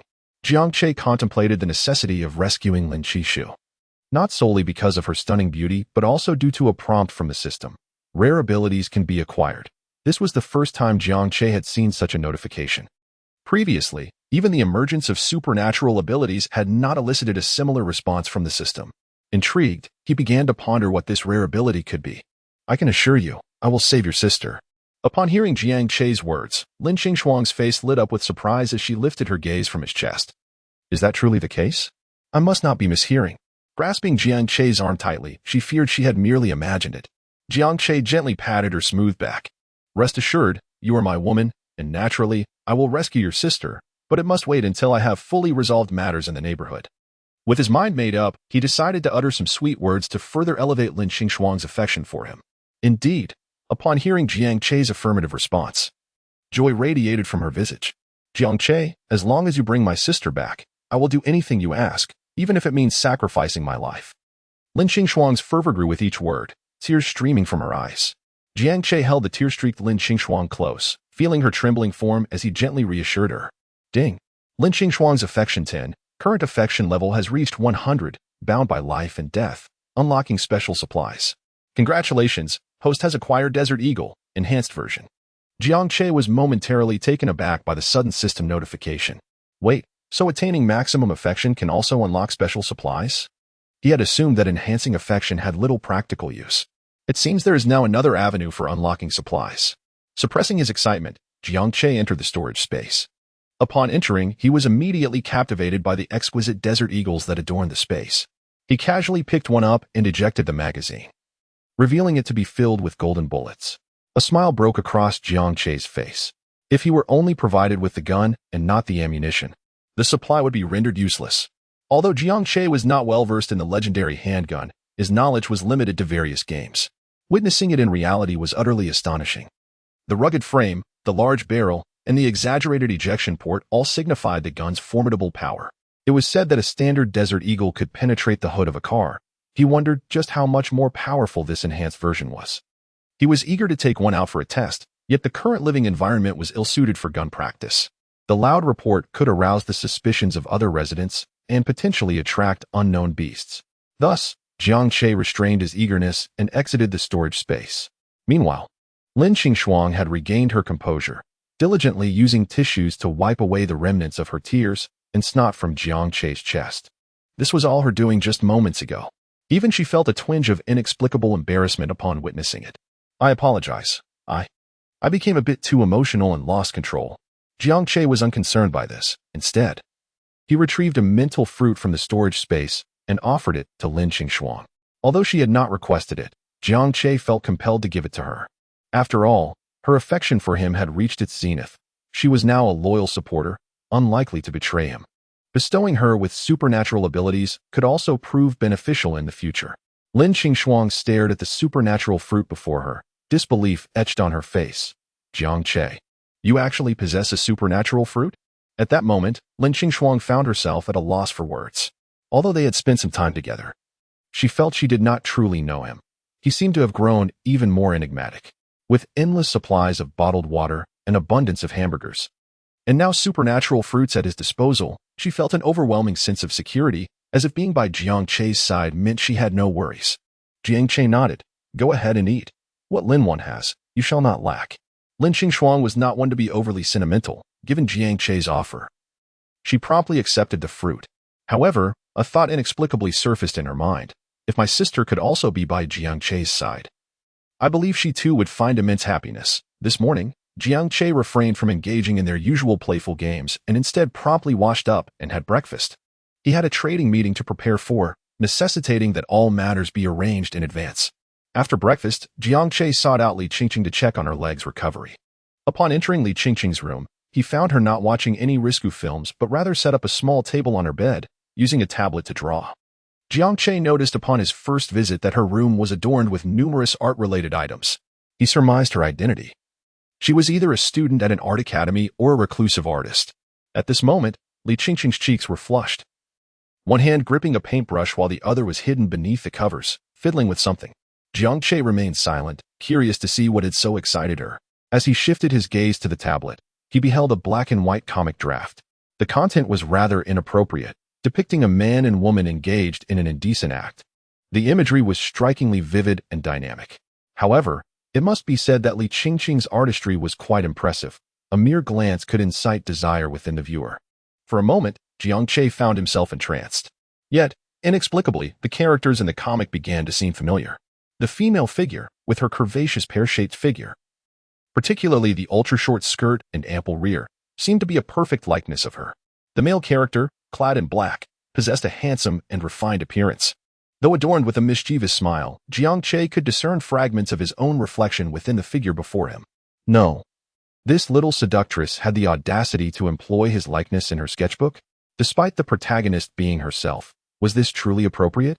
Observing Li Qingqing's gaze becoming increasingly dazed, Her breath quickening and her complexion flushed to the point of resembling a ripe fruit, Jiang Che realized that if he did not interject soon, she would likely ascend to the clouds in her flustered state. Thus, feigning the demeanor of someone just entering, he promptly cleared his throat. Upon hearing the cough beside her, Li Qingshuang hastily locked her tablet. Turning her head, she was startled to find Jiang Che standing directly behind her, her small face oscillating between shades of crimson and pallor. She frantically waved her tiny hands, her mind racing to concoct a suitable excuse to justify her recent actions. No, that's not it. Please, let me explain. I truly did not draw anything. Chapter 31. Mutation, come on. Think of a reasonable excuse. Li Qingshuang's mind screamed in desperation as she faced Jiang Che's peculiar gaze, feeling the pressure mounting within her. Although the temperature was still slightly chilly, beads of sweat had formed on her forehead. I was merely practicing my writing. Yes, just writing. Observing her flustered demeanor, Jiang Che chose not to expose her but instead wore a playful smile. Oh, is that so? No. He must have seen everything. My innocent image in his eyes must have shattered. This is disastrous. He must think I'm a shameless woman. Li Qingshuang's mind raced with regret. However, Jiang Che was oblivious to her inner turmoil as he approached her, intending to lift the blanket to examine her wound. Yet, Li Qingshuang had regained her composure and quickly pressed her hands down to hold the blanket tightly. Wait, I'm not wearing any pants. But Jiang Che was unfazed. He had already seen everything the first time he examined her. Besides, in this apocalyptic world, such concerns were trivial. One could run naked outside without raising an eyebrow. Ignoring her protests, he pulled the blanket aside, revealing her smooth, fair legs, straight and delicate, enough to tempt anyone. However, she was not entirely without clothing, as she wore a pair of blue elephant-patterned underwear. While this might seem childish on an adult man, it appeared quite endearing on a youthful girl. Li Qingshuang's face flushed crimson, becoming shy and silent. Jiang Che glanced at the bandaged wound. The injury has healed quite well. Are you able to walk? Li Qingshuang nodded shyly, her face still burning. Yes, but it still hurts a little. All right then, I'll change your bandage one last time today. Upon hearing it was the final dressing change, an inexplicable anxiety surged within Li Qingshuang. Through their encounters, she had gradually developed feelings for the man before her. Even her dreams were filled with him, and her drawings reflected the vivid events that transpired in her subconscious. Fidgeting with her hands, she mustered the courage to ask, "Will you come again tomorrow?" Jiang Che shot her a glance, thinking it was a redundant question. Why would he not return after putting in so much effort these past few days? Was he doing charity work? He planned to take Li Qingshuang with him the next time he visited. After all, he had changed her bandages numerous times and provided her with food and water. It was time to reap the rewards. As usual, he left food and water behind, this time in abundant quantities. Make sure to clean up tomorrow before I arrive, understood? Jiang Che was unperturbed by the possibility of her fleeing. As long as she remained in the building, she could never escape his mental detection. If she dared to venture outside, he would have no words for her. A foolish woman could potentially taint his mind. After departing from Li Qingshuang's home, Jiang Che activated his mental detection to assess the current situation with Dezue. After all, having left a couple of hundred mental fruit yesterday, Dezue's power should have undergone a significant transformation. As Jiang Che gazed at the 27th floor, his pupils suddenly constricted. What he beheld was no longer the faint glow from before, but rather a swirling mass akin to a raging flame dancing in the air. It was blinding, striking. Without a doubt, Dezue's current ability level was far beyond his own. Yet, he could not ascertain whether it had reached the level of the cowcat, as he had yet to measure the energy density of that creature. Through mental detection, Dezue's appearance had become indistinguishable. Sensing that his previous mental chains were still effective, Jiang Che decided to see what Dezue had become. Upon entering apartment 2703, he was astounded to find that Dezue had undergone a tremendous transformation. What manner of creature was this? Jiang Che marveled in disbelief. Originally the size of a water buffalo, Dezue now towered, nearly brushing the ceiling when it stood. Its physique rivaled that of the cowcat. However, the most significant change was not merely in size but in its bodily structure. Its head had morphed, with its jaw jutting forward and fangs elongated, resembling a hellish hound. Two bulges had formed on either side of its neck, as if something was about to emerge. The moment Jiang Che appeared, Dezue opened its crimson eyes. Even in a state of rest, the aura it exuded was terrifying. Stretching languidly on the ground, it knocked over furniture in the room with its limbs. Could it even exit the room in this form? Just as Jiang Che contemplated this, Dezue seemed to sense his thoughts. It emitted a couple of barks and rapidly began to shrink, reverting to the appearance of a small dog, nuzzling affectionately against Jiang Che's feet. Jiang Che's face lit up.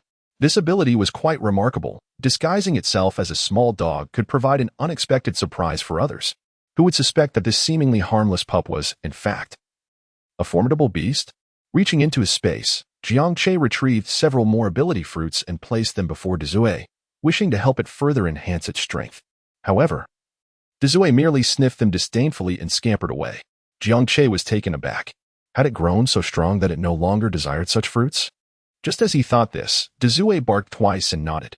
This gesture astonished Jiang Che, indicating that Dezue could now comprehend his words. Was this the transformation brought about by the mental fruits? If he were to feed it other ability fruits in the future, would it continue to evolve? Jiang Che believed this was highly probable and planned to experiment with any new ability fruits he acquired on Dezue next time. You'll accompany me outside shortly. And remember, do not reveal your true form or attack anyone without my permission. Jiang Che needed to impose restrictions on Dezue, as it was currently too perilous. An unintentional swipe could annihilate a crowd. Dezue quickly nodded, fully compliant with Jiang Che's demands. With that, Jiang Che felt considerably relieved. As noon approached, he led Dezue back to apartment 3001. The two women were intrigued to see a small dog trailing behind Jiang Che. Boss, I can't believe there is still a puppy in this apocalypse. How adorable! Lin Wan exclaimed with a smile, reaching out to embrace Dezue. However, Jiang Che swiftly intercepted her. It is not an ordinary dog. It is a mutated beast. His tone was grave, devoid of jest. Lin Wan's smile faltered, and she hastily retreated a few steps. API call failed with status code 429. Error. Code 429. Message. Resource has been exhausted, e.g. check quota. Status. Resource exhausted. Chapter 32. Shenrong. Jiang Che did not pay much attention to the reactions of the two women. Instead, he focused on the creature known as Big Mouth. As its master, he held the reins of its very existence, and thus it dared not defy him. However, to the creature, the two women appeared more like potential prey. Jiang Che was uncertain whether Big Mouth would strike, yet he was prepared to activate the mental chains to exert control at any moment. As time passed, Big Mouth remained motionless, behaving like a vigilant dog patrolling its territory. Roaming about the room. Observing this, Jiang Che finally felt at ease. I am about to attend a trade meeting in the community. I am uncertain when I shall return. Jiang Che informed the two women. I will leave some food for you. You have both consumed the ability fruit and gained the power of mental detection. Remain vigilant to your surroundings. Should anyone attempt to cause trouble in my absence, you must notify me immediately. A sense of worry lingered in Jiang Che's heart. The conflict between him and Wang Gang was irreconcilable. With so many adversaries, it was plausible they would seize the opportunity to create chaos while he was away. If the two goddesses he had bound were to fall victim to malicious intentions, leading to the loss of all his resources, it would be catastrophic. However, bringing the two women along to the trade meeting was out of the question. It was simply too perilous, and he could not guarantee their complete safety. Do not worry, boss. My sister Qingshuang and I will surely await your return, Lin Wan assured him, maintaining her professional smile. Although Lin Qingshuang retained an air of coolness, her high affection rating and the concern in her eyes were unmistakable. Jiang Che was a bit surprised by Lin Wan's reference to Lin Qingshuang's sister. It seemed Lin Wan possessed some social skill in her dealings, as it was quite remarkable that a proud girl like Lin Qingshuang had warmed to her so quickly. Yet, Jiang Che paid little mind to it. In this household, he was the one who called the shots, regardless of how well or poorly the women got along. As long as he remained silent, there would be no discord. After ensuring there was enough food and water, Jiang Che departed the room with Big Mouth. This marked his first genuine foray into the community since the onset of the apocalypse. The earlier incident of rescuing Lin Wan did not count. That had merely involved lingering at the entrance. Now, he truly stepped into the neighborhood shrouded in darkness.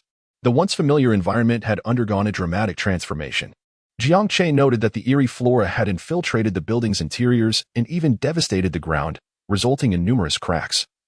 Some as deep as 5 or 6 meters, an ordinary person would struggle to climb out if they fell in.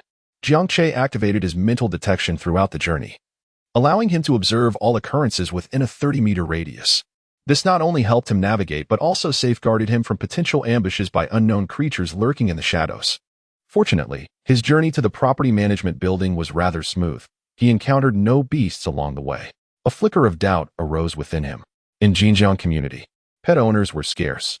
Why had he traversed such a distance without encountering a single beast? Were they lured away by something, or had they simply vacated the premises?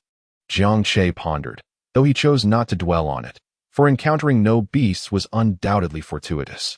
Upon entering the property management building, Jiang Che was met with a throng of people gathered within. This was the first time he had witnessed such a large assembly since the apocalypse began. The residents of Xinjiang community were typically affluent, as only those of means could afford homes here. Yet now, they appeared disheveled, neglecting basic hygiene in a world where water was a precious commodity. Jiang Che's gaze swept across the crowd, observing individuals pulling out their belongings and hawking them. A brand new Mercedes S350, top of the line. Less than 50 kilometers on the clock. I'll trade it for a box of bread. Boomed a rotund man clad in a leather jacket, his voice robust despite his weary demeanor. He waved a shiny car key, drawing envious glances from onlookers. The top-tier Mercedes S350 had once commanded nearly $2 million before the world fell apart. Now, to be offered for a mere box of bread, how could anyone resist? Yet, despite the allure, few could part with such a luxury. Continuing deeper into the building, Jiang Che sought the individual known as Xiao Bai Yaoli. Curious whether he had arrived, and eager to see if there were items he wished to trade. Though he served as a community worker within the neighborhood, few could recognize him. After all, he was a minor figure. Even if he had crossed paths with the affluent, they would forget him by the next day. Not far into his search, he heard a commotion arising nearby. What is wrong with my grandson taking a bite of your bread? You want to extort us both? A sharp voice pierced the air, drawing the attention of many. A gaunt young man sat on the ground, clutching half a loaf of bread, despair etched across his face. Facing him was a middle-aged woman, her demeanor arrogant as she clutched a chubby little boy. At a glance, Jiang Che recognized the pair. It was Chun Rong from the community committee and her grandson, Xiao Hu. Neither was one to back down easily. Jiang Che could surmise without a doubt that the young man was being bullied. The young man, desperation evident, exclaimed, "Respect for the elderly and love for the young? You speak of respect? I need this for medicine. I have asthma. If I can't get my medicine, I will die? And you dare lecture me about respect?" Even as the young man pleaded, Chun Rong displayed no hint of shame. "So what? Not getting your medicine is your own problem. Stop howling at me. Move aside. I am the community committee director. Be careful or I'll have someone deal with you." With that, she kicked the young man disdainfully. Her true nature as a bully was laid bare. The onlookers recognized the injustice, yet none intervened. In this apocalyptic world, they were too preoccupied with their own survival to concern themselves with others. Provoked by Chun Rong's taunts, the young man's breathing quickened. One hand clutched his throat while the other reached out toward her. Chun Rong, frightened, stepped back, frantically explaining to the spectators, "You all saw. He is having chapter 33. Do you really think I'm made of clay?" The young man gazed at Chun Rong with eyes full of hatred. His affliction was solely due to this old woman. By now, a crowd had gathered around him. Desperately, he reached out for help. Recalling his prior agreement to trade bread for asthma medication, if only someone would extend their hand, his life could be spared. "Help, help me," he managed to utter, clutching his throat as his breaths grew increasingly labored. Yet, everyone around him recoiled, fearful of catching his misfortune. Jiang Che observed the scene before him without making a move. He knew his presence would be futile, as he lacked the medication for asthma. In this apocalyptic world, the first to be eliminated were those with physical ailments. The fact that the young man had survived this long was merely fortuitous. Before long, the young man gasped his last breath, his gaze still fixed on Chun Rong, his hand tightly clutching the remaining half of the bread. Suddenly, a masked man surged from the crowd, prying the deceased's fingers apart to seize the bread. "Hey, what are you doing? That bread was left over from my grandson's meal. It belongs to him." Chun Rong joined the fray, grappling with the masked man for the morsel. However, this man was not as feeble as the young man. He cared little for whether his opponent was an elderly woman or the head of the neighborhood committee. He delivered a brutal kick to Chun Rong's abdomen. "Damn you, old hag. Seeking death, are you?" While stuffing the bread into his mouth, he swung his fists at Chun Rong. Clearly, desperation had driven him to disregard all else. "Help! He's killing me. Neighbors, please stop him." Chun Rong cried out, but no one intervened. The crowd had witnessed her various misdeeds and chose to remain passive. They were not inclined to assist her, let alone join in her defense. After a brief struggle, perhaps exhausted from his exertions, the masked man retreated into the crowd. Jiang Che's attention was not on this commotion. He took advantage of the throng, continuously observing. Name: Wang Rue. Attractiveness: 42. Physique: 33. Purity: 100. Favorability: 0. evaluation, did not meet the system's minimum requirements. Name: Su Ran. Attractiveness: 14. Physique: 12. Purity: 100. Favorability: 0. Evaluation: did not meet the system's minimum requirements. Although there were many women present, the majority did not meet the system's criteria. Jiang Che lamented that his hopes of finding a few goddesses to provide for him might be dashed. I remember there were numerous attractive women in the neighborhood. Why can't I see any now? Jiang Che felt a twinge of frustration. He took out his phone and messaged Xiao Bai Yaoli, "I've arrived at the trading venue. Where are you?"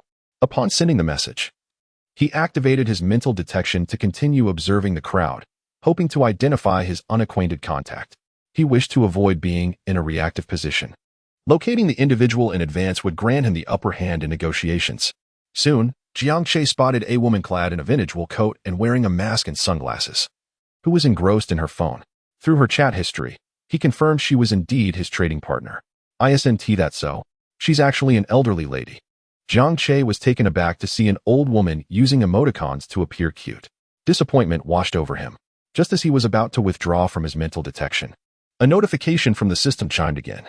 Name: Bai Yue. Attractiveness: 96. Physique: 89. Purity: 100. Favorability: 10. Evaluation: meets system requirements. Suggest binding with the host.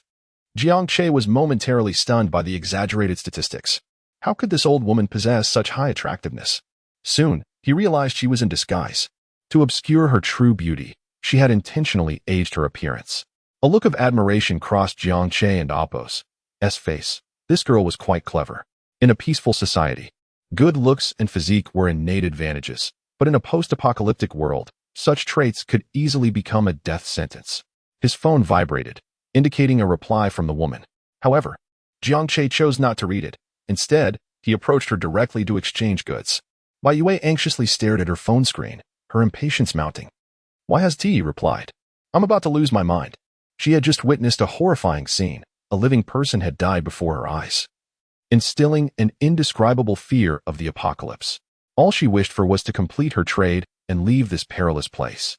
As she waited anxiously, a large hand suddenly gripped her shoulder, causing her heart to race. "It's over. It's over. Have I been targeted?" Panic surged through her. Despite her deliberate efforts to appear unattractive, was someone still drawn to her? Just then, a gentle voice reached her ears. "You must be and Appo's, Xiao Bai Yaoli and Appo's, correct?" Bai Yue was taken aback. While she could understand someone being attracted to her, how did this person know her online name? She turned to see a handsome face before her. This person looks familiar. After a moment of reflection, she tentatively spoke. "You are the one I'm supposed to trade with? Jiang Che?" Jiang Che was about to nod in affirmation when a shrill voice rang out nearby. "Jiang Che! Jiang Che! How dare you show your face?" Shen Rong, her face bruised from the earlier altercation, stormed toward him, her fury palpable. With every shout, the crowd turned their attention to Jiang Che. Who was Jiang Che? He was the wealthiest among them, surrounded by beautiful women, with an endless supply of burgers and water. Most in the crowd had come with the hopes of trading their meager supplies for resources from him. "Jiang Che, why won't you give me the supplies I asked for? You even blocked me." Shen Rong had previously employed Jiang Che, and her demeanor toward him had become instinctively domineering. "Don't you have plenty of water and burgers? Hurry up and give them to me. My grandson and I are starving." Her expression was menacing, and even her grandson, Xiaohu, joined in, relentlessly beating on Jiang Che's body. "Hurry, hurry, give me food, or I swear I'll beat you to death." Xiaohu's childish taunts mirrored his grandmother's disregard for Jiang Che, treating him as if he were merely an object to be manipulated at their whim. Chapter 34. Jiang Che is a fraud. Jiang Che's true identity was unveiled by Chun Rong on the spot. The entire property hall erupted in chaos, with countless pairs of eyes fixated on him. Jiang Che instantly became the target of public scorn, as murmurs of disdain filled the air. He is Jiang Che, the greasy, overweight man who incessantly shares pictures of hamburgers in the group chat. With such an appearance, a nearby youth with dyed yellow hair scrutinized Jiang Che with envy, lamenting that he was even less handsome than half of him. Why does he get to indulge in lavish meals every day while being accompanied by two beautiful women? The most piercing remarks came from a group of gaunt residents in the corner, their eyes glinting with a menacing light as they stared at the large dog following Jiang Che. People were on the brink of starvation, yet he had the luxury to keep a dog. A hunched middle-aged man swallowed hard. He had heard that dog meat was a great tonic. especially the kind of puppy that could yield water from its bones. His companion ominously chimed in, despite their attempts to lower their voices. Jiang Che was not an ordinary man. His physical enhancement had reached level 2, and he possessed the psychic ability to detect thoughts. Every word they uttered was crystal clear to him. The crowd surged toward Jiang Che like an unstoppable tide. The onlookers, once merely curious, now with eyes ablaze, encircled him tightly. Some even entertained the idea of taking the dog. Chen Rong sensed that something was amiss. She had come to retrieve items. Yet these people were encroaching upon her. Were they here to snatch her belongings? No. Jiang Che's provisions belonged to her and her grandson. They could not be taken. With that thought, she redirected her ire toward the surrounding residents. Why are you crowding around? Jiang Che's supplies are under the jurisdiction of the neighborhood committee. Anyone who dares to snatch them is disrupting the community's peace. This old hag was shrewd, knowing to invoke the authority of the neighborhood committee. A few timid residents shrank back at her words, but many others disregarded her entirely. In this apocalyptic world, who still cared about the neighborhood committee? While the committee once held some sway in the community, the fearful were now overshadowed by those who dared to defy her. Brother Jiang. A burly man suddenly pushed to the front, producing several blister packs of medicine from his pocket. I have fever and gastrointestinal medication. Would you like to trade? All eyes turned to Jiang Che. He had only mentioned wanting to exchange for those black fruits in the group chat. But it was unclear if he would accept other items. If Jiang Che agreed, it would open the door for them to barter for hamburgers and bottled water. Jiang Che regarded the man and nodded. A complete box of medicine for 5 hamburgers and 5 bottles of water. The crowd erupted in excitement. This was not merely a transaction, it was a generous act of goodwill. The muscular man, flushed with exhilaration, trembled as he produced 3 boxes of medicine. Brother Jiang, I have 2 bottles of 82 Lafite. A lanky young man suddenly raised a dusty bottle, the year 1982 boldly emblazoned on it. Jiang Che's eyes sparkled. He had only seen such wine in television dramas in his past life, yet here he was, about to experience it in this dystopian reality. 10 meal sets. He offered without hesitation. The young man was overcome with joy, his emaciated face suddenly flushed with color. This ignited a fervor among the crowd. I have imported chocolate. I have unopened cosmetics. I have a gold bracelet. Jiang Che welcomed all offers. As long as it was useful, he was willing to trade supplies. The hall buzzed with the sounds of bargaining, bizarrely revitalized amidst the apocalyptic dread. People temporarily forgot their fears, eagerly digging into their possessions. Chen Rong found herself cornered. Her face contorted in rage as she watched the frenzy unfold, her parched lips quivering. Jiang Che, this young man, was indeed unreliable. He was trading food for these trivial items. If this continued, her hamburgers and water would surely be squandered. From beginning to end, Jiang Che had ignored Chen Rong.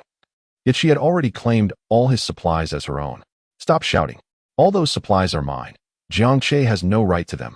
You all need to clear out. Your worthless items won't exchange for my hamburgers. As the director of the neighborhood committee, Chen Rong's voice was deafening, momentarily drowning out the clamor of the crowd. This outburst ignited the ire of the onlookers. You old hag. A burly man barked, interrupting her. What are you even worth? Does Jiang Che's supplies fall under your authority? Exactly. How did we not notice before how shameless this old woman is? Several of Chen Rong and Appo's former mahjong companions now hurled the harshest insults at her, with one even spitting at her. People are indeed fickle, when one and Appo's interests are threatened. No matter how cordial the prior relationship, all civility is cast aside. Jiang Che watched this scene with a broad smile. He had long harbored a disdain for Chen Rong, and now he was more than eager to see her downfall. Everyone, please hold your tongues for a moment. Let me speak.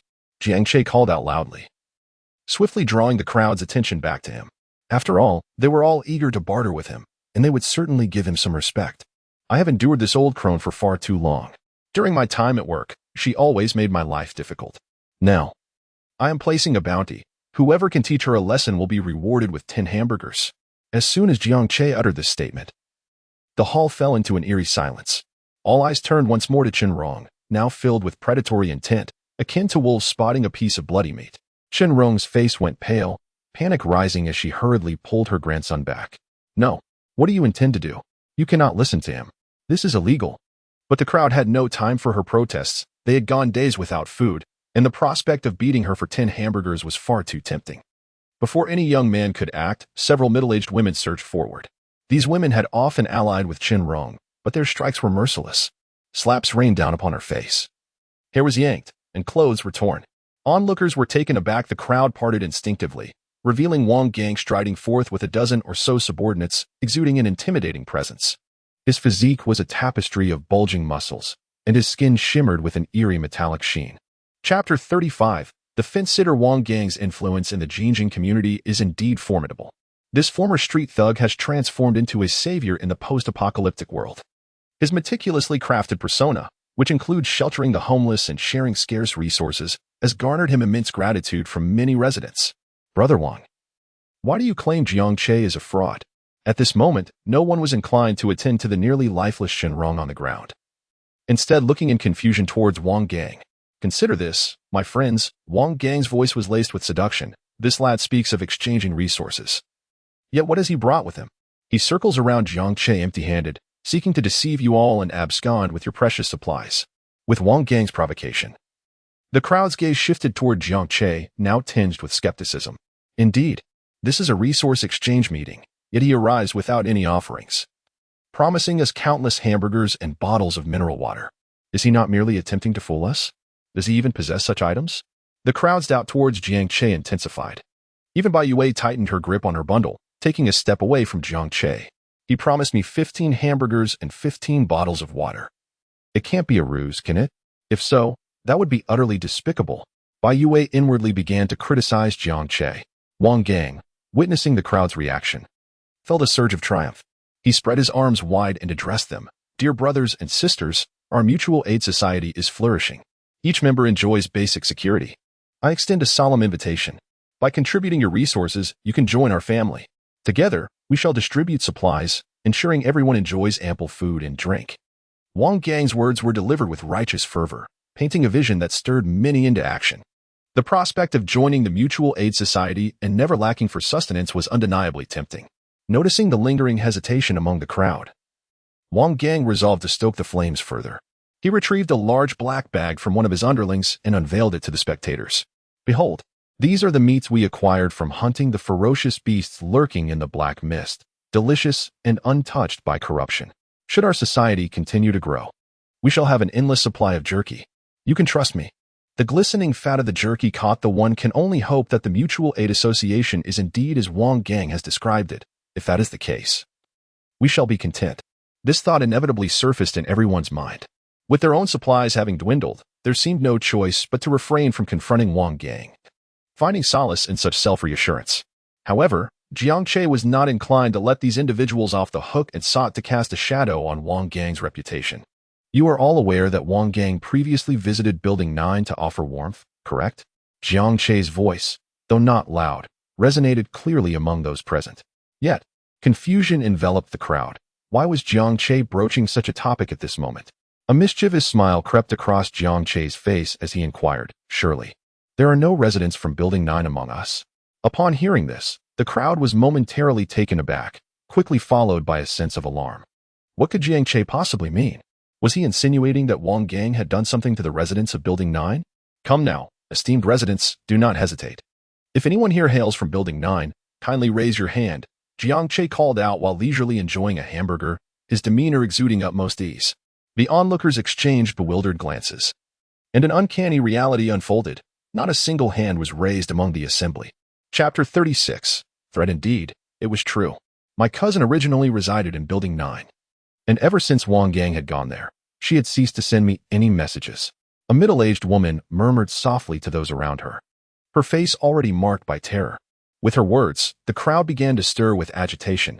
My cousin's family also lived in Building 9, and we had lost contact with them for 3 days. My girlfriend, too. On the day Wang Gang led a group there, they had been active in the chat, but the following day, all communication ceased. Yes, my friend vanished after that as well. Several individuals stepped forward to affirm that their relatives and friends in Building 9 had all gone silent. Their accounts were detailed and credible, all pointing to the fact that the disappearances occurred after Wang Gang's visit. In an instant, the atmosphere in the hall became fraught with anxiety. Listening to the crowd's discourse, Wang Gang's expression darkened significantly. He knew full well that this situation was of his own making, and he understood why Jiang Che had learned of it. The day he went to Building 9 to hunt was precisely when Jiang Che had snatched Lin Wan from his grasp. However, he could not concede to the truth. He had painstakingly cultivated his image within the community, and he could not allow it to shatter. If he did, who would seek him out? And how could he compel others to provide him with resources? Yet, the gazes of the crowd towards Wang Gang had already shifted. They now looked upon him as one might regard a serial killer, a mix of fear and revulsion in their eyes. Those still possessing supplies began to slowly edge away from Wang Gang. Even those who had recently joined the mutual aid group, standing behind him, began to show uncertainty in their expressions. Don and Appos, T listened to his nonsense. He is nothing but a complete fraud. Wang Gang and Appos, S face flushed crimson, veins bulging on his forehead. His large eyes fixed intently on the crowd. I did indeed go to Building 9 that day, but I encountered no one. But as soon as Wang Gang's words left his lips, someone stepped forward to counter him. You lie. My girlfriend said she saw you knocking on the door. She even mentioned sharing some supplies with me. The accusation struck like a thunderclap. Wang Gang was left utterly speechless. He had even confiscated their phones prior to the killings. Yet here he was, exposed. His gaze bore into the man who had just contradicted him, fierce enough to devour him who if Jiang Che were present. He would undoubtedly recognize this as an extraordinary ability fruit. However, this particular fruit differs from the typical extraordinary ability fruits. Normally, such fruits are entirely black. But this one is adorned with distinct flame patterns. Upon closer inspection, the flame patterns flicker with a rhythmic luminosity, resembling the gentle act of breathing. Chapter 37. I Seek Vengeance. Qingshuang placed the fruit into Wang Wei's hand. This peculiar fruit had been discovered during a hunt alongside Wang Gang. Nestled within the vines outside Building 9. Initially, he had dismissed it as insignificant. However, upon extracting information about the extraordinary fruit from Wang Gang, he realized its pivotal role in becoming an evolved being. Yet, when he returned to retrieve it, he found that numerous ferocious beasts had already drained the blood of those who sought to consume the fruit, ensnared by the colossal vines. It dawned upon him that the extraordinary fruit was not only alluring to humans but also to the monstrous creatures lurking in the mist. Letting out a couple of low growls, seemingly to bolster his resolve, Wang Wei sprinted into the black fog with the fruit in hand. Qingshuang observed the vacant gaze in Wang Wei's eyes, leaning in closer to whisper softly into his ear, his voice as serpentine as a viper. Wang Wei. Imagine your wife's current state. This utterance pierced Wang Wei's heart like a dagger. Qingshuang continued to murmur, each word laced with an intoxicating power. She has been tormented by Wang Gang to such an extent, and you can still endure? Wang Wei's pupils dilated sharply. Blood vessels rapidly coursing across the whites of his eyes, his breathing becoming labored and erratic. His hands instinctively clenched, nails digging deep into the flesh of his palms. Sensing the moment was ripe, Qingshuang promptly withdrew, giving Wang Wei a gentle pat on the shoulder while indicating towards the indistinct silhouette in the fog. Over there lies a beast. Lure it to the gathering. I assure you, Wang Gang will meet his end. Wang Wei's chest heaved violently, his gaze fixated on the direction Qingshuang pointed. Suddenly, he let out a suppressed roar. I will have my revenge. I must avenge. This proclamation echoed like a haunting cry from the depths of hell, brimming with unbridled hatred. Before the reverberations faded, Wang Wei had already tightened his grip on the enigmatic fruit, charging headlong into the swirling black mist without a backward glance. His figure was swiftly engulfed by the fog, leaving only the sound of hurried footsteps resonating in the silence. Qingshuang watched Wang Wei's departing silhouette, a knowing smile gracing his lips. He understood that Wang Wei's fate was sealed, yet Wang Gang and Jiang Che would undoubtedly accompany him to the grave. Was it not a lucrative exchange to trade one extraordinary fruit for the lives of two evolved beings? Certainly, it was. However, it also meant forfeiting a chance to become an evolved being himself. Yet Qingshuang felt no trepidation, for the vine that bore the extraordinary fruit was not singular. Meanwhile, within the property building, Wang Gang advanced step by step towards Jiang Che. With each heavy footfall, his already imposing stature seemed to swell, black muscles bulging like iron. Jiang Che, I was careless last time and suffered a setback at your hands, but today I've brought ample brothers with me. You shan't escape, even if you sprout wings. As Wang Gang's voice echoed, his entourage of minions armed with steel pipes closed in. The onlookers hastily retreated, fearing for their safety. Bai Yue, cradled in Jiang Che's arms, sought to flee, yet she found herself unable to break free from his grasp. Let me go. I refuse to die alongside you, she exclaimed, teeth clenched in anger directed at Jiang Che. Jiang Che remained unfazed. He had yet to obtain the extraordinary fruit and could not afford to release her. He playfully pinched her cheek through the mask. Fear not, my dear. Today, none shall perish. His tone was calm and gentle, inexplicably instilling a profound sense of security within Bai Yue. Wang Gang, leading his cadre, encircled Jiang Che. What is this, Jiang Che? Surrounded by so many. Your abilities have waned? I offer you a piece of advice. If you willingly surrender your supplies, I promise to grant you a swift demise. Wang Gang's face was a mask of derision, gazing at Jiang Che as though he were already dead. Jiang Che displayed no trace of panic. Wang Gang, I may have failed to slay you with a knife last time, but today I wield a new weapon. Let's see if you can withstand it. Upon hearing Jiang Che's declaration, Wang Gang erupted into laughter. Having unlocked his own extraordinary abilities, he was confident in the armor of iron that encased him. Even the sharpest blade would merely graze his skin. He was certain that, based on Jiang Che's previous prowess, even if he were to wield a chainsaw, the damage would be minimal, provided the other did not strike him where it hurt. Ha ha ha. Jiang Che, should I call you naive or simply foolish? You still harbor illusions. Before he could finish his sentence, Wang Gang stumbled back in terror as he beheld the ominous barrel of a gun trained upon him. Not just Wang Gang, but even the minions brandishing iron pipes recoiled in fear. You, what is that in your hand? Wang Gang stammered, uncertainty flooding his expression as he regarded the weapon Jiang Che held, his earlier confidence evaporating. The crisp sound of the gun being cocked pierced the air. Jiang Che gazed at his Desert Eagle, an enhanced version, its all-metal frame and sharp angles exuding an aura of menace. This was his first experience wielding a handgun. And truthfully, he felt somewhat clumsy. You inquire about this? Surely you can discern it is a firearm. Nonsense. Do you think I couldn't tell? But how do you possess a gun? Wang Gang's confusion mirrored that of the others present. In their minds, only state-sanctioned enforcers wielded firearms. Why would an ordinary community worker like Jiang Che possess one? Oh, I see now. Jiang Che, you intend to intimidate me, don't you? Brandishing a toy gun to pose as a threat. How clever of you. Wang Gang's expression returned to one of self-assuredness. Fear not. What he holds is merely a toy gun. Surround him. Do not let this brat escape. The surrounding minions found reassurance in Wang Gang and Appo's words and surged closer once more. Jiang Che disregarded the advancing minions. In his eyes, they posed no threat. He aimed the gun directly at Wang Gang. The distance between them was negligible, and given Wang Gang and Appo's imposing size, Jiang Che hardly needed to aim. Wang Gang stared at the dark barrel of the gun, convinced it was merely a toy, yet an undercurrent of panic gnawed at him. Nevertheless, he feigned composure, maintaining an air of confidence. A thrill of excitement flickered across Jiang Che's face. With a firm squeeze of the trigger, a thunderous bang erupted, silencing the world as if a mute button had been pressed. The roar of the Desert Eagle was terrifying. Even Jiang Che felt a momentary loss of hearing, let alone by Yue, who nestled against him, overwhelmed by a ringing in her ears, as though she could no longer perceive sound. Wang Gang stared at the smoke billowing from the muzzle of Jiang Che's gun, his smile gradually freezing into a mask of horror. In that fleeting moment, he felt as if a colossal hammer had struck his right arm, not painful, but accompanied by an overwhelming tearing sensation. Yet, when he regained his senses, he realized he could no longer feel his right arm. API call failed with status code 429, error, code, for 29, message, resource has been exhausted, e.g. check quota. Status, resource exhausted, chapter 38. The return of the cow cat as Jiang Che gazed at the gun's muzzle, faintly emanating wisps of smoke. He was equally astonished. The power of this firearm exceeded his wildest imaginings. The recoil was astonishingly fierce. He had aimed for his opponent and Appo's head, yet misjudged the backward thrust, causing the bullet to veer off and merely sever an arm. Releasing the dazed by Yue, Jiang Che stepped towards Wang Gang, his shoes making a series of sharp tap-tap-tap sounds that echoed ominously in the otherwise silent hall.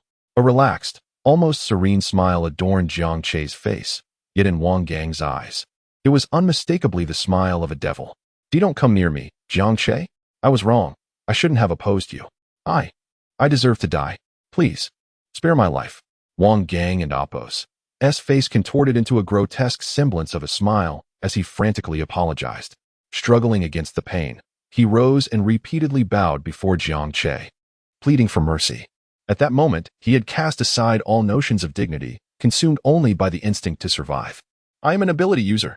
I will surely become a renowned powerhouse in the future. I cannot die. I cannot die.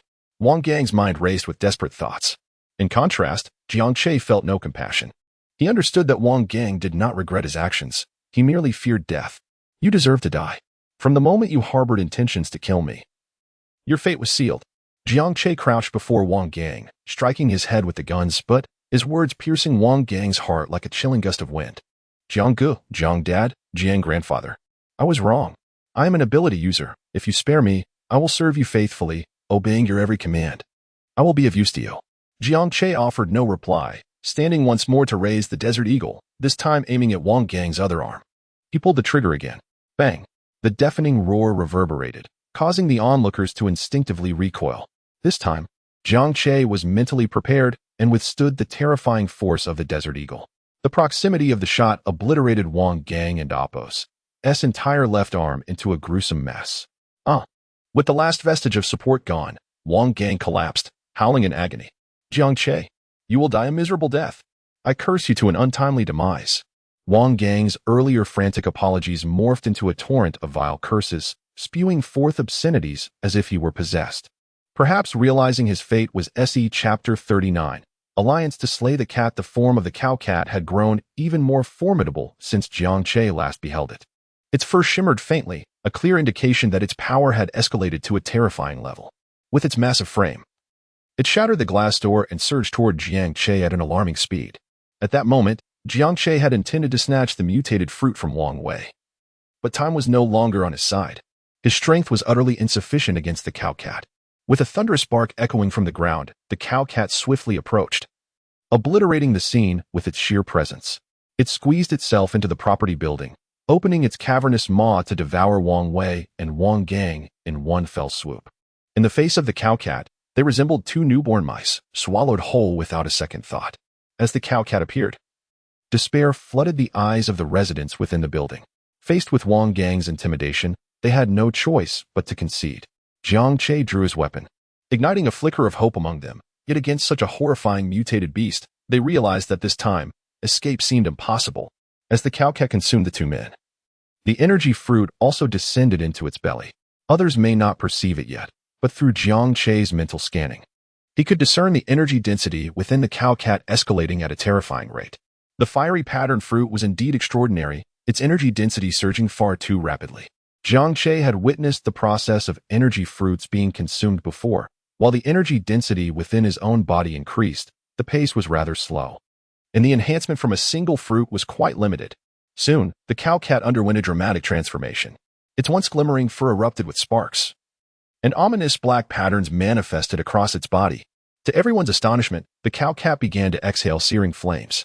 The intensity of the flames was so great that it burned a large hole through the second floor of the building. Witnessing such a terrifying spectacle, even those with weaker constitutions lost control of their bowels. If I had known, I would never have come to this so-called trading fair.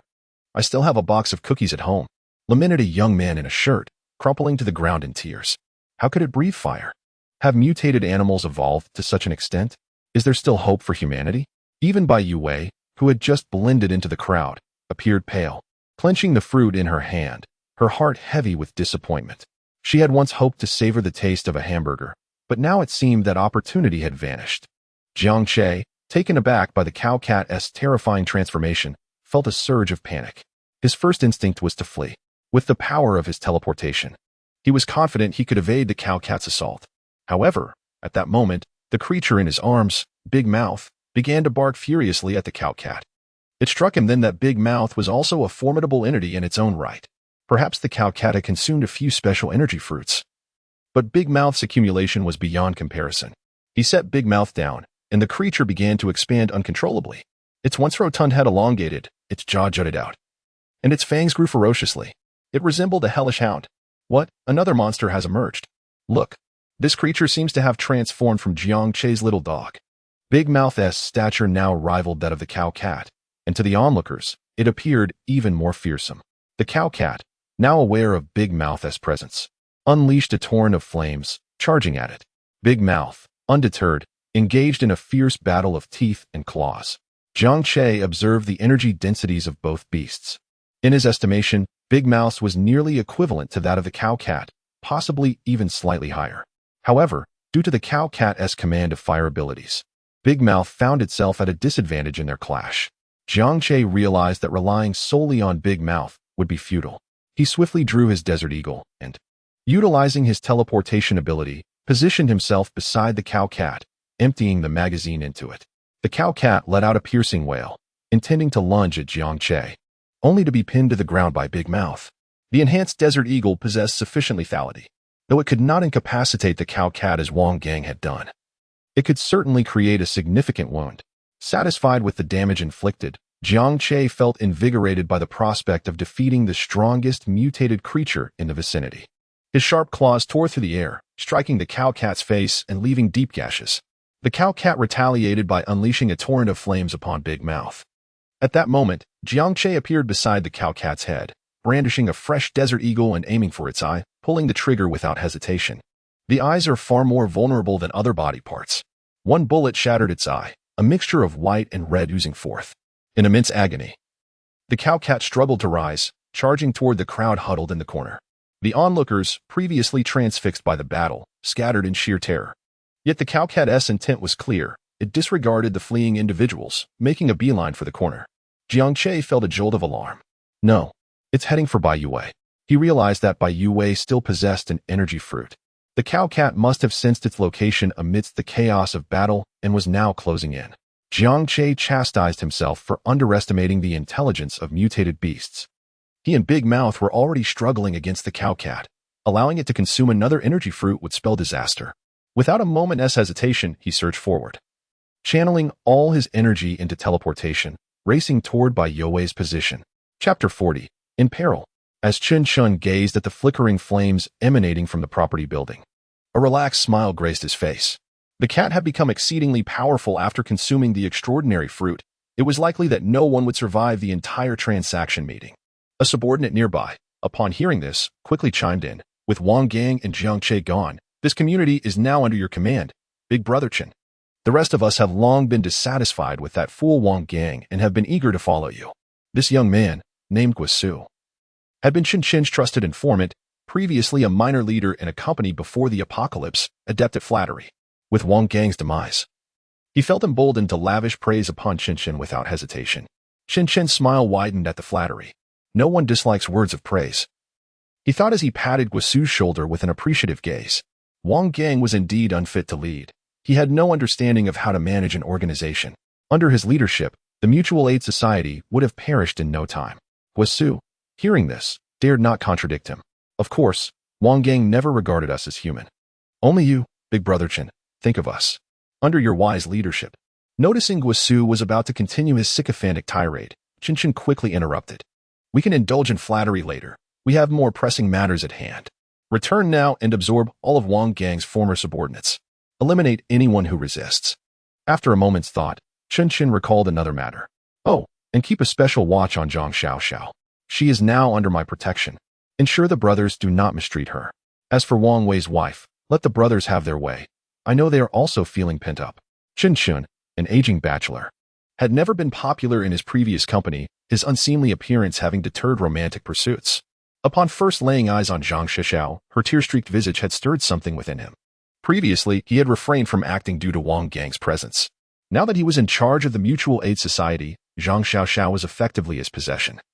A means of fulfilling his earlier promise to her. Guisu nodded with a smile. Rest assured, boss, I will handle it splendidly. Watching Guisu's figure recede, Chen Chen and Appo's smile gradually faded.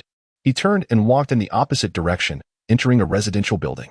Finding a relatively safe spot, he retrieved a similarly fiery patterned fruit from his pocket. This fruit had been with the one Wang Wei had used as bait. Chen Chen carefully examined the fruit's exterior, his excitement intensifying. Truly a sight to behold, akin to a flawless work of art. Once consumed, I too shall become an extraordinary being. Once I fully control the Mutual Aid Society, I will gather all the extraordinary fruits within this community. In Chen Chen's mind, Wang Gang's gravest folly had been concealing the truth about the extraordinary fruits. Had he revealed it sooner, the Mutual Aid Society would have undoubtedly secured the majority of these fruits due to their capabilities.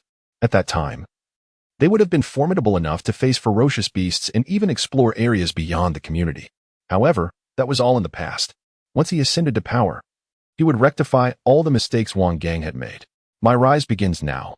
With that declaration, Chen Chen swallowed the extraordinary fruit whole. Meanwhile, within the property building, a colossal paw of the cat, engulfed in fierce flames, swung toward the crowd. With a thunderous bang, a massive crater appeared on the scene. In an instant, dozens of fleeing residents met their demise, reduced to mere charred remains. The once docile cowcat had gone completely mad, heedless of its gaping maw. Lunging towards the corner where Bai Yue stood. Bai Yue had never witnessed such a horrifying spectacle. Her slender legs felt numb and weak, unable to support her, and she collapsed to the ground. As she gazed upon the enormous head looming before her, she slowly closed her eyes. Am I to die? But I am only 19. At the most beautiful age of life. Most importantly, I have never experienced a sweet romance. Tears glistened at the corners of her eyes as anguish enveloped her heart. At 19, one is at the cusp of blossoming into adulthood. Which youth is not sentimental? Which maiden does not harbor dreams of love? Although she had gained some fame as a small music streamer, she had once envisioned a life partner for her future. However, those dreams now felt irrelevant. Ah, so be it. Perhaps this is for the best. At least I shall die with dignity. Sighing, Bai Yue resolved to release all her fears and face death with composure. Feeling a wave of searing heat envelop her face, Bai Yue opened her eyes. She beheld a torrent of flames erupting from the cat's mouth, surging toward her. Yet, at that moment, her pupils dilated in shock as she perceived a figure amidst the roaring flames. A man. It was Jiang Che, the very one who had held her close before. Jiang Che propelled himself with all his might, moving towards Bai Yue at an unimaginable speed, almost transforming into a streak of yellow light as he traversed the space. The flames trailing behind could not keep pace with his velocity. However, the frequent use of his ability was taxing on his mental faculties, leading to a debilitating sense of dizziness. He drew upon the extraordinary fruits from the spatial realm to replenish his mental energy, barely managing to keep his consciousness intact. Finally, just as the scorching flames were about to engulf Bai Yue, Jiang Che grasped her tightly. Bai Yue, who had been resigned to despair, suddenly felt a spark of hope as Jiang Che illuminated her heart like a beacon. In that moment, her heartbeat quickened. Why are you dawdling? Hold on to me. Hearing Jiang Che's urgent voice, snapped Bai Yue from her reverie. She quickly pressed her soft body against him, wrapping her arms tightly around his waist. In truth, she felt no fear, only a profound sense of security.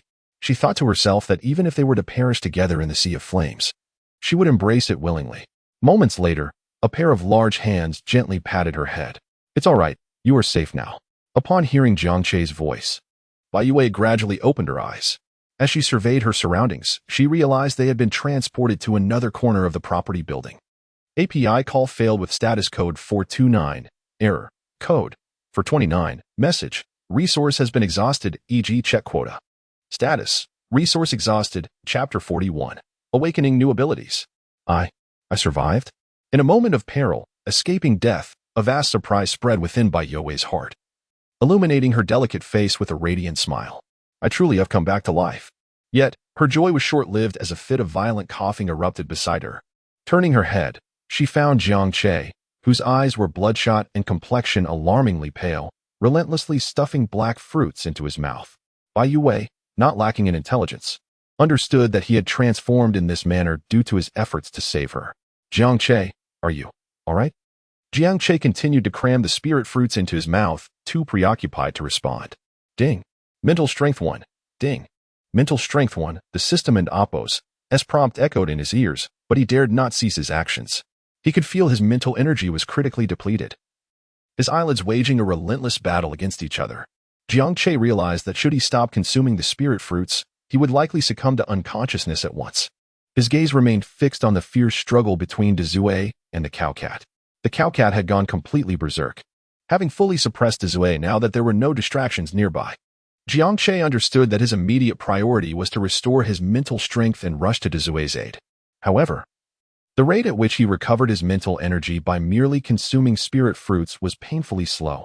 If only I could awaken my powers once more, was the thought that crossed his mind. Just then, a sudden spark of inspiration ignited in his mind as he glanced at Bai Yue, who wore a concerned expression. He remembered that she still possessed a special fruit of her own. Where's the fruit? Quickly, give it to me.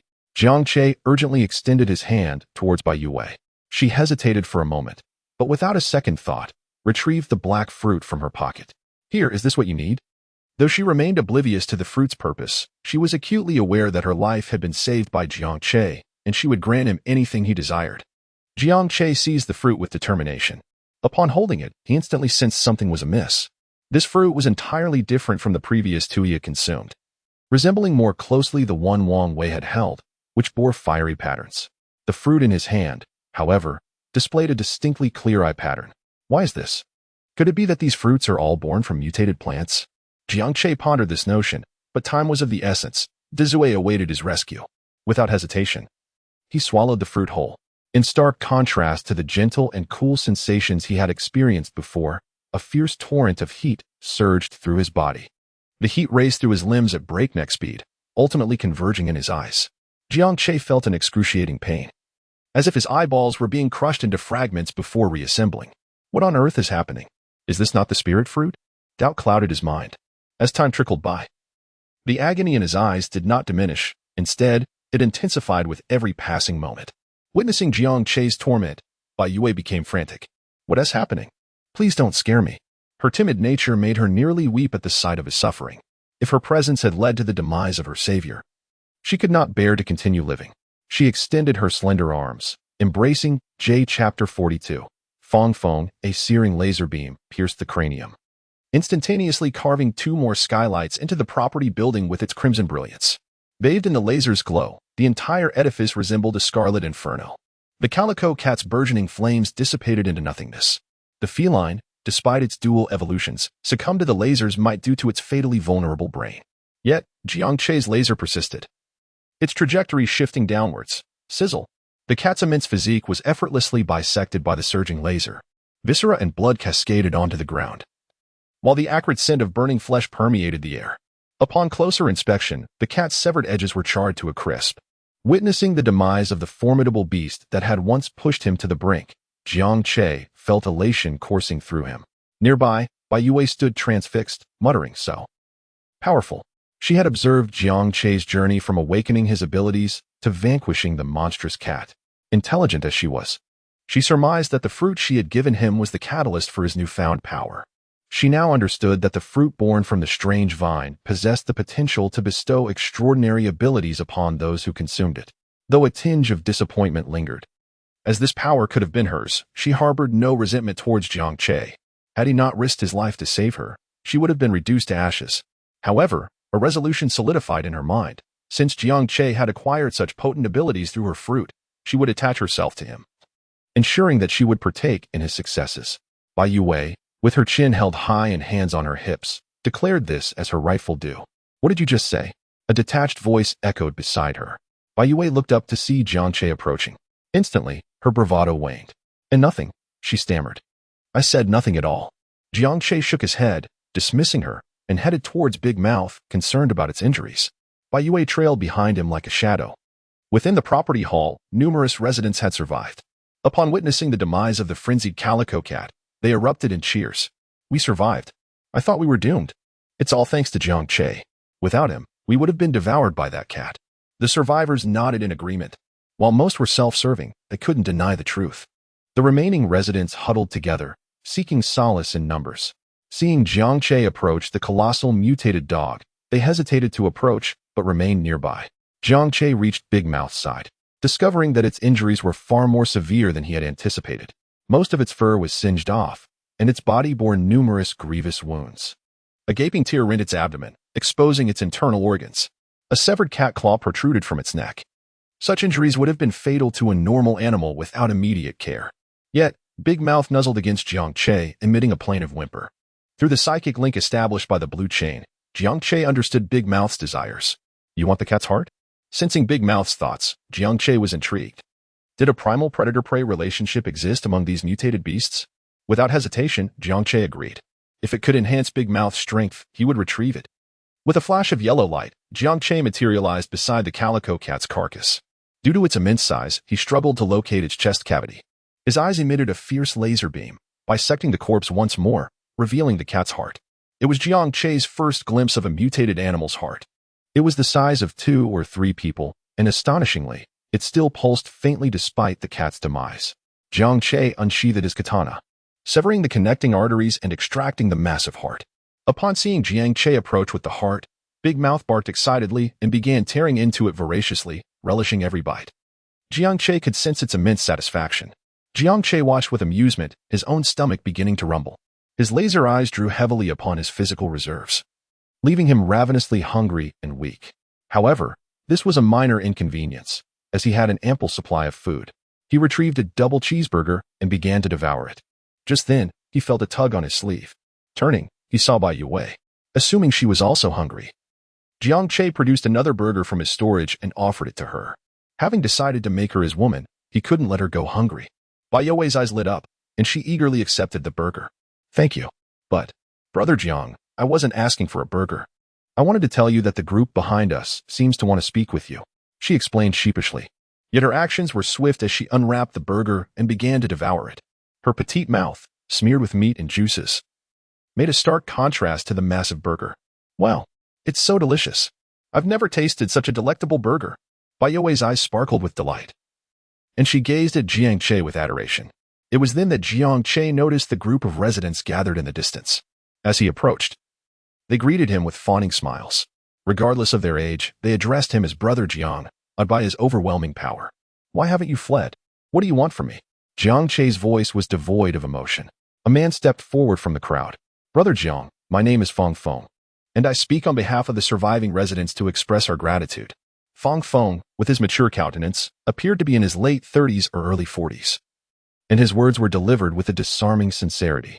Though he has entered middle age, Jiang Che can discern from the other man's robust physique that he either engages in regular exercise or has previously undertaken some unusual occupation. Jiang Che initially harbored little fondness for these residents, considering them mere opportunists swayed by the winds of fortune. Yet, due to Fong Feng's words, Jiang Che's heart softened somewhat. Chapter 43. Seeking Refuge. Brother Jiang, we have all discussed it, and to express our gratitude, we are willing to offer all our remaining supplies. Under Fong Feng's leadership, all the residents bowed deeply to Jiang Che. It was evident to Jiang Che that among the crowd, many harbored reluctance in their hearts. Yet not a single one dared to defy Fong Feng's words. Jiang Che observed Fong Feng with a hint of amusement. Truth be told, this man possessed a certain charm in his speech. Having just endured the attack from the Great Cat, it was remarkable that the crowd still had any supplies left. However, Fong Feng's proclamation gave the impression that he was leading these people in a pledge of loyalty to himself. Oh, you are giving everything to me. But what will you do then? Fong Feng once again bowed deeply to Jiang Che. Brother Jiang, we have come to realize that in this apocalyptic world, if we continue to act alone, we will not survive long. If you do not mind, I am willing to lead the remaining residents to seek refuge with you. As Jiang Che had anticipated, they indeed wished to cling to a stronger ally. Yet, Jiang Che rejected the offer without hesitation. I do not require your allegiance. I have stated numerous times in the group that I only accept beautiful women. You hold no value to me. You lack supplies and combat strength. What purpose would it serve to take you under my wing? Am I to support you like a lord? Upon hearing Jiang Che's resolute refusal, Fong Feng remained unfazed. Brother Jiang, I noticed you mentioned searching for that black fruit. Everyone present from various buildings can assist, and I am willing to lead a search team to help you gather that fruit throughout the community. After all, many hands make light work. Jiang Che found merit in Fong Feng's proposal. The community was vast, and if he were to search alone, it would be easy to overlook areas, consuming excessive time and energy. Jiang Che nodded. What do you wish in return? He had already resolved that if they required supplies, he would provide a set amount regularly, at the very least ensuring they would not starve. However, Fong Feng responded, Brother Jiang, as ordinary people, what we desire most is your protection. The community is fraught not only with dangerous beasts but also with many hunting gangs. If you could assist us in critical moments, that would suffice. At this moment, Jiang Che perceived that Fong Feng was somewhat exceptional. There was an underlying confidence in him that suggested he believed survival was possible even without supplies. Was he truly capable, or merely overconfident? Jiang Che's thoughts stirred as he activated his mental probing ability. As anticipated, a faint glow emanated from Fong Feng's body. He too was an awakened ability user. Speak, what is your ability? Fong Feng's expression shifted to one of astonishment upon hearing Jiang Che's sudden inquiry. He opened his mouth, seemingly at a loss for words, unsure how his greatest secret had been discovered, especially since he had never demonstrated his power in front of Jiang Che. He contemplated denial, but ultimately sighed. I apologize, Brother Jiang. I was too hasty and forgot to mention that my ability is ice creation. As he spoke, Fong Feng extended his palm, into Jiang Che's astonishment. A spherical block of ice materialized before them. Wow, how impressive. Creating ice out of thin air. It's like magic. Even Bai Yue, standing behind Jiang Che, gasped in awe. Brother Jiang, my ability cannot compare to yours. It is ineffective against large beasts, only suitable for ordinary individuals or those newly awakened. Despite Fang Feng's modesty, Jiang Che quickly discerned the extraordinary nature of this ability. It far surpassed Wang Gang's capabilities.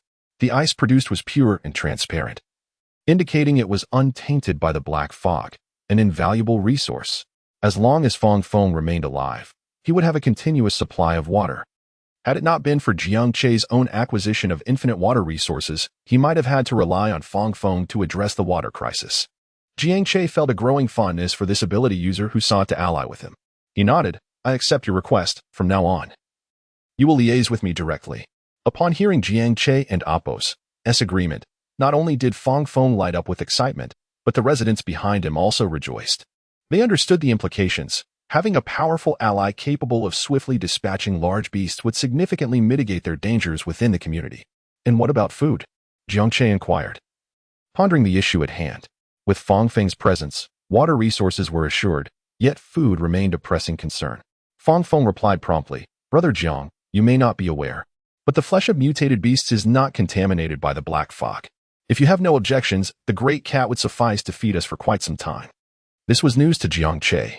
He activated his mental probing on the carcass of the milk cow cat, noting a residual energy that would eventually dissipate with time. He readily agreed. "Thank you, Brother Jiang. If there is anything you need us to do in the future, please do not hesitate to ask." Fang Feng expressed his gratitude with enthusiasm, and Jiang Che surmised that Fang Feng's true identity was likely that of a retired soldier. After exchanging contact information, Jiang Che proceeded toward the direction of Dezue. At that moment, Dezue had consumed the heart and reverted to the appearance of a small dog, lying on the ground fast asleep. However, Jiang Che was astonished to see a small flame flickering on Dezue's forehead. Initially, he thought it was a mere accident, but after several attempts to extinguish it, he realized something was amiss. Could it be that Dezue was undergoing a transformation due to consuming the heart? Jiang Che speculated. Cradling Dezue in his arms, he deemed it too dangerous for it to remain outside. Should another beast approach, it might not even wake up. Having nearly resolved the matters at the property management office, Jiang Che decided it was time to leave. He turned to Bai Yue, who had been following him closely. "Do you not wish to return home? Why do you persist in following me?" Bai Yue panicked upon hearing Jiang Che's words. "What should I do? It seems he wants to send me away. How could you, Jiang Che, abandon me after just having consumed my fruit?" Bai Yue mentally berated him while pondering how she could remain by Jiang Che's side. She had witnessed his strength firsthand, undeniably formidable. Furthermore, given his ample supplies, his willingness to share the meat indicated he lacked nothing. "Bai Yue, you must stay close to him to secure a better future." Just then, a brilliant idea struck Bai Yue. What if I reveal my true self? Would he be moved and desperately wish to keep me? The more she contemplated this, the more viable it seemed.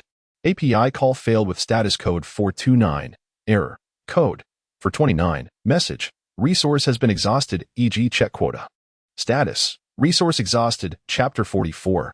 Meeting with fans. Bai Yue shed her heavy woolen coat, removed her outdated grandmother hat, and took off the glasses and mask that concealed her beauty. She presented what she believed to be her most perfect self before Jiang Che, standing at around 155 centimeters. Her frame was remarkably slender. Her porcelain skin was translucent, tinged with a delicate blush, resembling a peeled peach. Her round almond-shaped eyes were slightly opened, revealing amber irises, and her long, curled lashes fluttered like tiny fans, captivating the heart. Jiang Che had anticipated this moment, having received systematic confirmation of Bai Yue's appearance. It was undoubtedly pleasing to the eye. Yet, upon witnessing her full visage for the first time, he felt a twinge of surprise, not solely due to her enchanting looks, but also because he had previously watched her live streams and even joined her fan club. It struck him as a peculiar feeling of meeting a fan and a streamer face-to-face.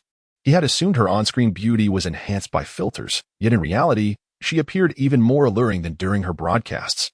As these thoughts crossed Jiang Che's mind, he masked his astonishment. After shedding her disguise, Bai Yue diligently observed Jiang Che's expression, convinced he would be taken aback by her beauty.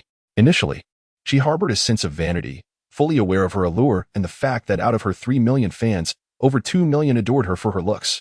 However, as time passed, she sensed something was amiss. Why was he so unfazed?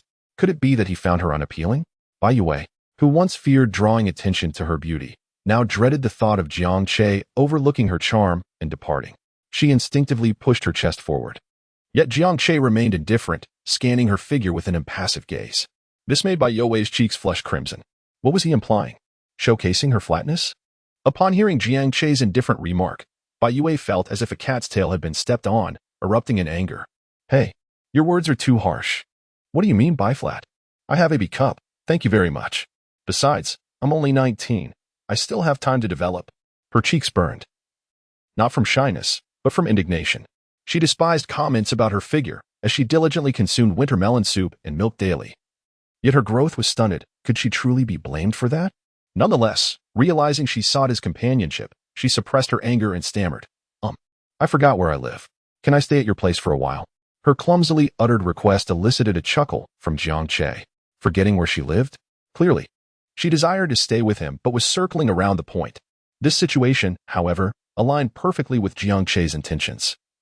He had been contemplating how to win over this exquisite girl, and her request made it all the easier. Hey, what are you laughing at? You just consumed my fruit without giving me any supplies, and now I'm sticking to you. Bai Yue, with her straightforward nature, found Jiang Che's unabashed laughter disarming, prompting her to voice her true feelings. Noticing the redness around her eyes, Jiang Che realized that provoking her further might lead to tears. After all, she was still a young girl with a tender heart. He quickly composed himself, saying, Of course, you can follow me. But aren't you going to retrieve any essential items from home? The moment Bai Yue heard Jiang Che acquiesce to her request, her expression transformed from cloudy to sunny. Although he suggested she return home to gather her belongings, she felt a flutter of excitement, for she indeed had numerous personal items she wished to take. Yet, the thought of going back alone filled her with dread. Could you accompany me?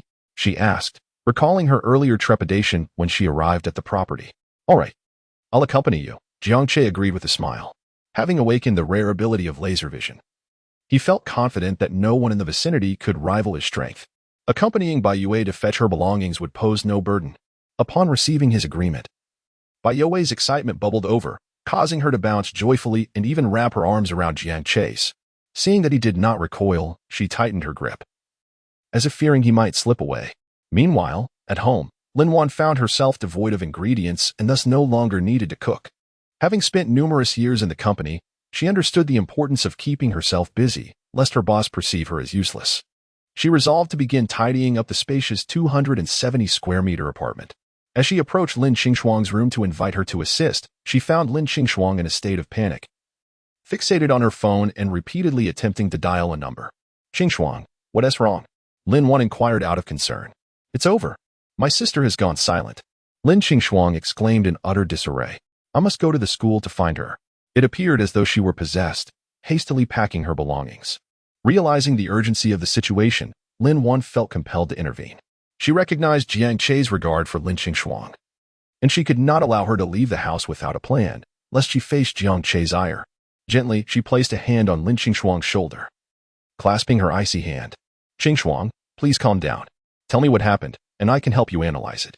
Upon hearing Lin Wan's caring tone and seeing her concerned expression, Lin Qingshuang let go of her previous prejudices and collapsed into Lin Wan's embrace, sobbing. My sister is missing. I texted her, but she has replied. I can't reach her by phone. With furrowed brows, Lin Wan guided Lin Qingshuang to sit on the bed, softly patting her back. Tell me everything that happened. Nodding, Lin Qingshuang took a deep breath to steady herself.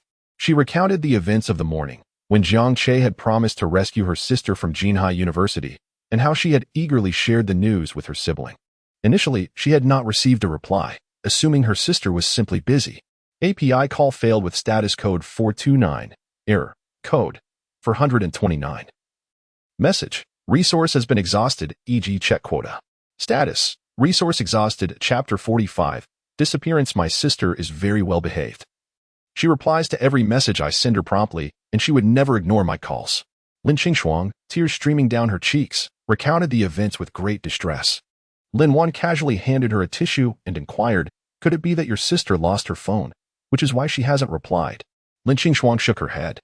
We agreed to call each other every day at noon to ensure each other's safety. Even if she lost her phone, she would borrow one from a classmate to call me. Lin Wan also felt that the likelihood of something unfortunate happening to Lin Qingshuang's sister was high, and it seemed probable that she was no longer alive. She wished to offer some comfort, but did not know how, as an only child. She had never experienced such sisterly affection. In her eyes, as long as she could survive, the fates of others mattered little. It would be best to wait for the boss to return and let him decide. Recklessly rushing out wouldn't save her sister and could potentially put herself in danger. Upon hearing Jiang Che's name, an inexplicable sense of security surged within Lin Qingshuang. Indeed, he had promised me. He assured me that he would rescue my sister.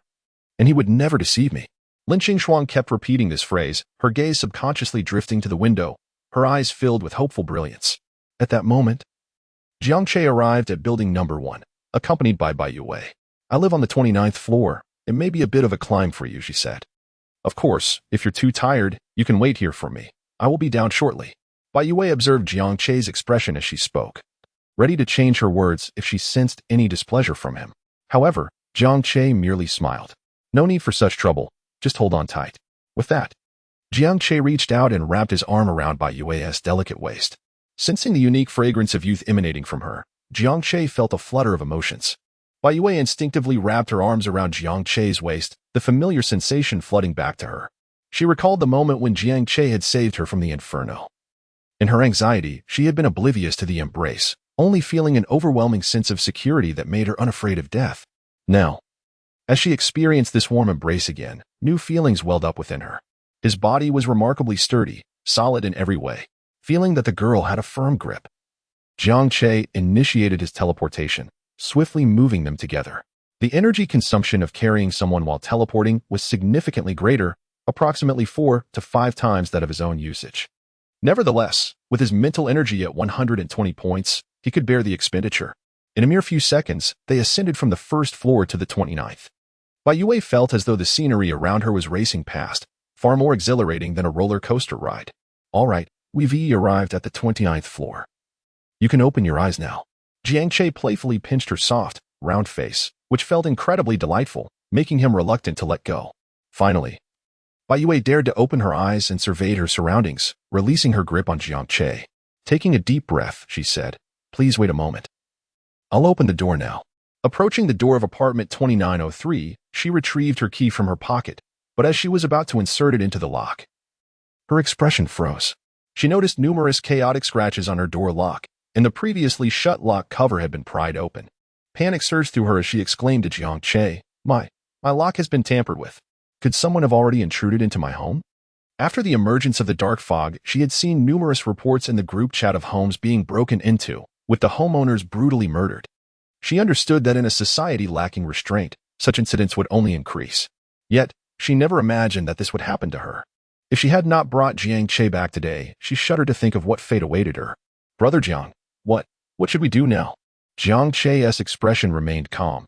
He had already activated his mental detection. He had a clear view of the situation inside the apartment. Indeed, there were intruders, 3 in total, 1 in the bathroom, another in the wardrobe, and a third behind the curtains. It was evident they had plotted this scheme, as they had not disturbed anything in the room, heading straight for Bai Yue. The reason was obvious. Bai Yue's beauty had attracted many before the apocalypse. And now that constraints had vanished, they surely sought to experience her in person. "Just open the door and enter. I'll handle the rest." Upon hearing Jiang Che's firm words, Bai Yue felt a wave of relief wash over her. Indeed, having a powerful ally by her side provided immense comfort. As the door lock clicked gently, the 3 intruders within the room tensed up. They were all residents of building number 1 and neighbors of Bai Yue. After learning of her status as a streamer, they had attempted to invite her out multiple times, but Bai Yue had always dismissed them, finding them unworthy. This had left them feeling resentful, believing she was merely feigning purity. Now, with the apocalypse upon them and their own supplies dwindling, they decided to rob Bai Yue. Intending to satisfy their desires in the Chapter 46, the top brother, Bai Yue cautiously peered into the room, finding nothing amiss. She turned back, intending to call Jiang Che to join her inside. However, as soon as she opened her mouth, she realized that Jiang Che, who had been standing right behind her, had vanished without a trace. This sudden absence caused the courage she had just mustered to dwindle significantly, leaving her hesitant to step further into the room. Where could Brother Jiang be? Could he have left me behind? At that moment, a soft click echoed beside her as the doorknob turned. Bai Yue was startled, her face paling instantly. She was naturally timid, the type who wouldn't dare to watch horror movies alone at home. Knowing that there were intruders in the house only heightened her anxiety. She instinctively turned to flee the room, but out of the corner of her eye, she caught a glimpse of a young man emerging from the bathroom, wielding a katana. Standing tall and exuding an air of elegance. It was none other than Jiang Che, the very person she had just clung to for support. In an instant, realization dawned upon her. Jiang Che had not left, but had instead utilized his abilities to enter the room. Overwhelmed with excitement, she was about to call out. But Jiang Che swiftly placed a finger on her delicate lips. Leaning in close, he whispered in her ear, "Do not speak. There are 2 others in the room." His warm breath brushed against her ear, causing her earlobes to flush a vivid red. This was her first experience of such intimate proximity with a boy. Feeling bashful, Bai Yue lowered her head, only to suddenly notice that the katana in Jiang Che's hand bore flecks of crimson blood. Her mind raced back to the realization that he had just come from the bathroom. Curiosity piqued, she cautiously peeked into the bathroom, where she was met with the sight of a bald man lying on the floor, staring wide-eyed at the door, his expression one of sheer terror. To her shock, she recognized him as someone who lived in her building, a self-proclaimed fan who often tried to get close to her under the guise of gifting her items. However, she never expected this intruder to be him. Yet, at that moment, the area below the man's neck was completely absent, with blood gushing forth from the severed area, painting a horrifying scene. Bai Yue's face turned ashen as she clasped her hands over her mouth, terrified of making a sound. Instinctively, she sought out Jiang Che's presence. But he was already Chapter 47. Lin Wan's ambition upon hearing Bai Yue's words, he finally comprehended the situation. It was not his companions who sought to monopolize the resources, but rather they had already been eliminated. As for the murderer, it could not have been Bai Yue. With her slender limbs, she could barely manage to kill a chicken. It was evident that someone from outside had been brought back. Indeed, a promiscuous woman, pretending to be innocent before me.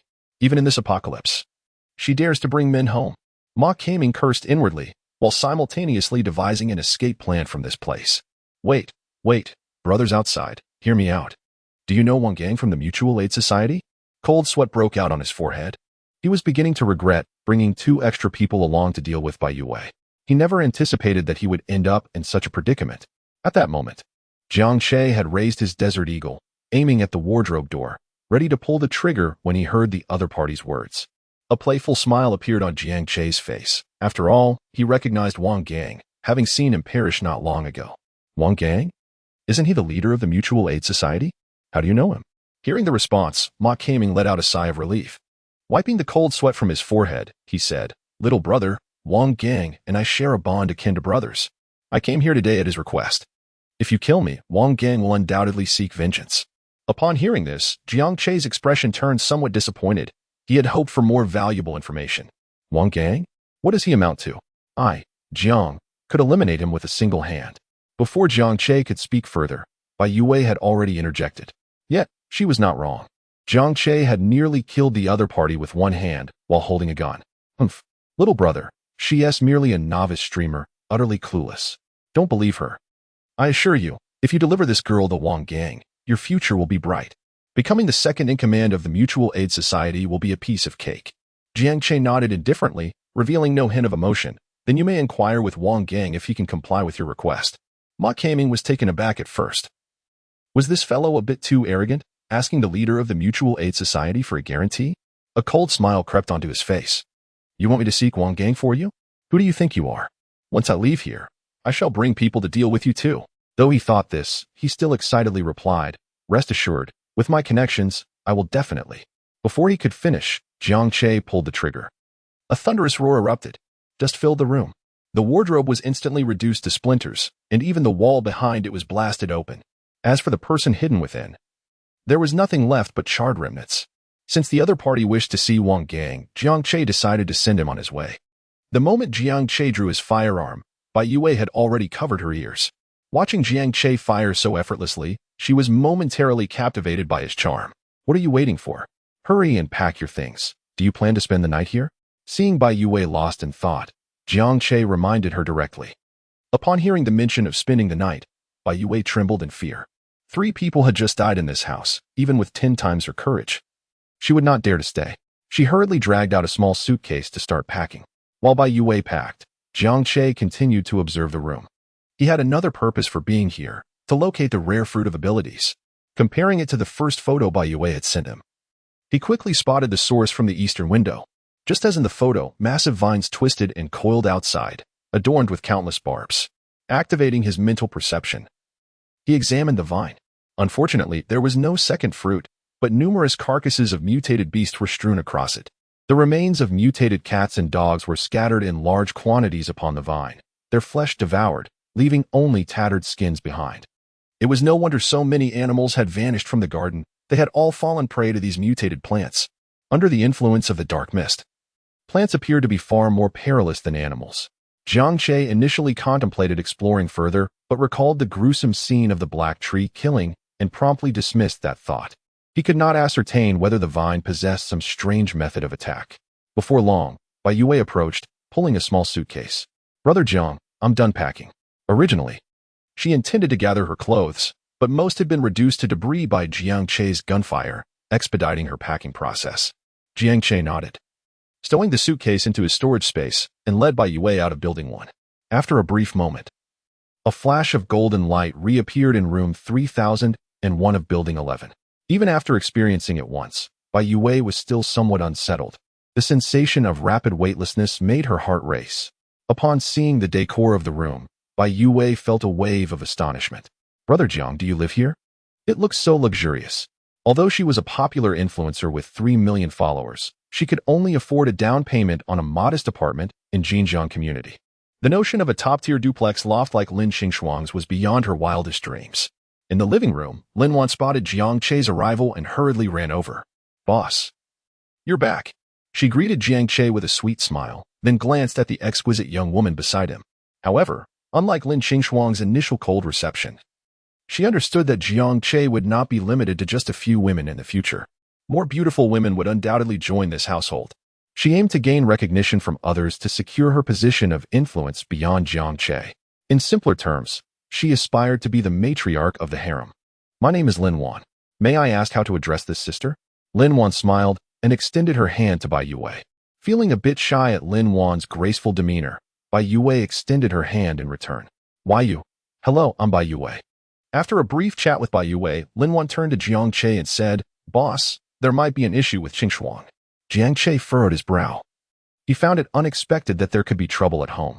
Lin Wan succinctly recounted what Lin Qingshuang had shared, allowing Jiang Che to grasp the situation. "Qingshuang has been crying several times, waiting for your return." Jiang Che nodded. "I understand. Please arrange a place for Bai Yue to stay. I'll go check on Lin Qingshuang." With that, Jiang Che pushed open the door to Lin Qingshuang's room and entered. API call failed with status code 429. Error. Code. For 29. Message. Resource has been exhausted, e.g. check quota. Status. Resource exhausted, Chapter 48 Understanding. With a click, the sound of the door being turned echoed in the room, causing Lin Qingshuang to hastily lift her head from the bed. Her eyes were red, with unshed tears still glistening at the corners. Upon seeing Jiang Che enter, her previously calmed heart shattered once more, and she instinctively threw herself into his embrace. In that moment, Lin Qingshuang bore no semblance of the aloof goddess. She appeared rather like a helpless little girl. "Jiang Che, my sister." Lin Qingshuang's voice was choked with sobs, tears cascading down her cheeks. To her, Jiang Che had become her last lifeline. Without his help, her sister and Appo's chances of survival seemed utterly bleak. Jiang Che gently patted her back. "Do not worry. Just tell me her approximate location, and I will visit Jinhai University tomorrow." His voice was warm and soothing, yet the strength behind his words rendered Lin Qingshuang momentarily speechless. She had never anticipated that Jiang Che would so readily acquiesce to her plea. Jinhai University was over 10 kilometers away from Xinjiang community, and the journey could be fraught with perilous beasts. The decision to rescue her sister posed a substantial risk. She had prepared herself for the possibility that if Jiang Che was unwilling, she would venture out alone. Yet, the unfolding events surpassed her wildest expectations. Before she could voice her request, Jiang Che had already made his decision. "Is my position in his heart truly so significant? Does he genuinely love me?" As she reminisced about their first encounter, when she had dismissed him due to his humble appearance, her heart swelled with gratitude. Thank goodness Jiang Che insisted I stay. Otherwise, I would have missed out on such a loving man. Jiang Che slightly lowered his head, gazing at her delicate features, and gently wiped away the tears from her eyes. "Rest assured, I will do everything in my power to bring your sister back." This resolution was not a spontaneous whim. It was the product of careful contemplation. Firstly, the rare ability possessed by Lin Qingshuang and Appo's sister was of immense value to him. The Andopos, laser eyes Andopos, as a rare ability were undoubtedly powerful, capable of instantly obliterating mutated creatures. Jiang Che believed that Lin Qingshuang's sister's ability, being of a similar rarity, would be equally formidable. Moreover, Jihai University, as the premier institution in Jincheng, housed an abundance of resources in terms of faculty and students, likely yielding numerous women who met the system's criteria, enabling him to unlock further resources. Thus, a visit to Jihai University was imperative. I cannot allow you to face danger alone. I shall accompany you, Lin Qingshuang declared resolutely, her eyes brimming with determination. Jiang Che frowned. His confidence stemmed from his invulnerable abilities, while Lin Qingshuang lacked such protection. He could provide her with unlimited resources, and he did not wish for her to encounter any misfortune that might jeopardize them. However, before he could refuse, Lin Qingshuang continued. I am familiar with the entire layout of Jihai University and the locations of all the buildings. My presence will undoubtedly expedite our search for Xiaoxue. Having spent 4 years as a student at Jihai University, her knowledge far exceeded his. Jiang Che indeed required a guide. After a moment of contemplation, he nodded in agreement. Very well, prepare yourself tonight. We shall set forth tomorrow. Wonderful. Thank you, Jiang Che. Lin Qingshuang's face lit up with excitement as she pressed her delicate lips against him, expressing her affection through her actions. Jiang Che reciprocated, wrapping his arms around her slender waist, their embrace fervent. What do you think, Xiaowei? Is there anything still lacking? Upon hearing Lin Wan and Appo's inquiry, Bai Yue smiled and shook her head. No, everything is quite sufficient. Far more than what I had in my previous residence. Thank you, Sister Wan. Her initial impression of Lin Wan was exceedingly positive. After the apocalypse, she had witnessed the darkest facets of human nature, and now, the warm tenderness of a caring older sister brought her unparalleled comfort. Lin Wan maintained an elegant demeanor, her professional smile ever present. Since you say so, it is getting late. You should take a shower. Once the boss returns, we can have our meal. Lin Wan was fully aware of Jiang Che's intentions in bringing Bai Yue back and felt neither jealousy nor discontent. She understood that everything she possessed was bestowed by Jiang Che, and if he desired, she would gladly support him from behind. Sister Wan, did you just mention a shower? I must have misheard. Bai Yue found it difficult to believe. She knew Jiang Che had some resources, but surely he wouldn't waste them on something as trivial as bathing. Lin Wan's smile widened at Bai Yue's question, reminiscent of her former self. Xiaowei, you heard correctly. Come with me, and you will see. With that, Lin Wan led Bai Yue toward the bathroom. As the door swung open, Bai Yue's mouth fell agape in astonishment. What met her eyes was an entire wall of bottled mineral water, enough to sustain a family for several months. This revelation was a stark contrast to her previous experience of rationing a single bottle over 2 days. Lin Wan took Bai Yue's hand and guided her inside. Though it may seem abundant, this is merely the tip of the iceberg in the boss's possession. To put it bluntly, he has endless supplies of water and food. Joining this household may be the greatest fortune of your life. Lin Wan's lips curled upwards, as she felt a resurgence of the authority she once held in the corporate world. Noticing that Bai Yue was still in shock, she playfully pinched her delicate cheek. Make sure to wash thoroughly. The boss has a slight obsession with cleanliness. Upon hearing this, Bai Yue instantly grasped the implication. Her cheeks flushed crimson. Although she had sought to align herself with Jiang Che for his resources, the prospect of bathing together on their first encounter left her feeling bashful. I am not. She opened her mouth to explain, but realized she had no plausible justification.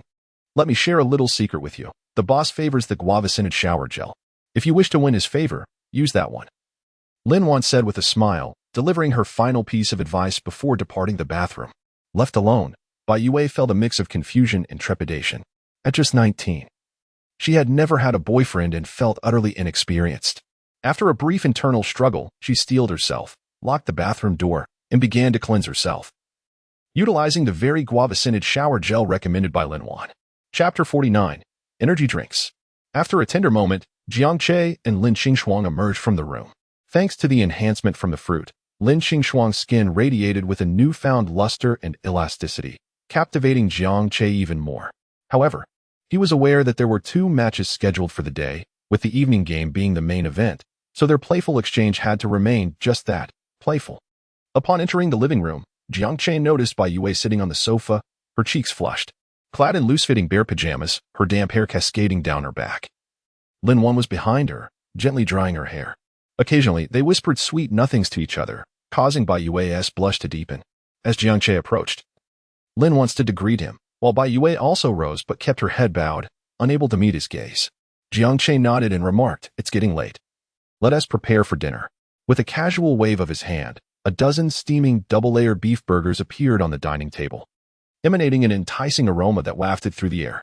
Bai Yue was taken aback, initially believing that Jiang Che wouldn't have many burgers. It seemed she had been gravely mistaken. Jiang Che truly had an endless supply of them. Overwhelmed with joy, she thought to herself that had she known life here was so delightful, she would have sought refuge much earlier. Those were trying times she had endured previously. After dinner, Lin Qingshuang intended to summon Jiang Che back to her room. But upon seeing him head towards the new girl's room, she halted and retreated to her own quarters. Jiang Che had already promised to help her rescue her sister. She could not be greedy for more. The sound of the door locking sent a pang of anxiety through Bai Yue's heart. As Jiang Che approached her, she felt as if her heartbeat echoed in her ears. "Actually, Brother Jiang is quite handsome, far superior to the greasy older men in my live stream," she mused. Captivated by his striking features, taking a seat beside her, Jiang Che pulled her into his embrace. Gazing at the petite girl with twin tails, he recalled a saying he had encountered online. Lolas possessed three merits: gentle voice, soft physique, and easy to topple. Truly, ancient wisdom was profound and astutely observed. Leaning closer to her neck, he inhaled her sweet fragrance. "You smell delightful," he murmured. Bai Yue's face flushed deeper, yet she made no attempt to resist. Chapter 50, Preparations.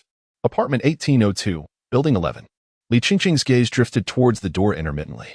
She was clad in a tantalizingly revealing cropped camisole. The diminutive bear motif stretched tautly over her voluptuous bosom. A short JK-style skirt, a cherished favorite, accentuated her slender, alabaster legs and the graceful curve of her posterior.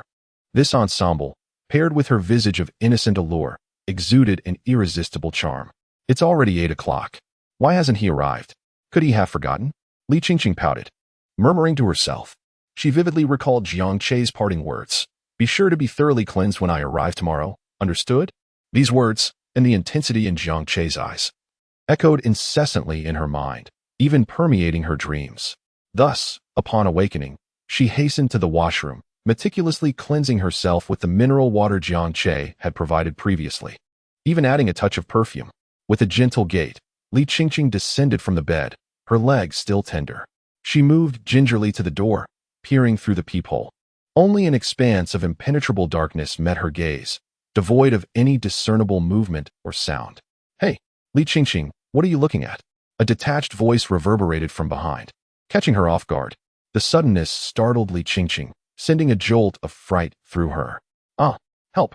she instinctively cried out, attempting to flee. However, the injured leg buckled under the strain, and a sharp pain pierced her, causing her to stumble and fall to the floor. "Ouch, that hurts!" Li Qingqing rubbed her tender posterior, her eyes casting a resentful glance at Jiang Che, who had materialized in her room. Despite being aware of Jiang Che's ability to appear and vanish without a trace, she was still taken aback. Jiang Che, not anticipating this, reached out and gently scooped her up, carrying her back to the bed. Li Qingqing bit her lip, stealing furtive glances at Jiang Che. So he did come after all. Is this the culmination of my life's journey? Her heart harbored no trepidation or apprehension, only boundless anticipation. She had frequently indulged in reading manga online and occasionally sketched her own titillating comics. Her criteria for a future paramour were twofold: a physique akin to that of a Korean manga protagonist and a face of captivating allure. Jiang Che, now enhanced by his physical augmentation, effortlessly fulfilled both criteria. From their initial encounter, she felt an inexplicable attraction to him. The prospect of navigating the post-apocalyptic world alongside him was undeniably appealing. "Ugly Qingqing, you must maintain composure, refrain from being so unreserved. He might think less of you if he discovers your lascivious inclinations." She internally admonished herself, yet her gaze towards Jiang Che was undeniably fervent. Jiang Che first examined Li Qingqing's injury, noting that it had completely scabbed over, though mobility remained restricted. Observing her alluring attire, he felt a surge of ardor within himself. He recognized that she had adorned herself specifically for him, but a more intimate encounter would have to wait. Given his current physical prowess, such an encounter would require at least 3 or 4 hours. This delectable repast would have to be savored upon his return from Golden Sea University. "I must depart for a time." Upon hearing Jiang Che's words, Li Qingqing's face paled, her eyes filled with disbelief. She had never anticipated such a pronouncement after her meticulous preparations. "Am I not physically attractive enough?" My figure embodies the perfect Korean manga aesthetic, which garnered considerable attention in school. My comics have received millions of likes online. What have I done to warrant being abandoned by Jiang Che? I shall escort you to another residence, my current abode. Rest assured, I shall return swiftly. Jiang Che's explanation dispelled the gloom that had enveloped Li Qingshuang. He's finally willing to take me home. Has he fully accepted me? This realization filled her with a surge of excitement. She nodded eagerly. Thank you. I am willing to go. Gathering her drawing tablet and other essential items, Jiang Che utilized his blink ability once more, transporting Li Qingshuang back to apartment 3001. Within the room, Lin Wan and Lin Qingshuang wore complex expressions. Just yesterday, he had brought back a charming lowly, and now he had returned with a JK girl with an explosive figure. They wondered how many more beauties would eventually reside in this modest abode. While Lin Qingshuang's apartment was spacious, it contained only 4 rooms. Should he bring back additional girls, someone would inevitably have to sleep on the sofa. Li Qingshuang, too, was taken aback to discover that Jiang Che's residence already housed 2 women whose beauty and demeanor surpassed her own. She had once prided herself on her striking appearance, but now a sense of unease crept into her heart. After apprising the others of Li Qingshuang's situation, Jiang Che entrusted her care to Lin Wan, whose competence he trusted implicitly. He was confident that she would execute any task assigned to her flawlessly. Rest assured, boss, I shall ensure that Qingshuang is well cared for, Lin Wan affirmed. Jiang Che nodded and ascended to the rooftop garden, eager to assess Big Mouth's condition. Upon returning the previous day, Jiang Che had settled Big Mouth there, as the energy density within its body had been steadily increasing since it consumed the heart of the calico cat. Jiang Che feared that unforeseen changes might occur, potentially endangering his bonded goddesses. Upon reaching the rooftop, Jiang Che observed a diminutive bulldog darting about energetically, showing no signs of its previous languor. Had he not known of its transformation, he would have mistaken it for an ordinary canine. Upon spotting Jiang Che, Big Mouth bounded over, nuzzling its massive head against his legs. Through their mental link, Jiang Che sensed the creature's elation and growing affection for him. Stroking Big Mouth's head, Jiang Che scrutinized its appearance, noting that it remained largely unchanged. The only discernible difference was its tail, which had become more elongated and powerful, resembling that of a feline rather than a canine. A wisp of flame flickered at the tip of its tail. Jiang Che cautiously touched it, experiencing a sensation of warmth rather than burning. It felt akin to a tangible wisp of air. Activating his mental scan, Jiang Che immediately discerned a significant surge in the creature's energy density. If its previous radiance resembled a small stove, it now resembled a miniature sun, its light almost solidified. Jiang Che could scarcely fathom the extent of Big Mouth's newfound power. However, he felt a surge of excitement and relief, knowing that this formidable power was under his control. API call failed with status code 429, error, code 429, message, resource has been exhausted, e.g. check quota. Status, resource exhausted, Chapter 51 Divine Guidance with Lin Qingshuang and Dazue in tow. Jiang Che made his way to the underground parking garage. The distance from Jinhai University to Jinjing Community was not excessively far, yet it spanned over 10 kilometers.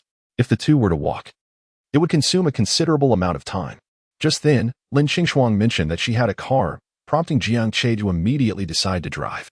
Upon entering the underground garage and following Lin Qingshuang's lead, they arrived at a parking space nestled in a corner.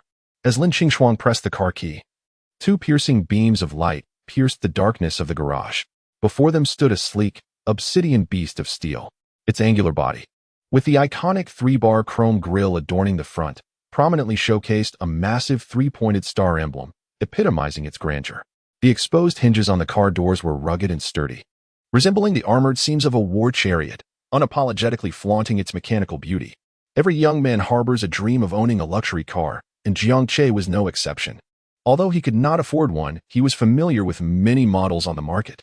At the first glance of this formidable black beast, he recognized its model, the Mercedes-Benz G63 AMG. Priced at over $2 million, it was a luxury car he had never dared to dream of owning. However, at that moment, it lay before him like a beautiful maiden, awaiting his firm embrace. Jiang Che felt a twinge of surprise. He had anticipated Lin Qingshuang would drive a sports car or something more feminine, yet here she was with a commanding G-Class, taking his place in the driver's seat. He activated his mental perception, rendering the surroundings vividly clear within his mental domain. His confidence in navigating through the black fog stemmed from this ability, which provided him with a 30-meter advance warning, allowing him to evade most obstacles and dangers. With a roar, the engine sprang to life. The black steel beast surged out of the underground parking garage, racing towards Jinhai University with breathtaking speed. Meanwhile, near the Hainan Bridge, a group of young men busily arranged their setup. Hey, Brother Zhao, do you really think we'll reap rewards by lurking here? A gleaming bald man broke the silence, directing his question at the man at the helm. His name was Zhao Chuanda, the only one among them standing and smoking while others worked, evidently the leader of the group. Upon hearing the bald man's inquiry, Zhao Chuanda's face twisted with impatience. Of course, this is Hainan Bridge, the sole route to Jinhai University. Who doesn't he know that the military is stationed there? It's one of the safest places in Jinhai City. Who wouldn't he want to infiltrate it? Have you forgotten? A while back, a small squad of police came through and mentioned they would soon head to Jinhai University to rendezvous with the military, right? Zhao Chuanda's words dripped with sarcasm. The bald man, instead of getting angry, smiled even more obsequiously. Brother Zhao, are you talking about that policewoman who looks like a fairy? At this, Zhao Chuanda took a deep drag of his cigarette, his eyes reflecting a dreamy yearning. Yes, that's her. She's like a celestial being. If I could indulge in her even once, I'd gladly trade 5 years off my life. A lecherous grin appeared on Zhao Chuanda's face as he began to sway, seemingly lost in fantasy. The others, however, dared not laugh or even make a sound. Just as Zhao Chuanda was about to continue his reverie, the distant rumble of an engine reached their ears. Although they had yet to see the vehicle, Zhao Chuanda instinctively knew their first prey was approaching. Stubbing out his cigarette with force, he commanded, "Get the spike strips and set them up." Damn it, who dares to drive in this black fog? What a lunatic. After arranging the trap, Zhao Chuanda and his crew concealed themselves behind their makeshift cover, eager to see what kind of fat sheep would come their way. However, it soon became apparent that something was amiss. The sound of the approaching engine began to wane, as if the driver sensed the impending trap. Brother Zhao, could it be that our trap has been discovered?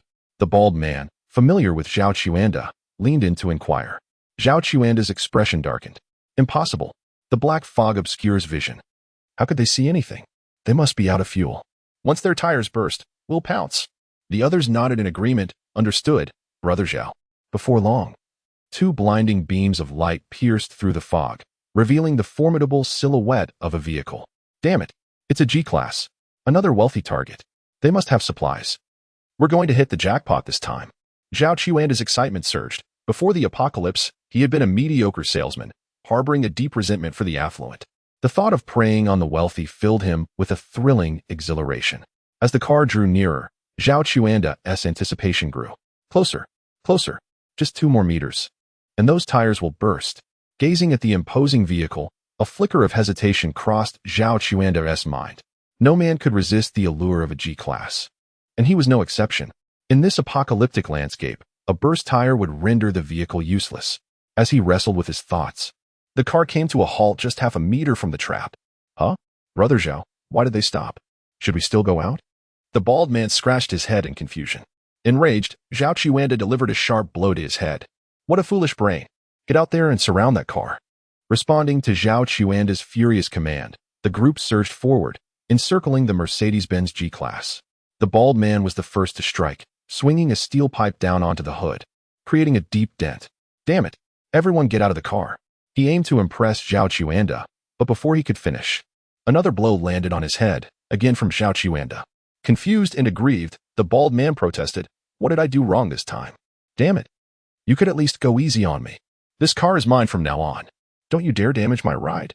Zhao Chuanda's gaze turned menacing as he peered into the vehicle. What he saw left him momentarily speechless. Before him sat a woman even more beautiful than the previous police officer, with long, lustrous black hair, a delicate oval face, and enchanting phoenix eyes. Her icy demeanor captivated him entirely. She is stunning.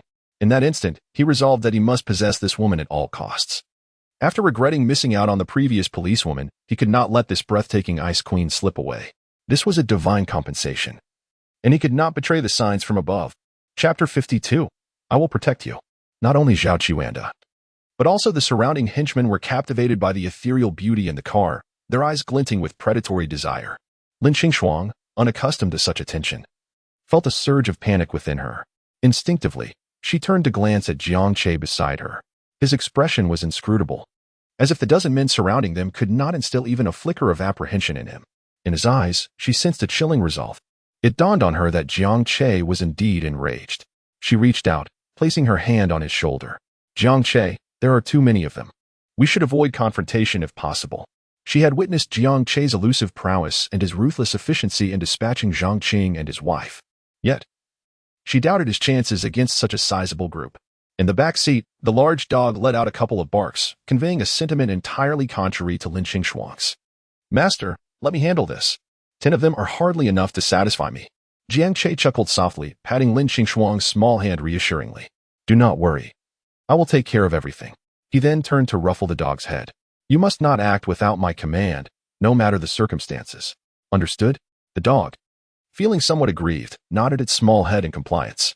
Stepping out of the vehicle, Jiang Che was met with the murky air and a chilling breeze. His eyes narrowed as he surveyed the crowd before him, the murderous intent in his gaze unmasked. He advanced slowly towards the bald man. The onlookers were taken aback, instinctively retreating. Despite his unassuming stature and lack of weaponry, the oppressive aura he exuded was unparalleled. Even the previously boisterous bald man gulped nervously as he backed away.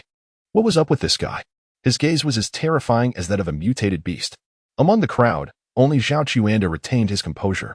Observing his subordinates cowering in the face of Jiang Che's presence, he spat in disgust. What a bunch of useless fools. You've all fought beasts together. Yet you've learned nothing. He glared at Jiang Che, his expression a mask of menace. Listen here, boy, I won't deny you a chance at life. Leave your car and that woman behind, and I'll let you go. As soon as he finished speaking, the gravel on the ground began to swirl around him, coalescing into a seamless suit of rocky armor. He stomped down with force, leaving a deep impression in the earth. Yes, Zhao is an ability user. Why should he fear this young upstart? Energized by this thought, the bald man brandished a metal rod and shouted at Jiang Che, What are you waiting for? Didn't you hear what Zhao said? Leave the car and your female companion, and get out of here. Jiang Che ignored them, instead brushing his hand over the dent in the car hood. To be honest, he had grown quite fond of the Mercedes G63. But he knew it would not survive long in the apocalypse. Yet, witnessing it being damaged ignited a spark of anger within him. You bald fool. You truly deserve to die. With a fierce grip, Jiang Che summoned the enhanced Desert Eagle into his hand, turning the barrel to aim at the shiny bald head among the crowd. The spectators recoiled in shock, taking a step back. Is that the Desert Eagle? The bald man, familiar with gaming, recognized the weapon Jiang Che wielded. However, he also knew that even police officers would not possess a genuine Desert Eagle. You fool. If your API call failed with status code 429, error, code, 429, message, resource has been exhausted, e.g. check quota. Status, resource exhausted, chapter 53. Zhu Curse and Littlewood stood transfixed before Zhao Chuanda, captivated by the gentleness reflected in his eyes and the imposing figure that shielded him. An inexplicable dryness gripped his throat, while a subtle sting pricked at the tip of his nose. His diminutive stature and lanky frame had made him a frequent target of bullying within this modest organization, earning him the derisive nickname Littlewood. He toiled the hardest, yet reaped the least in terms of resources. Even Zhao Chuanda had seldom shown him kindness. However, to his utter astonishment, Zhao Chuanda was now willing to sacrifice his own life to grant him a chance to escape. How could he not be moved by such selflessness? Deep remorse washed over him for his earlier misconceptions about Zhao Chuanda. Littlewood, hurry and go. It's now or never. Zhao Chuanda urged incessantly. Nodding vigorously, Littlewood responded. Brother Zhao, your kindness shall be etched in my memory for a lifetime. With those words, he turned and fled, seeking refuge in a shadowy corner. Darting toward a less conspicuous path, Zhao Chuanda gauged the distance Littlewood had covered, and, as it neared an opportune moment, he called out, Littlewood, run faster. You must hurry. His voice strained to the point of cracking, desperate to ensure that Jiang Che would not hear him. The shrillness of his voice caught Jiang Che's attention, who immediately redirected his aim toward the retreating figure of Littlewood. Realizing that Zhao Chuanda and Apos' intentions were far from altruistic, that he had merely turned him into a living target to divert attention, Littlewood screamed in fury, Zhao Chuanda, I curse your entire family. His anguished cry echoed as an explosive sound shattered the air, and in an instant, he was reduced to mere fragments.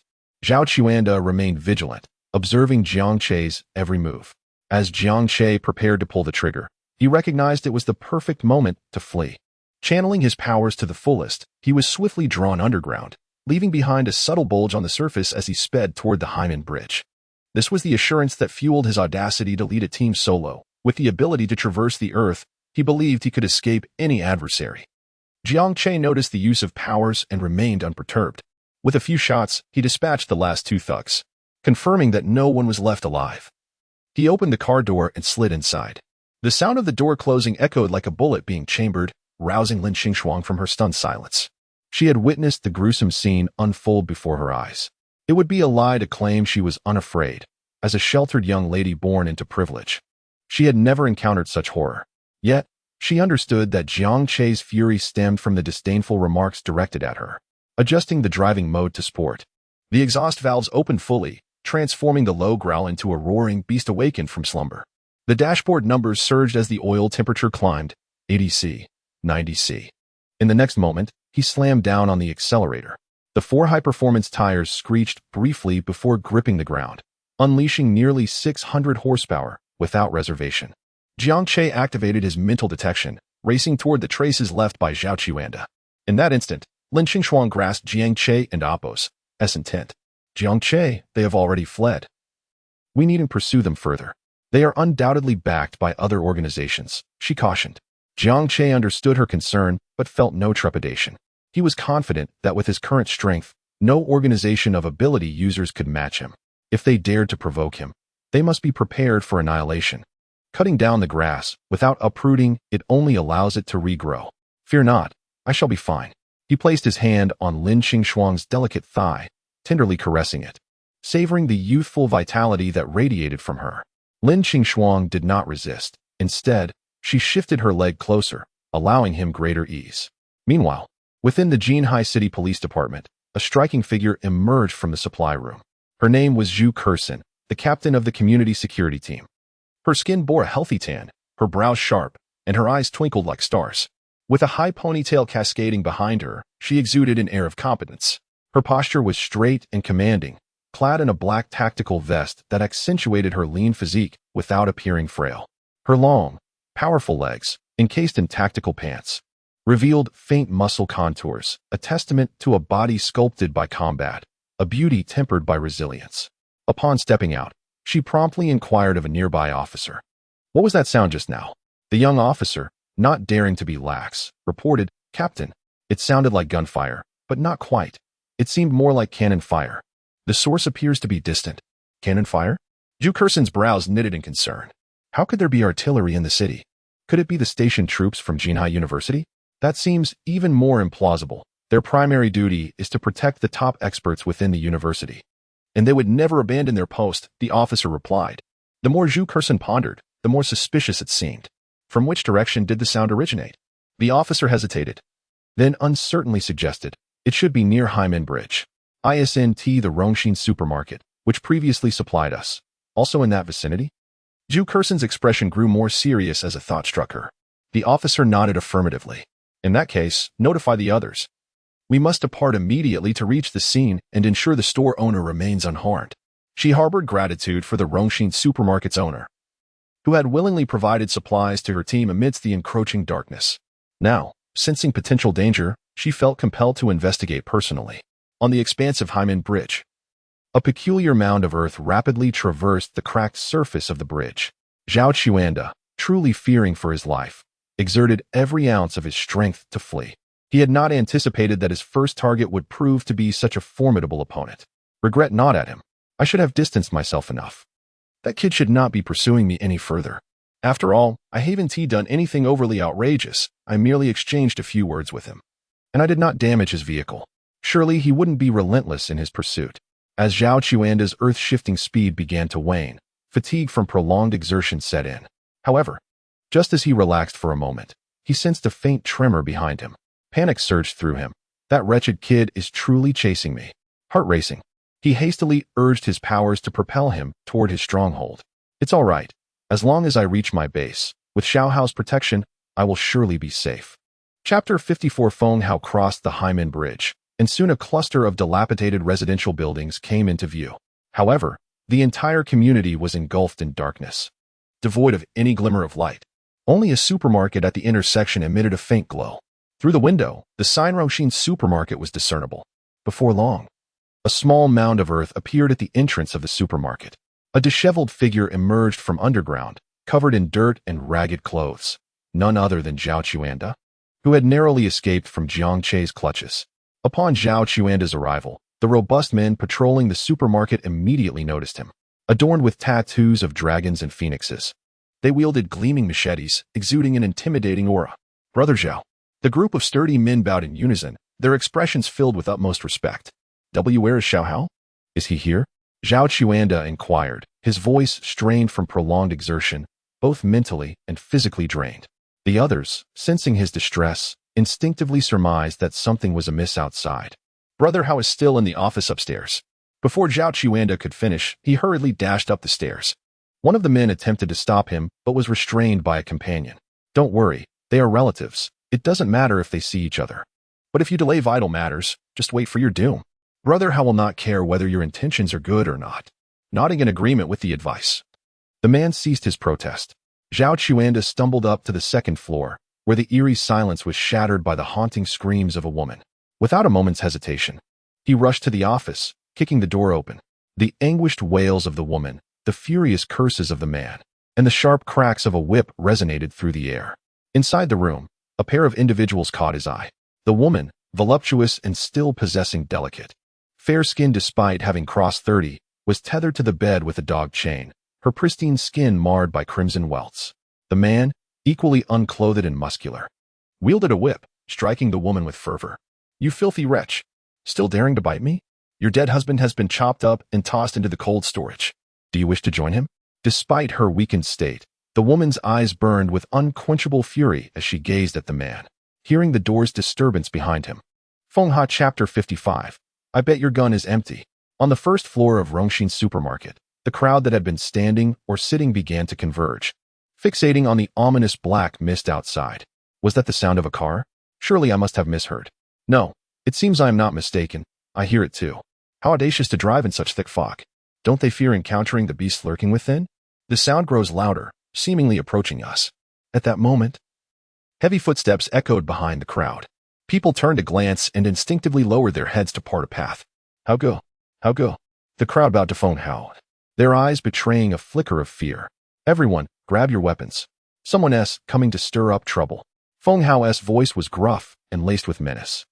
The surrounding lackeys sprang into action, some seizing steel pipes, while others unsheathed knives, positioning themselves behind Feng Hao, exuding a formidable presence. Soon, a strikingly assertive silhouette emerged from the mist. Blinding high beams pierced the darkness, illuminating the entrance of Rongxin supermarket. A dazzling Mercedes G63 came to a halt at the entrance. As the door swung open, a young and handsome figure stepped out first. Clad in a black trench coat that flapped in the cold wind, he appeared slender yet radiated an overwhelming aura of authority. Particularly striking were his fierce eyes, unmistakably indicating a man who had seen bloodshed. Upon seeing the young man, Feng Hao realized that his uncle must have encountered trouble with him. Just as he brandished his blade and prepared to step forward, another figure emerged from the passenger seat. She was breathtakingly beautiful, exuding an air of haughty elegance that was utterly captivating. Her incredibly long and exquisite legs were simply mesmerizing. The lackeys behind Feng Hao were rendered speechless by Lin Qingshuang's beauty. Even Feng Hao felt a stirring in his core, an unexpected surge of ambition. Jiang Che, do not worry. Regardless of life or death, I shall stand by your side, Lin Qingshuang said gently, her eyes filled with unwavering determination. Jiang Che, assured by the depth of her affection, caressed her delicate face, savoring the supple sensation beneath his fingertips. Rest assured, today is not our day of misfortune. You brat. You killed my brother and injured my uncle, and now you dare to come here? Do you really think we are easy prey? Feng Hao's eyes turned red with jealousy as he observed there an API call failed with status code 429. Error. Code 429. Message. Resource has been exhausted, e.g. check quota. Status. Resource exhausted. Chapter 56. Enticement upon beholding the newly materialized desert eagle. Feng Hao was seized by a profound astonishment. This, could it be? Spatial manipulation. A wave of indescribable dread washed over him. No. I mustn't confront that weapon directly. Feng Hao endeavored to halt his advance and create distance between himself and Jiang Che. However, his previous exuberance had driven him to commit nearly his entire strength to the charge. With such formidable momentum, altering his trajectory proved nearly impossible. Instantly, his muscles bulged, tearing the fabric of his garments asunder. His feet dug fiercely into the earth, seeking to defy fate with his sheer physical prowess. Veins throbbed on his forehead as he stared into the dark maw of the gun, consumed by boundless terror. Just 2 more seconds. If I only had 2 more seconds, I could evade it. How he wished that Jiang Che had not noticed him, or that he might be too slow to react. Yet, Jiang Che's countenance remained serene and composed, for he had anticipated this very scenario. His mental probe had been focused on Feng Hao all along. A perilous curve etched itself upon Jiang Che's lips. He then squeezed the trigger, unleashing 7 rounds in rapid succession, emptying the magazine in an instant. Boom, boom, boom. A series of violent detonations echoed through the desolate street. Feng Hao's once formidable frame was rent asunder in a gruesome explosion. A cloud of blood mist and shredded flesh filled the air, with Feng Hao's underlings bearing the brunt of the carnage. They were drenched in his remains, their bodies painted crimson. Brother Hao is dead? What are we to do now? The thought reverberated through the minds of the henchmen, who knew well the extent of Feng Hao's power. He was capable of slaying large, savage beasts single-handedly, yet he had met such a wretched end, leaving not even a single intact piece of flesh. They dared not meet Jiang Che's gaze, nor did they dare to flee, remaining rooted to the spot in utter disarray. Zhao Chuan's eyes threatened to bulge from their sockets. He had believed that returning to the stronghold under his nephew's protection would ensure his survival. But he had never imagined that the man he had provoked was so ruthless, capable of reducing his omnipotent nephew to a bloody mist. No, I can't fight him. If Hao is dead, I'll surely die if I go up against him. Panic seized Zhao Chuan, and he began to contemplate his escape. Lin Qingshuang gazed at Jiang Che, his gun held effortlessly in one hand, her eyes sparkling with admiration. To encounter a man of such striking appearance, extraordinary strength, and boundless resources in the apocalypse was indeed a stroke of fortune. Her anxiety about attending Jinhai University had been replaced by a surge of confidence, fueled by Jiang Che and Appo's prowess. Jiang Che, let, and Appo's spare the rest of them. They were only following orders, Lin Qingshuang said softly, drawing closer to Jiang Che. She had been the first to seek refuge with Jiang Che after the cataclysm. Under his protection, she had enjoyed a life free from material deprivation. A vestige of her innate kindness remained, and she wished to aid those who still struggled in the ravaged world. Hearing her words, the underlings of Feng Hao felt a flicker of hope ignite within their hearts. Big brother, we were wrong. If you spare us, we'll do anything. One by one, the burly men fell to their knees, kowtowing in the pool of Feng Hao's blood, weeping and pleading. As he listened to Lin Qingshuang and observed the wailing crowd, Jiang Che's expression did not soften. Instead, his brow furrowed even more deeply. Lin Qingshuang's mental probe was only at level 1. She could not perceive the energy density, which was clearly visible to Jiang Che. Even in his fragmented state, Feng Hao radiated a brilliant light, his energy density undiminished. A terrible transformation was beginning to occur within the bodies of these young men. Jiang Che's expression changed, realizing that something was amiss. He turned to Lin Qingshuang and said, Lin Qingshuang, get in the car now. The severity in Jiang Che's tone and the coldness in his demeanor startled Lin Qingshuang. She mistakenly believed that Jiang Che was angry at her for speaking out, and her face paled. Jiang Che, I?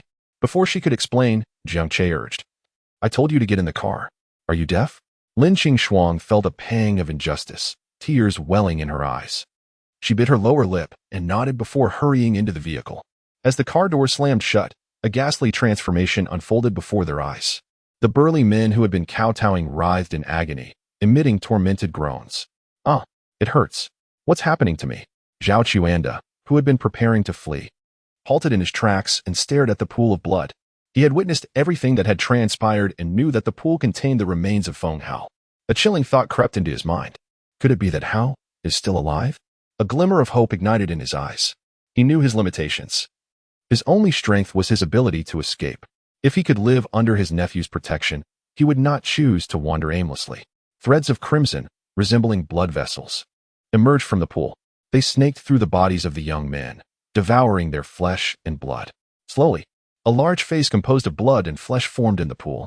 Despite the distorted features, Jiang Che recognized Feng Hao. Boy, you didn't expect this, did you? As long as a single piece of my flesh remains, I'm virtually immortal. To think you could kill me with that little toy gun is sheer lunacy. However, I'm willing to give you a chance. Offer me your woman, and I'll allow you to join my organization. You'll have authority second only to me. Together, we can dominate the entire apocalypse. The crimson threads intertwined, fusing the dozen or so men into a grotesque, 3-meter-tall behemoth of flesh. Hideous, terrifying. Feng Hao's current form was even more appalling than the creatures lurking in the black mist. That boy's spatial ability is truly remarkable. If I could possess it and use him as a mobile storage unit, I wouldn't be confined to this little supermarket anymore. I could sustain myself through warfare and amass even more resources. With these thoughts in mind, Feng Hao attempted to force a genial smile. But his face was now a mass of writhing flesh, devoid of skin, making him appear utterly horrifying. Chapter 57, Annihilation. Jiang Che squinted his eyes. Gazing at the colossal figure before him, a grotesque amalgamation of flesh and blood, he was now entirely certain that this being possessed an ability of rare caliber, perhaps even beyond rarity, given its astonishing regenerative power derived from its own flesh. In fact, it seemed to surpass his own third-tier physical enhancement ability, if this entity were to integrate into a large community or sanctuary. Jiang Che shuddered to think how formidable it could become. Zhao Qiwanda, witnessing his nephew not only alive but also emboldened, felt an overwhelming surge of joy. He was convinced that victory was within their grasp. As for the subordinates who had perished, he dismissed them entirely, knowing that with so many residential buildings nearby, a sweep would surely yield a host of new followers. However, upon hearing that his nephew intended to recruit this formidable being, who was second only to Feng Hao, concern crept into his mind. Did that not imply the other's status eclipsed his own? Xiao Hao, what do you want to recruit him for? He just caused you immense suffering and slaughtered many of our brethren. I say we should bind him. Let him watch us toy with his little girlfriend. Leaving him desperate for survival, Zhao Qiwanda's face was a mask of unrestrained lust, having always harbored a twisted psyche and existing at the fringes of society. He had clawed his way up during the apocalypse, preying upon countless innocent young women. Now, with his nephew's support, he was eager to experience the taste of a celestial beauty. Feng Hao, feeling exasperated, looked towards his uncle. Uncle, let's refrain from discussing this. Just trust my judgment. To utter such words in front of the entity would be tantamount to provoking it, jeopardizing their recruitment efforts. Nevertheless, he felt no anxiety. The advantage lay with him. If the youth dared to resist, he would heed his uncle's advice. Secretly relishing the prospect of witnessing the expression on the other's face as he watched his girlfriend being toyed with, the crimson-eyed giant turned to the girl in the vehicle, a torrent of uncontainable desire welling up within him. Meanwhile, Lin Qingshuang sat in the car, her face ashen as she beheld the monstrous figure outside. I misjudged him, he roared out of concern for my safety. Guilt flooded her heart, and she longed to assist Jiang Che, but as her hand grazed the door handle, she hesitated. With her current at Chapter 58, plundering Lin Qingshuang witnessed the formidable display of Jiang Che's prowess, leaving her utterly astounded. She had initially believed that Jiang Che's powerful handgun was his ultimate trump card, and she had mentally prepared herself to die alongside him. However, to her astonishment, the crimson laser emanating from his eyes decisively turned the tide of battle. Was this truly his last resort? Did he possess even deeper, hidden abilities? At this moment, she dared not view Jiang Che through the lens of conventional understanding. He appeared almost like an omnipotent deity, seemingly able to resolve any crisis that confronted him. Jiang Che glanced at the lifeless body of Zhao Qiwanda, giving it a kick to confirm its demise. Only then did he exhale a sigh of relief. The exertion of his laser vision had been immense. First obliterating the 3-meter-tall flesh giant, and then dispatching the subterranean mice. Even with his physical constitution reaching an impressive 99 points, 10 times that of an ordinary person, he found himself quite drained. Retrieving 2 bottles of Red Bull Energy Drink Type 1 from his spatial storage, he tore off the pull tabs and drained them in one go. He felt warmth gradually spreading through his limbs, and the tension etched on his face began to ease. It seemed he needed to accumulate more divine abilities. As his current attributes were insufficient for reckless indulgence, a man must endure. Jiang Che chuckled and waved at Lin Qingshuang, who, feeling a twinge of urgency, hurriedly opened the car door and rushed over. Jiang Che, are we leaving now? She asked, her voice quivering slightly, the memory of Jiang Che's godlike image still vivid, causing her heart to race. Not yet. This Rongxin supermarket is quite substantial, and we must scavenge for supplies, he replied before leading her inside. Rongxin supermarket was no ordinary establishment. It operated as a warehouse-style store. The interior boasted a simplistic design with towering shelves, and goods were piled high in a warehouse format. The abundance of supplies was striking, with a dazzling array of products, most of which were sealed, except for the fruits that had succumbed to the black mist's contamination. Wow, there is so much food and water, Lin Qingshuang exclaimed, her eyes wide with astonishment. Although she had never gone hungry while accompanying Jiang Che, seeing such plentiful resources in this post-apocalyptic world stirred immense excitement within her. This was precisely why Feng Hao and others had chosen this place as their stronghold. Guarding this warehouse could sustain them for months. Jiang Che remained composed, accustomed to the sight of his own abundant supply space. His stockpile of double-layer beef burgers had become so extensive that it could hardly be contained. Yet, he didn't disdain the food here, after all. The myriad of snacks and beverages could serve as delightful indulgences. With a swift motion, he gathered the plentiful supplies from the shelves into his storage space. Observing that Lin Qingshuang didn't need assistance, she volunteered to check the second floor. Jiang Che nodded, continuing to collect resources around him while also carefully scanning for any overlooked ability fruits. In no time, within a mere minute, he had cleared the entire first floor of all untainted items. Yet, he found no ability fruits, which was unsurprising. The two individuals he had encountered earlier were both ability users, and had they found any fruits, they likely would have consumed them long ago. Ah, Jiang Che, there is someone here. Lin Qingshuang's startled voice echoed from upstairs. Jiang Che's brow furrowed in surprise.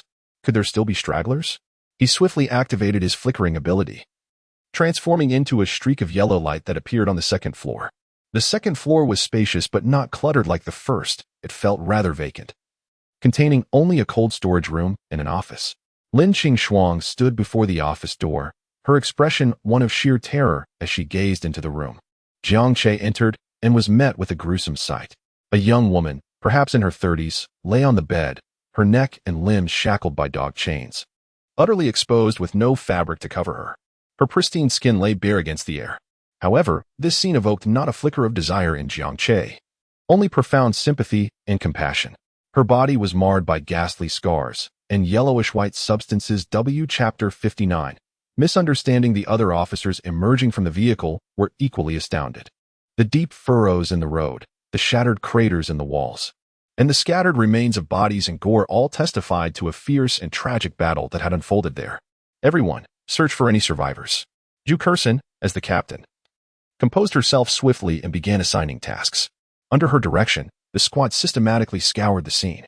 Report, Captain. We found 2 handguns on the ground. Both are Desert Eagles. Report. Captain, all the supplies in the supermarket have been plundered. As she listened to her team's reports, Zhu Kersen's expression darkened. It was evident that this was a case of resource robbery. The likelihood of the shopkeeper surviving was slim. A sense of guilt washed over Zhu Kersen as she recalled the assistance the shopkeeper had previously provided. Approaching the roadside, Zhu Kersen noticed a corpse cleaved in two. Recognizing the figure, she turned the body over. Upon seeing the face, she sighed. It appeared to be the shopkeeper's uncle, brutally bisected by the marauders. Rest assured, if I find the culprits, I will avenge you. Recalling their initial encounter, she remembered it wasn't particularly pleasant. He had leered at her and made suggestive remarks, but he had also provided them with substantial supplies. In her view, pursuing the perpetrators and seeking retribution was the right thing to do. Captain, there are survivors on the second floor. A team member's urgent voice broke through her thoughts. Zhu Kersen's expression sharpened, and she hurried to the second floor. In the hall, she found a woman, bloodied and unclothed. Officers surrounded her, draping a coat over her shoulders. Despite her weakened state, she crawled towards the cold storage room. Hello, we are investigators from the police department. Can you tell us what happened here? Zhu Kersen attempted to help her up, inquiring gently. However, the woman remained unresponsive, merely whimpering. Captain, her tongue has been severed. She is unable to speak, an officer explained. Zhu Kersen's anger surged, her brow furrowing with indignation. These thugs, robbing supplies isn't enough. They have to torment people like this. They deserve to die. Seeing the woman's determination to reach the cold storage, Zhu Kersen, puzzled by her persistence, carried her to the entrance. Entering the password, she opened the cold storage. Inside, they discovered a frozen male corpse. The woman wailed, desperately trying to reach him. Zhu Kersen sensed something amiss. While the exact time of death couldn't be determined due to the freezing, it was clear that the man had died days prior. But back then, when she came to borrow supplies, there shouldn't be any thugs here. Just then, another officer approached. Captain, the people we met earlier, the ones posing as the shopkeeper, are likely imposters. The officer presented a photograph. Zhu Kursen's expression faltered upon seeing the image. It was a work photo of the woman and the corpse, identified as the original shopkeeper, working in the store. Zhu Kursen was no fool. She quickly pieced together the truth. The people who had provided them with supplies were the real criminals. They had seized the store, impersonated the owners, and imprisoned and tortured the original shopkeeper's wife. The one who had wreaked havoc here was a hero eliminating evil? Zhu Kursen felt a wave of irony wash over her. Her expression conflicted. She had misjudged the situation. Meanwhile, at Jinhai University, in the women's dormitory, a young woman with a high ponytail, dressed in a shirt and jeans, burst into room 304. Inside, 3 girls sat in a circle, surrounded by snacks, devouring them with gusto. Wang Rui, tell me, where is Xiao Xue? A dark-skinned girl with glasses continued to stuff spicy sticks into her mouth without looking up. How should I know? She has legs. She can go wherever she wants. I'm not her babysitter. Why should I care? Yang Lan, mind your own business. Here's a bag of chips. Go play somewhere else. Wang Rui grabbed a bag of chips with her greasy hand and tossed it at Yang Lan. Yang Lan was infuriated by her nonchalant attitude. She and Lin Qingshuang were close friends, having known each other since high school. They attended the same university, studied the same major, and were in the same class. They were quite fortunate. Even though they were in different dorms, they often visited each other. She knew Xiao Xue had a leg disability and often took care of her. After the arrival of the Black Mist, she practically lived in 304, staying with Xiao Xue. But for some reason, 2 days ago, Xiao Xue's roommates suddenly kicked her out, saying they would take care of Xiao Xue and didn't need an outsider to worry. At first, Yang Lan thought they found her presence inconvenient, so she stepped back. But since then, she hadn't seen Xiao Xue, and their meals were getting better every day.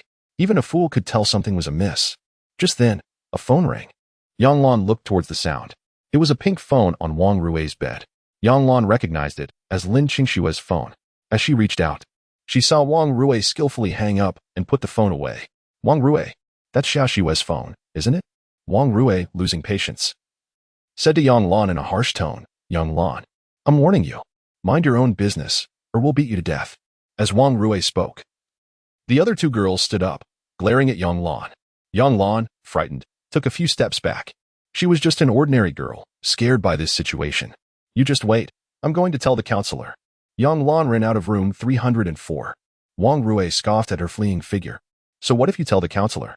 She can't kill us. A tall, thin roommate smiled, looking relaxed. That's right, Counselor Jiang is so kind. She won't do anything to us even if she finds out. A chubby roommate, snacking, added, exactly. Using a disabled Lin Qingshuang to exchange for so many supplies. The counselor will probably praise us, ha ha. The room erupted in laughter. Chapter 60, The Shocking Revelation. Yang Lan's frustration grew with each passing moment. Typically carefree, resembling a tomboy, her eyes were now red-rimmed, on the verge of tears. She rushed down to the counselor's office on the first floor. Knock, knock, knock. She rapped 3 times on the door without waiting for a response and pushed it open. The room was sparsely furnished with 2 desks and a foldable bed. However, one woman within added a vibrant hue to the otherwise mundane environment. With softly curled hair cascading over her shoulders, she wore delicate oval-shaped glasses framed in gold. Her pristine white fitted shirt paired with a black pencil skirt accentuated her fair complexion, which carried a hint of seriousness, while her naturally rosy lips remained alluring even without adornment.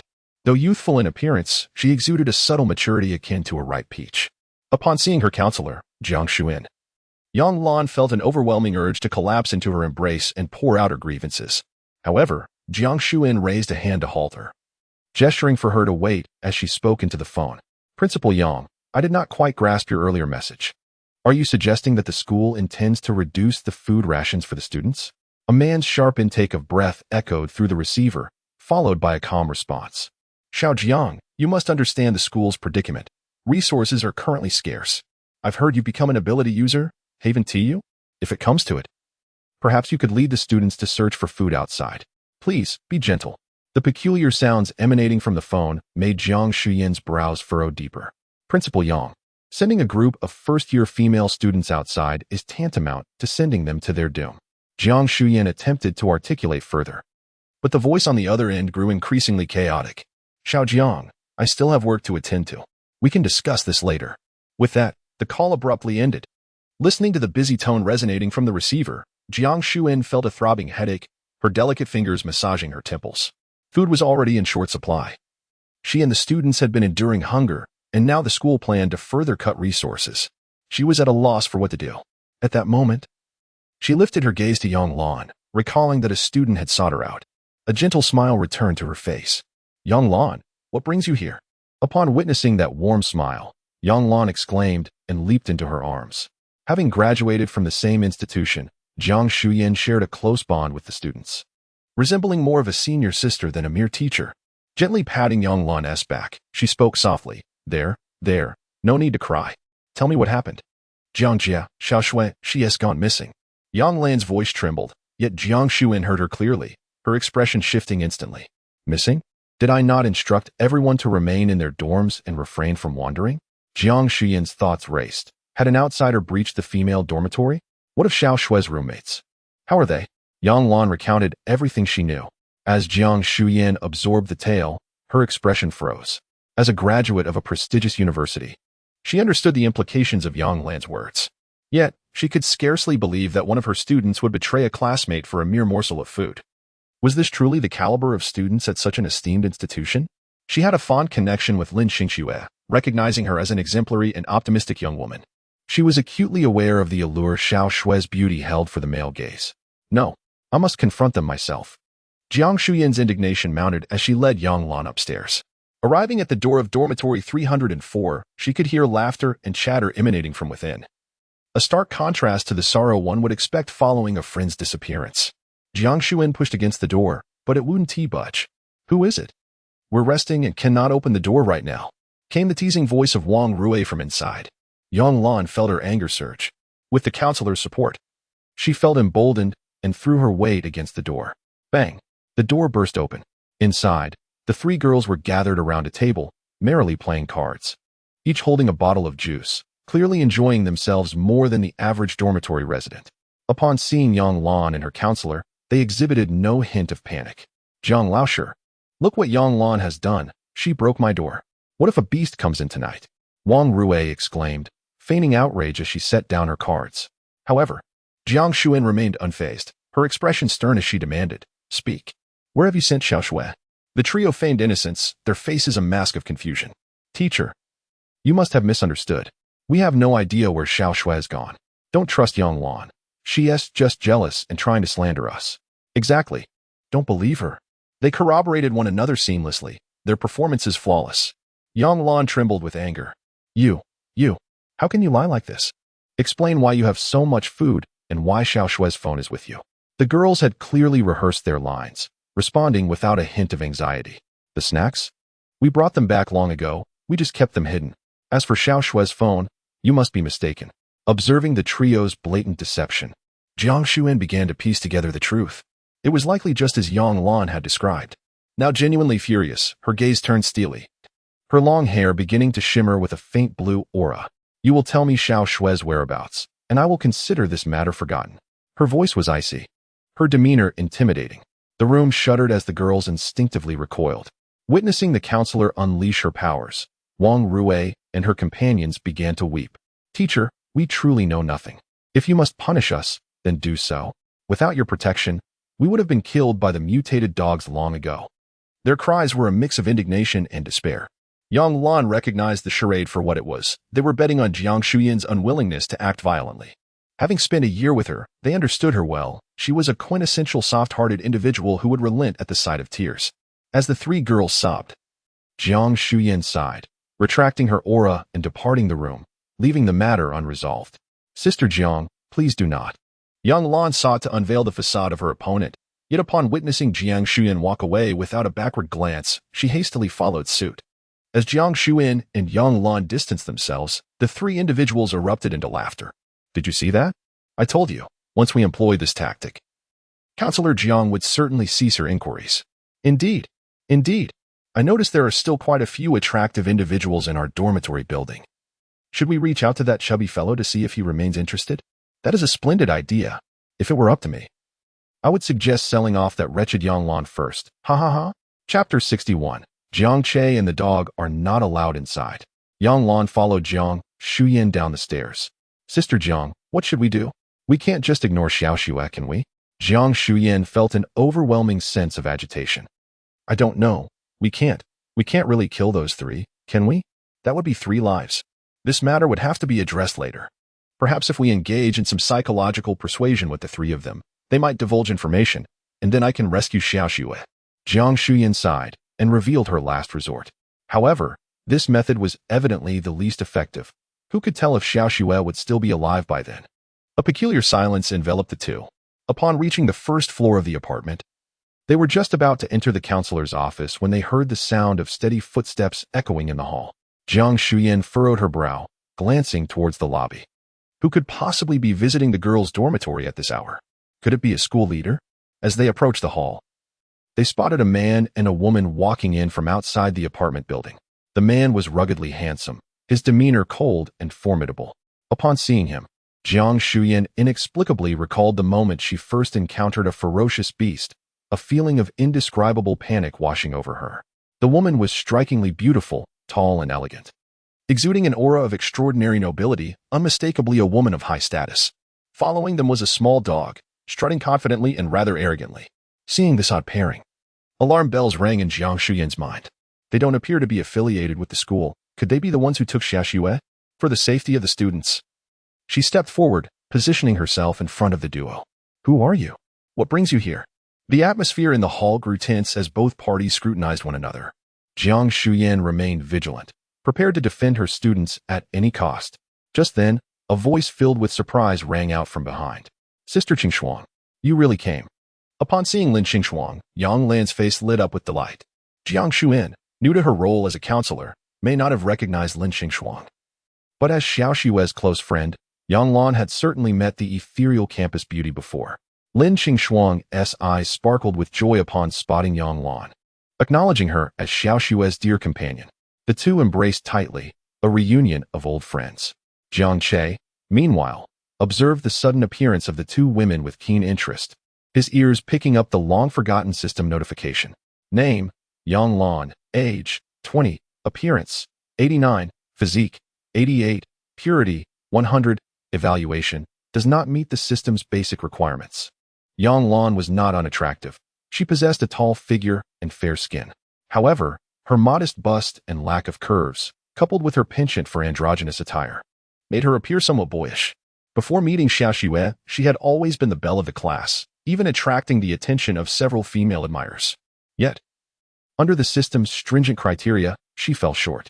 Jiang Che shook his head in disappointment and turned his gaze to the other individual, whose mere glance ignited his interest. Name, Jiang Shuyan. Age, 28. Appearance, 97. Physique, 97. Purity, 100. Evaluation, rare ability holder, advised to bind a host.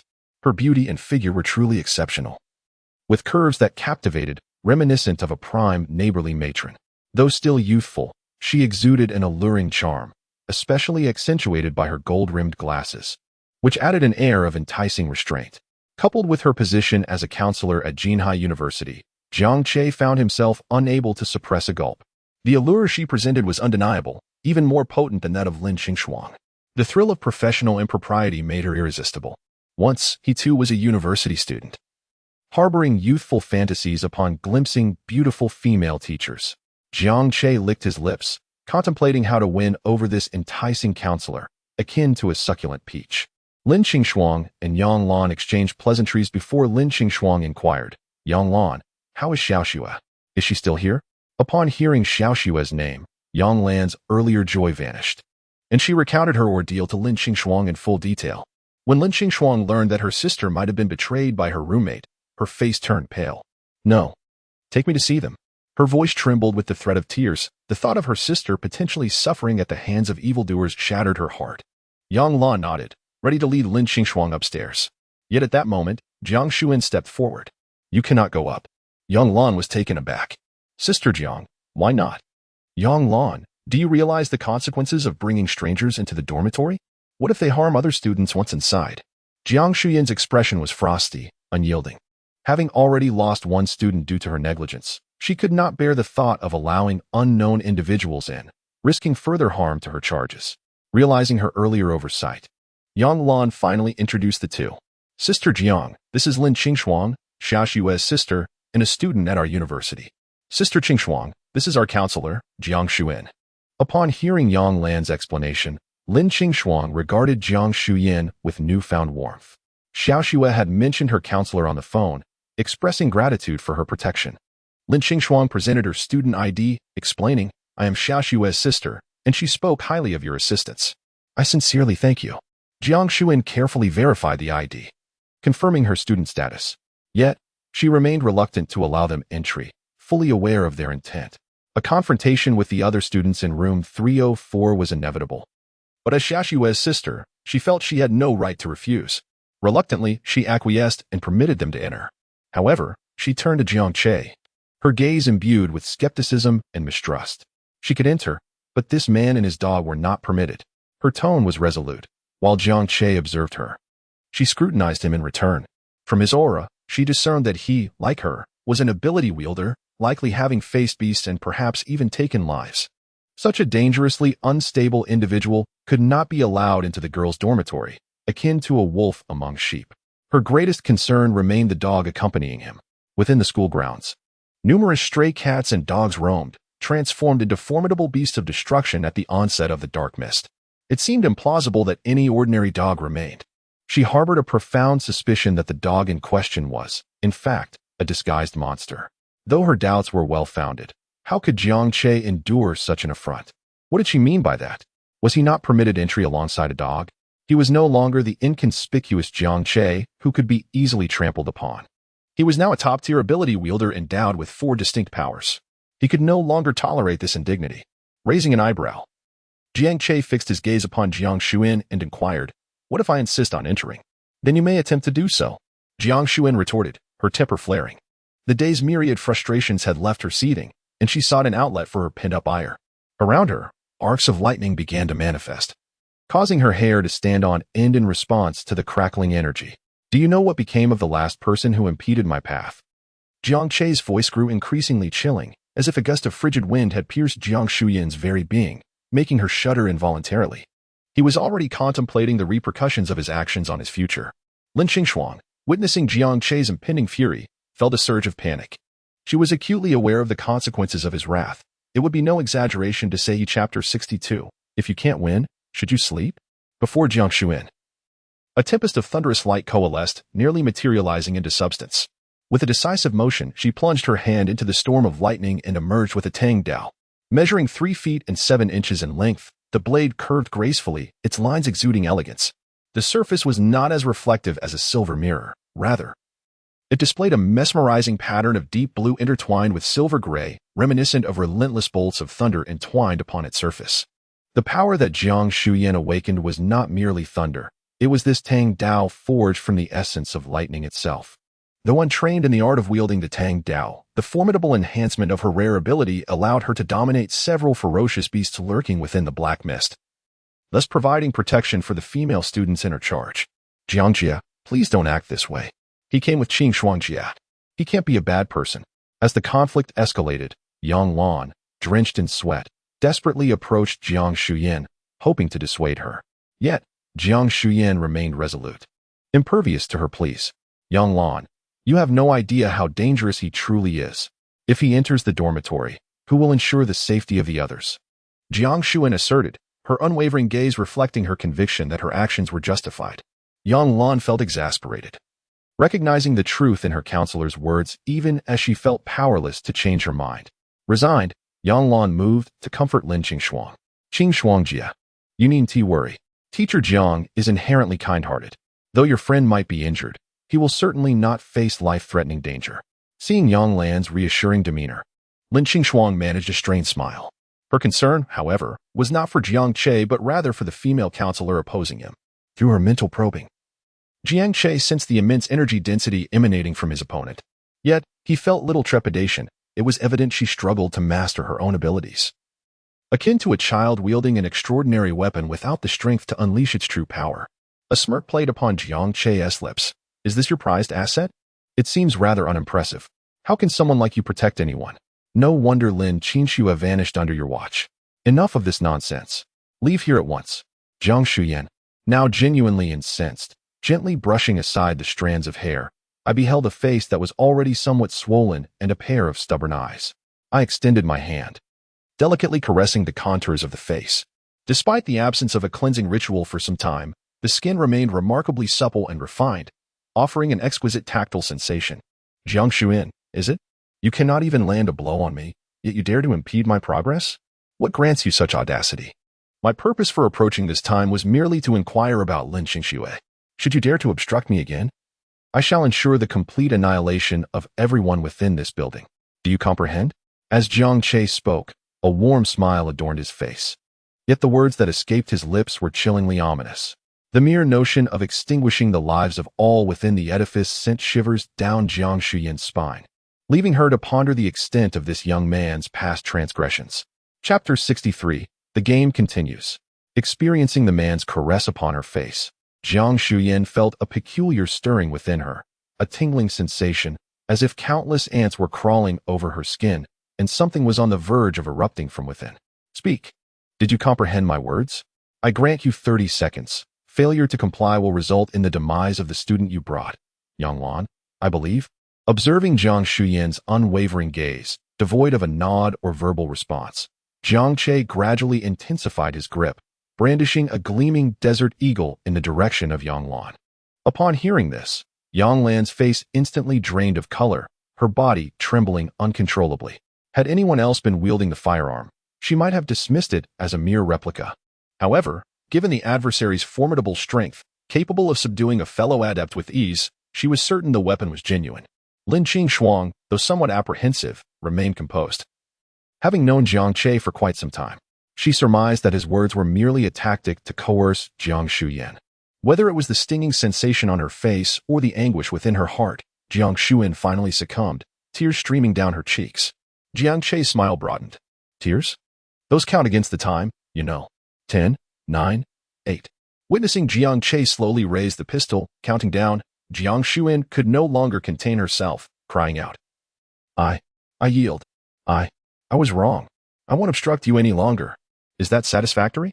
Hearing her admission, a satisfied smile graced Jiang Che's face. That's more like it. Retracting his hand, he firmly patted her ample posterior before rising to his feet. Yang Lan, standing nearby, breathed a sigh of relief. The dread she had harbored now dispelled. Jiang Che, stowing the handgun in his inventory, noticed a damp, sticky residue on his hand. Inspecting the palm he had used to strike, he indeed found traces of moisture. Glancing at the now upright Jiang Che, his gaze fell upon her attire. Despite the black pencil skirt, a distinct watermark was visible. Could it be that this counselor is so easily intimidated that she wet herself? Jiang Che instinctively sniffed, detecting not the odor of urine, but a peculiar scent that seemed familiar yet elusive. Retrieving a bottle of mineral water from his inventory, he rinsed his hand and casually discarded the bottle. This gesture did not escape the notice of Jiang Che and Yang Lan, whose eyes widened in astonishment. Despite the provisions provided by the school, their current circumstances were dire, with each person receiving barely a bottle of water per day. Food was scarce, barely enough to sustain life. It was this desperation that drove Wang Rui and her cohorts to risk incurring Jiang Che's wrath by offering Lin Qingshuang to outsiders. Witnessing someone use an entire bottle of water merely to wash their hands struck them as utterly unbelievable. Truth be told, both were tempted to retrieve the discarded bottle, which still contained a considerable amount of water, but pride prevented them from doing so. Jiang Che, having cleansed his hand, noticed the collective attention focused on him. He raised an eyebrow. Let's go meet Lin Qingshuang's roommates. This time, no one dared utter a word of dissent, led by Jiang Che and Yang Lan. The group ascended the stairs, soon arriving at the door of room 304. Jiang Che gently knocked. Yang Lan, you hussy. Are you never going to quit? Do you think we're afraid to hit you or something? Before Jiang Che could speak, a coarse, vitriolic voice emanated from within. The insults were particularly vulgar. The door was abruptly flung open, revealing 3 irate girls. Each brandished a broom or mop, seemingly ready for a brawl. Wang Rui had assumed it was Yang Lan causing trouble again. However, upon opening the door and seeing several individuals standing there, she was instantly unnerved. Not only was Yang Lan present, but also the counselor and a pair of unfamiliar individuals. The man, in particular, possessed a well-built physique with distinct muscular contours, making him appear intimidating. Their bravado instantly evaporated. They were adept at bullying the weak, but when confronted with a genuine threat, they became timid. Teacher Jiang, what do you need? Before Jiang Che could respond, Lin Qingshuang stepped forward. I am Lin Qingshuang's sister. Speak. Where have you sent my sister? Lin Qingshuang's urgency startled the three girls. They had never anticipated that Lin Qingshuang's family would come looking for her. Their minds, still accustomed to student life, feared the repercussions of their actions, especially when faced with the prospect of parental intervention. They fell silent, unable to utter a word. Seeing their silence, Lin Qingshuang grew more agitated. Speak. I demand you speak. Wang Rui and her roommates exchanged glances, stealing their resolve. They decided to deny everything, believing that doing so would prevent any consequences. We don't know. Xiao Shui left the dorm of her own accord. It has nothing to do with us. Yes. Exactly. It's not our fault. Witnessing their brazenness, Yang Lan could no longer restrain herself. She pointed towards a corner of the room. You're lying. Xiao Shui has a disability. Her crutch is still in your room. How could she have left on her own? Following Yang Lan's gesture, everyone's gaze fell upon the corner of the room, where a pink crutch indeed stood. Adorned with cartoon stickers, it exuded a youthful charm. Seeing the crutch, Lin Qingshuang's eyes welled up with tears. Her sister, a devoted anime enthusiast, collected badges of anime characters and would affix stickers of her favorite characters to her crutch. She instantly recognized it as her sister's. Wang Rui and her companions, realizing that their lie had been exposed, were expressions of dismay. We don't know. Please stop bothering us. We're really annoyed. Unable to provide an explanation, Wang Rui resorted to the only tactic she knew, evasion. She reached out to slam the door shut. In the past, this method had always worked, leaving any further communication to parents and teachers. However, this was not the peaceful era of high school. It was the university during the apocalypse. Evasion often led to dire consequences. A powerful hand firmly grasped the doorframe, preventing it from closing. Despite their efforts, the three girls were unable to budge the door. Suddenly, a series of cracking sounds reverberated through the air. Wang Rui and her companions stared at the door in disbelief. How could this be? The door was now covered in a dense network of cracks. The wooden door shattered with a deafening crash. The three girls slumped to the ground, staring blankly at the towering figure standing in the doorway. I wasn't finished speaking. Isn't slamming the door rather impolite? His voice was calm. But Wang Rui and her companions were consumed by terror. Such power is beyond what any ordinary person could possess. It is nothing short of monstrous. We have nothing to say, for we remember nothing. Jiang Che nodded, a friendly smile gracing his face. Forgetting is of no consequence. Allow me to assist you in restoring your memories. Lin Qingshuang is someone Jiang Che is determined to possess. Her rare abilities are overwhelmingly powerful. Thus, by any means necessary, he intends to extract information from these three young women. He extended his palm and clenched it in the air. A gleaming desert eagle materialized in his grasp. The ominous black muzzle swayed before the trio, instilling a profound sense of dread. I merely require one answer, and with three of you present. Whom do you suggest I spare? Cold sweat beaded on Wang Rui's forehead, yet she forced herself to remain composed. Whom are you trying to intimidate? Firearms are prohibited in Xia country. How could you possibly possess a real gun? Owning a firearm is against the law. Her words seemed to serve both as a self-reassurance and an attempt to comfort her companions. If you dare, go ahead and shoot. A look of astonishment crossed Jiang Che's face. Truly commendable, a brilliant student from a prestigious institution, displaying such audacity. Your bravado has made me somewhat insecure. In that case, let your roommate take the first shot. With that, Jiang Che aimed the handgun at the slender girl to Wang Rui and Apos. S left and unhesitatingly pulled the trigger. By Chapter 64, The Choice. Wang Rui stared blankly at the man before her, especially at the gentle smile on his face, which struck her as no different from that of a devil. Suddenly, she let out a terrified scream. Ah, a gun. It's a real gun. Teacher Jiang, save me. He has killed someone. At this moment, Wang Rui was genuinely afraid. A wave of yellow liquid trickled down her pants. She looked at Jiang Shuyan outside the door, believing that only the omnipotent teacher Jiang could save her. Upon hearing Wang Rui's cries, Jiang Shuyan snapped out of her shock. She had not expected the man to actually dare to fire a gun. Realizing that a tragedy had already unfolded, Jiang Shuyan rushed forward to intervene, positioning herself in front of Jiang Che to shield the two girls behind her. How can you shoot someone? She is a life. She is merely a student. The smile on Jiang Che's face gradually faded as he stood up to face Jiang Shuyan. Then let me ask you, is Lin Qingshuang not a student? Is she not a life? Where were you when they sold her out? How can you still have the audacity to speak such lofty words to me? I have already warned you not to obstruct me. Have you forgotten the lesson? Jiang Che was genuinely angry now. How could Jiang Shuyan be so pretentious? Despite having taught her a severe lesson previously, she seemed utterly unfazed. Did she truly consider herself a living bodhisattva? In his eyes, these girls were utterly despicable. They had sold out their mission target for a mere morsel of food. If Lin Qingshuang were to be harmed by others, and the system deemed her unqualified, it would be a wasted journey for him. The thought of this caused him pangs of heartache. Even if he were to eliminate them all, it would not quell the rage within him. At that moment, Lin Qingshuang, standing at the door, was moved to tears. She had not anticipated how significant she was to him. He was willing to go to such lengths for her. Initially, she had worried that Jiang Che might harbor ill intentions towards her sister upon seeing her, but now she felt completely reassured. She believed that only by staying by Jiang Che's side could her sister attain true protection. In this era of impending doom, living alongside such a secure man was a profound blessing. Yang Lan gazed at Jiang Che with sparkling eyes. She had long harbored resentment towards Wang Rui and her companions, but lacked the power to retaliate. Although Jiang Che's actions bore a gruesome mark, an inexplicable sense of exhilaration surged within her. As long as he was present, she was certain that Xiao Xue would be saved. Jiang Shuyan found herself at a loss for words in the face of Jiang Che's accusations. She truly could not explain how Xiao Xue had been sold out by her roommates, believing she bore some irrefutable responsibility. However, she could not stand idly by while other students continued to perish beneath Jiang Che's gun.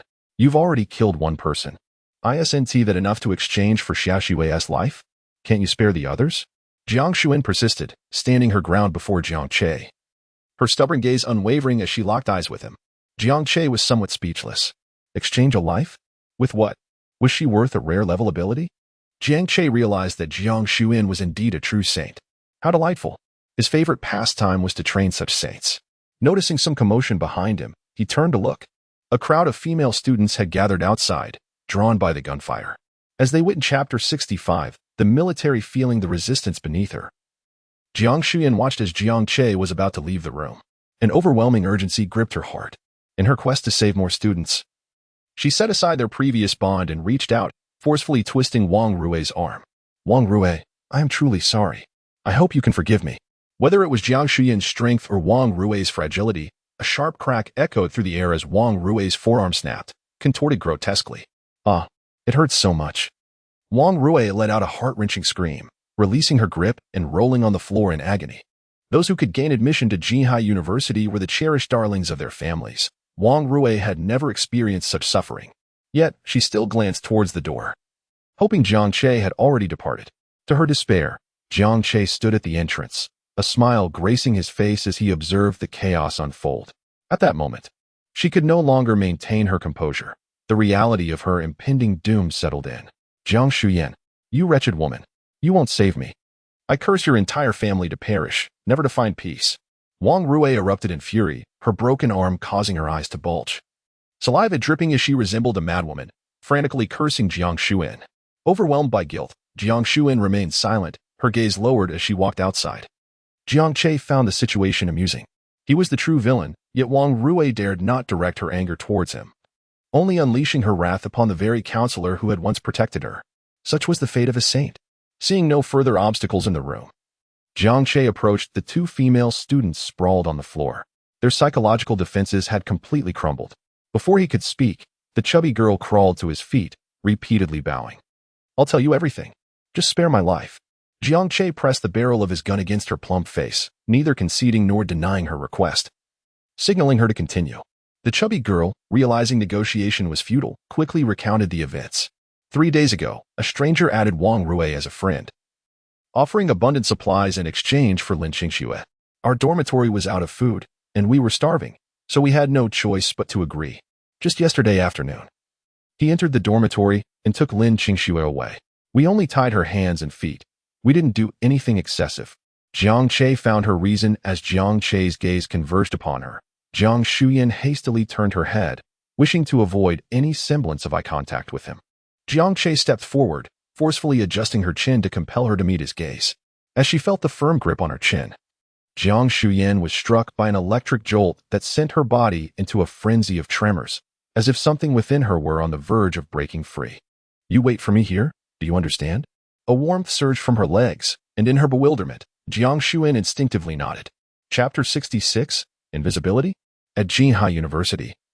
Within the Student Activity Center, a peculiar phenomenon unfolded after the arrival of the Black Mist. A select group of students, by sheer chance, discovered latent abilities and subsequently banded together, establishing a unique protective organization known as the Student Council. Jiang Feng, a prominent member of this council, had awakened the power of petrified skin, making him a notable figure within the organization, capable of leading a team of dozens.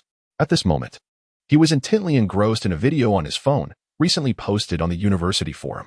The footage, depicting a gruesome scene, quickly ascended to the forum's front page, igniting fervent discussions among countless students. Many were tagging the Student Council, urging an investigation. The video's contents revealed the violent actions of Jiang Che within dorm room 304.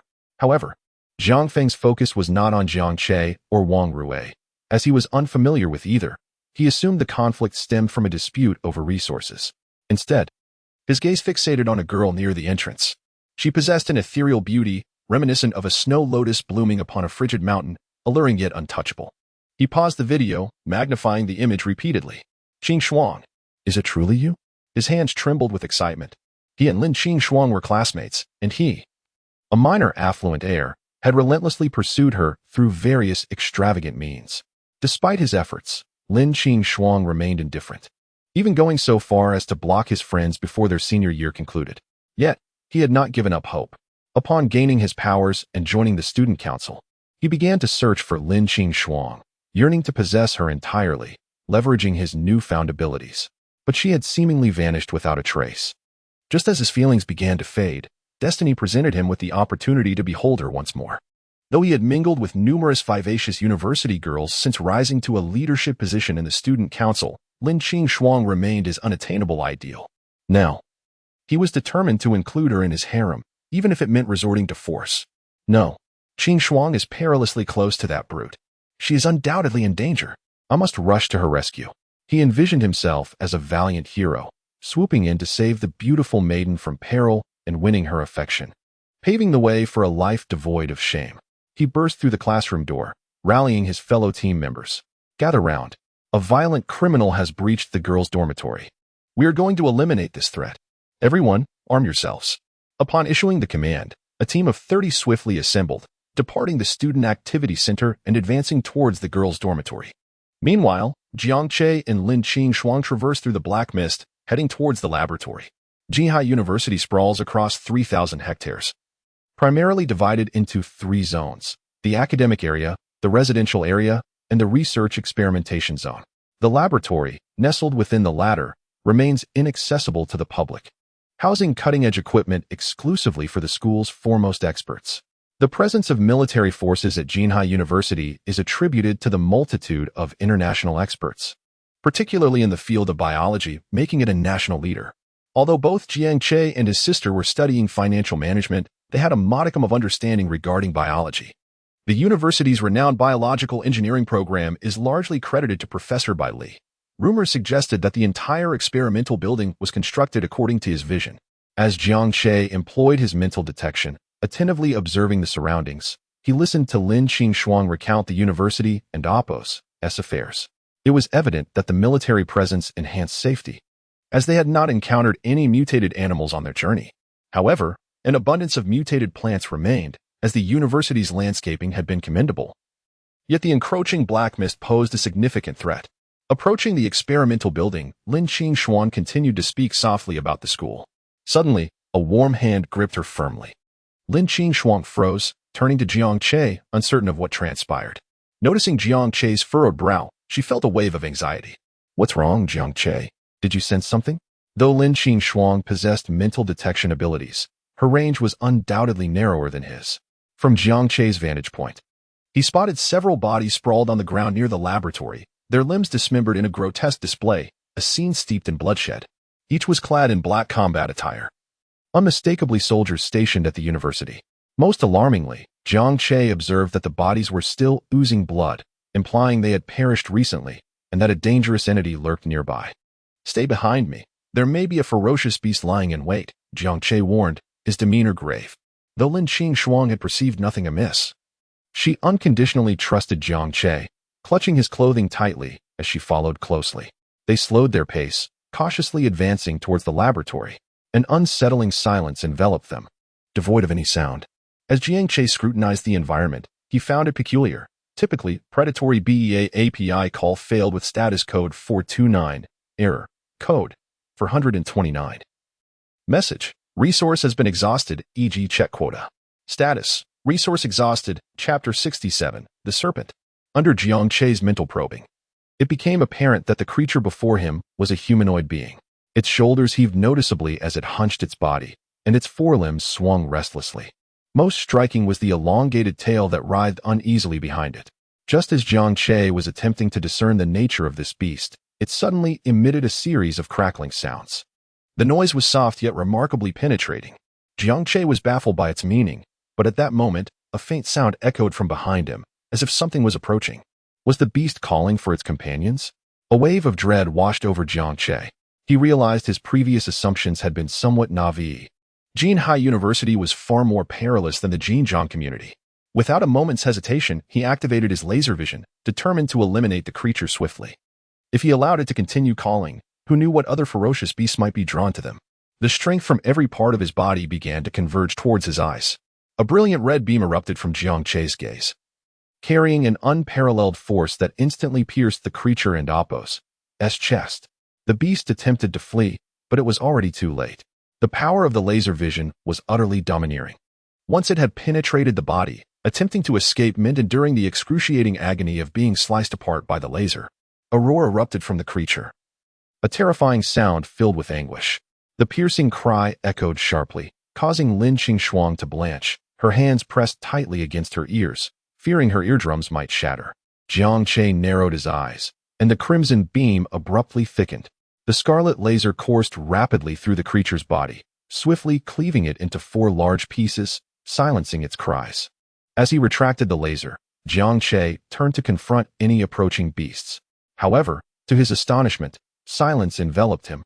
There was not a sound to be heard, nor any trace of the creature in sight. It seemed they had fled. Thankfully, all was well now.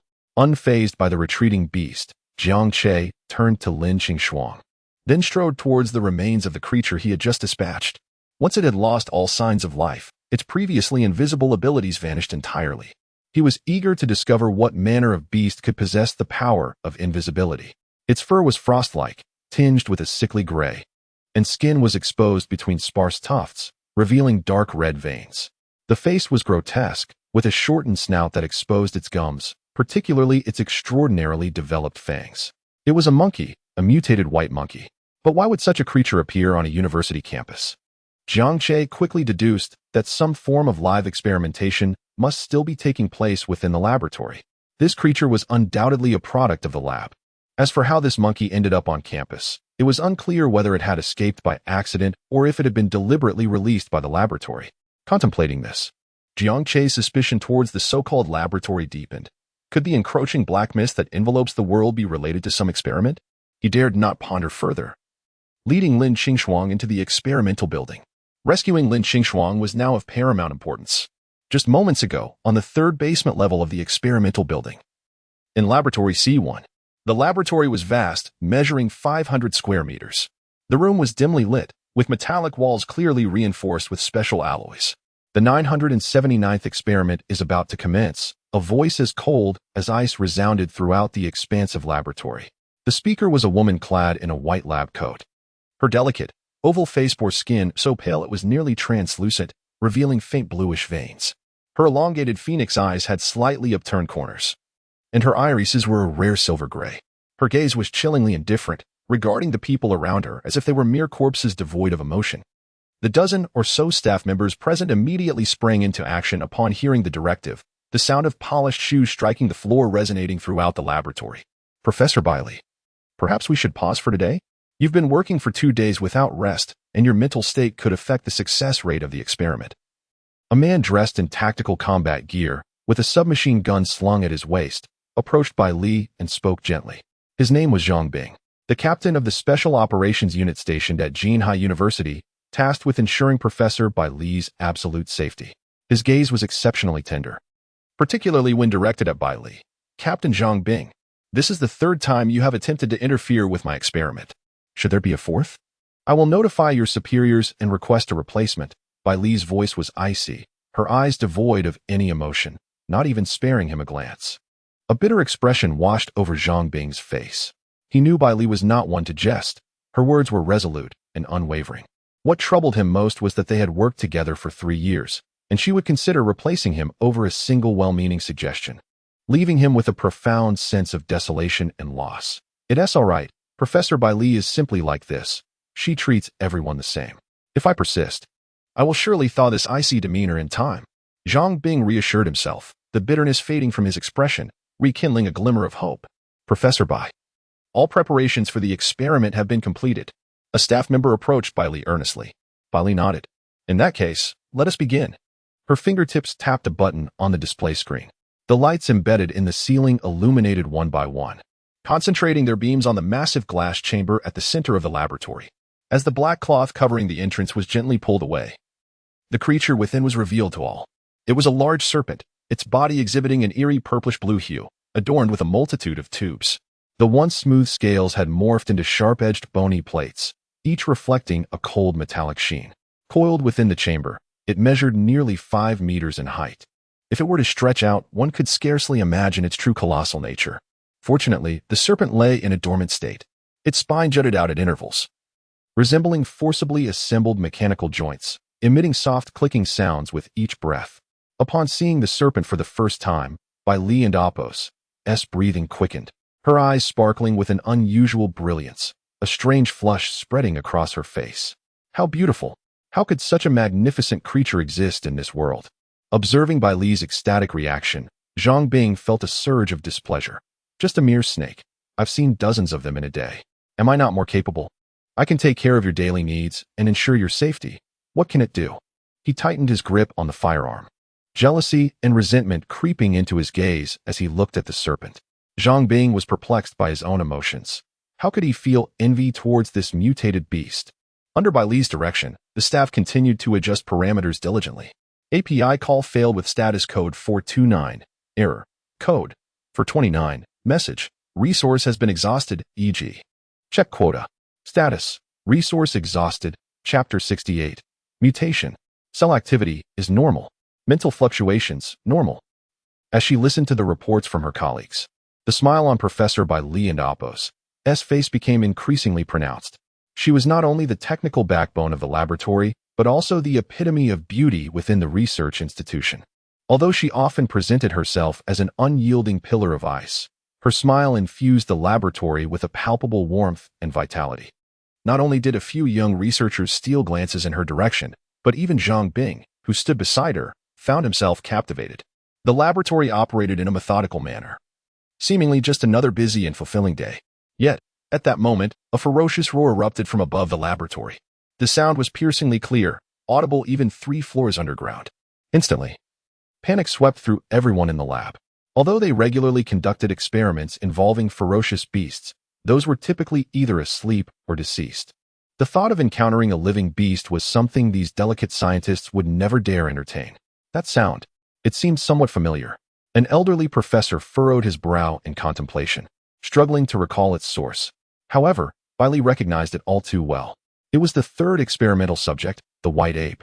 Zhang Bing, did you not tell me that the white ape had escaped from Jihai University? How could it be near the experimental building? Bai Li glared at Zhang Bing, her eyes aflame with fury. Zhang Bing, momentarily taken aback, stammered, when the subject initially escaped. He had indeed led a task force to hunt it down, fully convinced that it had been driven out of the experimental zone. In his mind, a wounded monkey would never dare return to the experiment area. Thus, when he reported to Bai Li, he had exaggerated slightly, hoping to impress her. Little did he expect that this mutated monkey possessed such a vengeful spirit, returning to the experimental building. He wanted to explain, but Bai Li was too preoccupied. Activate the soundproof shield. Prevent the great serpent from being disturbed by this noise, and continue the experiment. Beasts possess a strong territorial instinct, and ferocious beasts even more so. Although they had continuously injected tranquilizers into the great serpent, there was no guarantee it would remain unaffected by the white ape's calls. Be-bye, Professor. It's already too late. The mental activity of the great serpent is rapidly increasing. It will awaken very soon. A young researcher, gazing at the rapidly escalating data panel, turned pale, his voice trembling. Upon hearing this, all the researchers in the laboratory fell into disarray. Professor Bai, I suggest we halt the experiment immediately and evacuate the laboratory. A professor with a square face clad in a white lab coat stood up decisively. Indeed, the priority now is to preserve our lives. One by one, the professors began voicing their concerns. Bailey felt a deep sense of reluctance, fully aware of the implications. Not only would the experiment cease, but the subject would escape. And all her data would be destroyed. This represented her hard work, her dedication. Her teeth ground together, nails digging into her flesh, her expression contorted with fury. She then made a radical decision. Since it was about to awaken, she would provoke it into waking. She would directly proceed to the final phase of mental control. The moment these words left her lips, all the researchers in the laboratory gasped in shock. The experiment had only just entered its mid-stages, with a series of technical adjustments and data verifications still to follow. She intended to bypass all subsequent phases and proceed directly to the results assessment. This was tantamount to courting death, with a success rate approaching 0. Madwoman, truly a madwoman. If you wish to proceed, do so alone. We are leaving.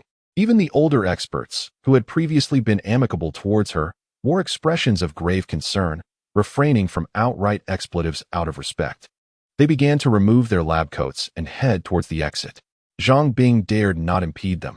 These researchers were invaluable assets to the nation.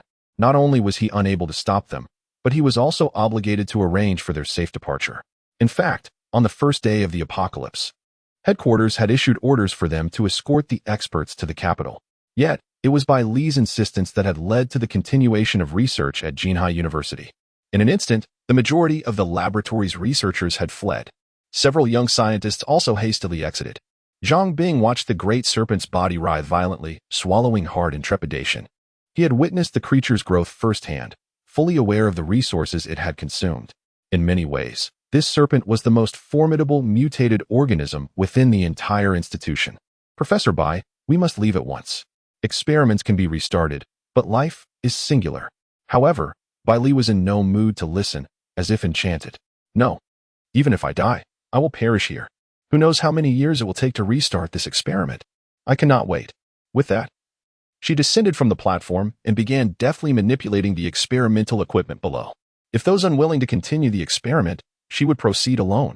Jiang Bing, watching in horror, hastily retrieved his walkie-talkie, preparing to call for reinforcements, only for it to crackle to life. Calling Captain Jiang Bing. Calling Captain Jiang Bing. An intruder has been detected in the experimental building, along with a terrifying mutated dog advancing towards the underground laboratory. Requesting backup. Jiang Bing froze in place. What? You're in danger, yet you still seek my assistance? Who am I supposed to call for help? Should I report it to the authorities? The mention of a mutated dog left him somewhat speechless. His team had previously incapacitated the formidable experimental subject, the white ape. Yet now they were calling for backup against a mysterious mutated dog. How absurd. In just a matter of minutes, Jiang Bing felt as if the world had turned upside down. Without time for contemplation, he set down the walkie-talkie and rallied the nearby guards. This time, Jiang Bing was prepared to risk it all. Since he loved this woman, he would stake his life to assist her. However, he was also ready to act decisively if the situation became too perilous. He would knock Bai Li unconscious and forcibly escort her away. As for the intruders behind him, he had no effective strategy, merely hoping they would not come to see one. The thought of being caught between two threats filled him with despair. Chapter 69, Overwhelmed. At that moment, the alarm bells of the entire laboratory erupted, casting a crimson hue throughout the space. The screens displayed alarming data indicating that the monstrous serpent had awakened. Inside the glass containment unit, the colossal serpent began to undulate slowly, resembling a small hill, emitting violent tremors. Tubes embedded within its body began to rupture one after another. The serpent's enormous eyes suddenly opened, revealing deep, vertical pupils. When Jiang Bing beheld those eyes, he felt as if time had frozen. Beads of cold sweat began to trickle down his brow. The ferocity was astounding. There were no signs of the tameness that experts had predicted. Despite having consumed an ability fruit that granted him some enhancement, he was completely certain that he stood no chance against such a terrifying beast. The entire team raised their specially designed submachine guns, aiming at the serpent, poised to follow Jiang Bing's command to fire. Bai Li's fingers frantically tapped the touchscreen. But it was evidently too late. The serpent had severed all connections with the testing platform. No matter what she did, she could no longer affect it in the slightest. At this moment, Their entire experiment could be declared a failure, a resounding and utter failure. What once appeared to be a path to divinity had crumbled to ruin. Echoing the call of a dead monkey, Bai Li's life philosophy shattered completely. She stood there, lost and despondent, gazing at the immense serpent within the glass chamber. Her eyes still reflected an obsession, yet the desire to survive had vanished entirely. Professor Bai, we must leave at once. This situation is beyond control. Zhang Bing called to her, but she remained oblivious, rooted to the spot. Gritting his teeth, he resolved to forcibly drag her away. However, just as he took a few steps, the sound of shattering glass reverberated through the room. His pupils constricted as he glanced toward the large glass containment unit at the center of the room, specifically designed to contain ferocious beasts. It could withstand impacts of up to 2 tons and resist corrosive acids. Yet, under the serpent's tail, it shattered into a myriad of shards without any resistance. Zhang Bing's heart raced in terror. He immediately froze, realizing the gravity of the situation. The serpent lashed its massive tail, causing a tempest of sparks to erupt, obliterating countless instruments in the process. The scene,